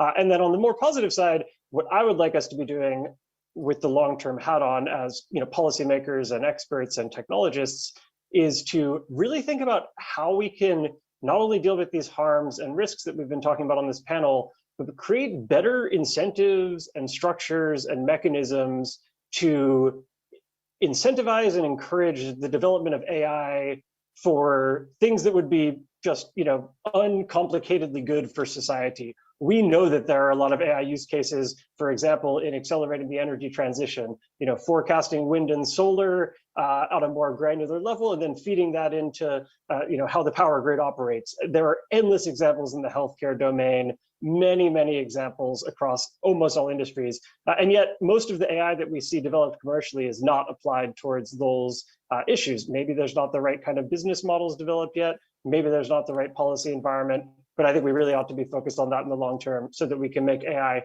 work for us instead of just being this sort of thing that we have to manage and be scared of, that we will still have to manage it and be scared of it.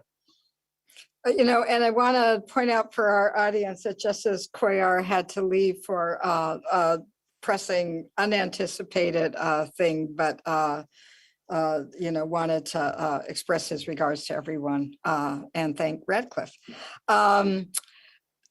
We have another set of questions to me, which get down to the, everyone agrees you should have more ethical AI. How do we do that? And as I've listened throughout the day, both in terms of this panel and in others, you've heard, certainly there was a lot of talk about literacy in our panel. There were talk about assessment. I've heard talk about harm, so we could maybe measure the harm that's done or measure the risk. Mark, in some sense, you just talked about the use cases. So use cases that have more public interest goals than, say, private profit goals. And if you kind of think of these and many other kind of strategies to try to, really progress, one of our question askers asked, I'm sure that's not the best way to put it. What do you think of as real progress in AI ethics? What have we actually done that that we can point to and say, we should do more of these kinds of things? And I think especially for many of us in higher education, I'm a public interest technologist, and we have real questions about how do we teach these things that hopefully produce better entrepreneurs, better citizens, better public servants who are more informed. about the world they live in and can kind of think through these very thorny technical issues. So I guess my question to you is what pragmatic things we can do in any of the sectors, and what do you think has succeeded so far? I am actually not the biggest fan of the AI ethics framing, just because ethics is such a woolly term that means nothing but everything. And then, you know, when I do meet ethicists in Silicon Valley, they come from Ivy League schools, and they talk about, you know, Nietzsche, who also said that Black people did not contribute to civilization. So if that's your ethical framework, then that's probably not going to work for me.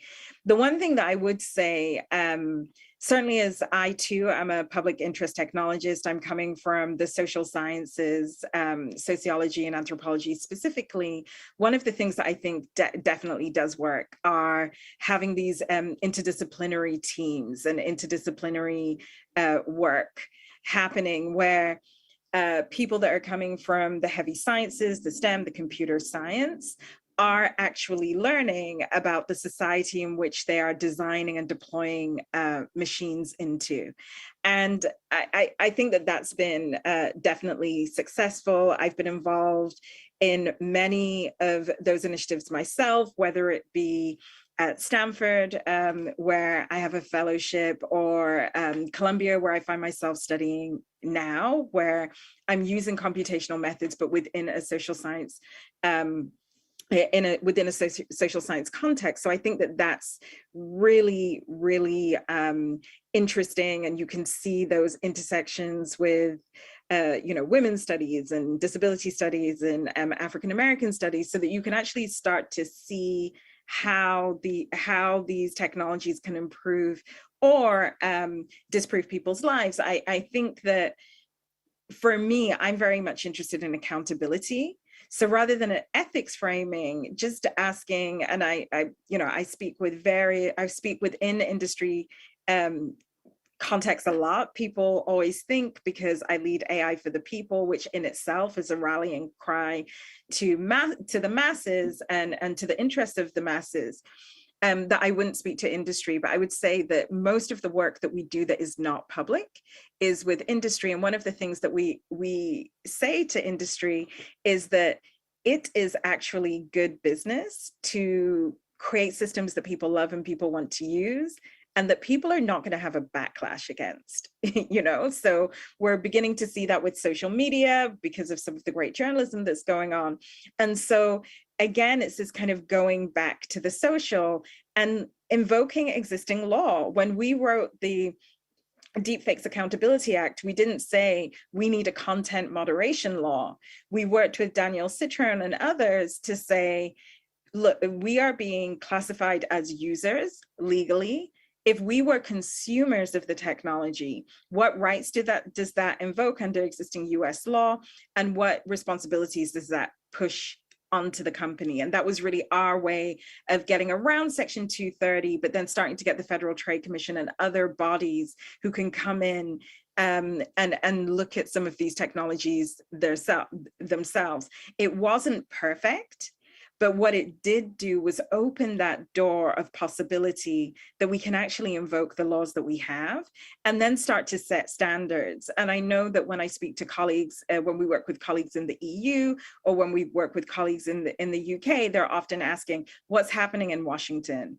What's happening in Brussels? What's happening on Downing Street? And how can we get the best of that type of thinking? And we are a small nonprofit. So the other thing that I would say is that people themselves can step up and step into these conversations. And they should, because when people start to personalize how these technologies are being used on them as opposed to being used for them, then you start to see new and interesting thinking that I think lies outside of the existing stakeholders. Because if we are just always going to speak for ourselves, we are only going to ask the same questions. And I for one am ready to move towards action and move towards accountability.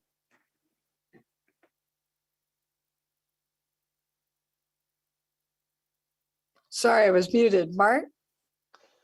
Yeah, that was a great, that was such a great answer, Mutale, and I would just, endorse everything that was just said. I think a couple things I'd add in terms of what can we, practically do. 3 points. One is that I think that there are still a lot of question marks and a lot of unanswered questions and challenges around how can we actually get the regulation right, both at a governmental level, but also sort of industry, as I mentioned before, anything from kind of how decisions are made in the C-suite down to, kind of how products are designed, how they're managed throughout the life cycle. So I would like to see more experimentation and more kind of sandboxes and more innovative approaches that allow that learning to happen in public and in a way that the results of any given implementation or experimentation can be then, absorbed or learned from or built on by others. That's something that we try to do a lot of, and I think that I would really hope that there's more of it in the years ahead. Another thing that I think has worked very well at the industry side is we've seen a number of companies who have done, I think, a commendable job sort of opening up their approaches a little bit more than is historically typical of private companies in terms of showing kind of how they do compliance or how they do governance of their products.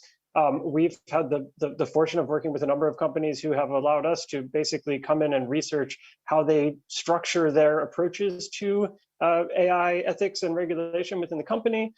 We have a couple of case studies which are on our website of IBM, of Microsoft. We've worked closely with Salesforce on this as well. And one thing that I really have enjoyed about that work is that they too have a level of epistemic humility about this that I think isn't often visible from the outside. I think I'm impressed at how a lot of companies, while not necessarily projecting this publicly, they're reflexive about their own lack of full knowledge of what the right way forward is. And so they have responded to that by doing things like what Mutale mentioned of, bringing in diverse people onto the teams, bringing in people who can ask hard questions. And I think that that's been really encouraging. And I think we should see more of it from companies kind of opening it up. And the last piece on that is a little bit in the weeds, but one thing that I think will prove to be very impactful if we can get it done is something sort of in between that governmental regulation that we've talked a lot about and that industry self-regulation, which is standards, certifications, and third-party audits and assessments. We've started to see a kind of ecosystem grow around that, but with some of these technologies, as with many other technologies that are highly regulated, we probably shouldn't rely on companies to check their own homework, and we can create an ecosystem of trust if we have independent, disinterested third parties, whether it's certification bodies, like you have for forest products or buildings, whatever it may be, who can come in, who can use a standardized approach, put a stamp on it. If things are looking good, come back and review it. It's AI, so it's going to change in a couple of months. You can't just sort of, one and done. But I think that we really need to have a kind of bigger ecosystem of verification, certification, trust, and assurance. This has been amazing. And I just want to, first of all, thank you guys for just such thought-provoking and articulate and fantastic comments. It's just really been such a pleasure talking with you. Somebody earlier today said, AI is not magic. But I think that in some sense, when we treat AI as magic, which we have in some sense, we are likely to get into ethical trouble. AI and the information technologies we deal with all the time have really, in a large part, gone from commerce to infrastructure.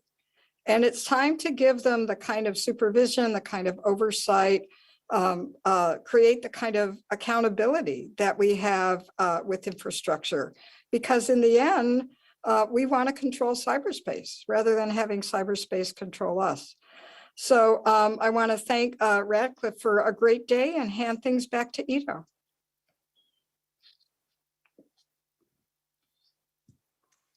Thank you. What a thought-provoking day it has been. We began this morning by framing The very wide-ranging topic of artificial intelligence and the myriad ways in which it enhances and challenges and transforms our daily lives, as well as the deeper philosophical questions of what it means to be human, intelligent, creative, ethical. I'm deeply thankful to our speakers and moderators for exposing us to their work, their thoughts, and their aspirations for AI and its role in society. I very much hope that this wide-ranging conversation has sparked your interest to learn more about the topic, that it has challenged any preconceived notions, and that it has raised new questions and ideas in your minds. For me, one takeaway from our speakers and moderators today is how incredible human intelligence and creativity are, how far we have come in using this human ingenuity to enable and utilize artificial intelligence, and yet how far we still have to go in harnessing this technology to its full potential while maintaining ethical standards and building a long-term productive human-AI partnership. I want to thank each of our panelists and moderators for their fantastic presentations and conversations, and our audience for the terrific questions. I also want to thank the Radcliffe Academic Ventures and Engagement team and the events planning and technical teams for enabling such a seamless virtual program. Today's program has been recorded and will be posted on the Radcliffe website. We hope that you will join us for future Radcliffe virtual events, including Artificial Intelligence for Pathology on Thursday, December 9th at 4 p.m. Eastern Time. And please save the date now for Next in Climate Change program on Monday, January 31st, 2022. For information on upcoming Radcliffe virtual programs or to see videos of past events, please visit www.radcliffe.harvard.edu. Thank you again for joining us today, and take care.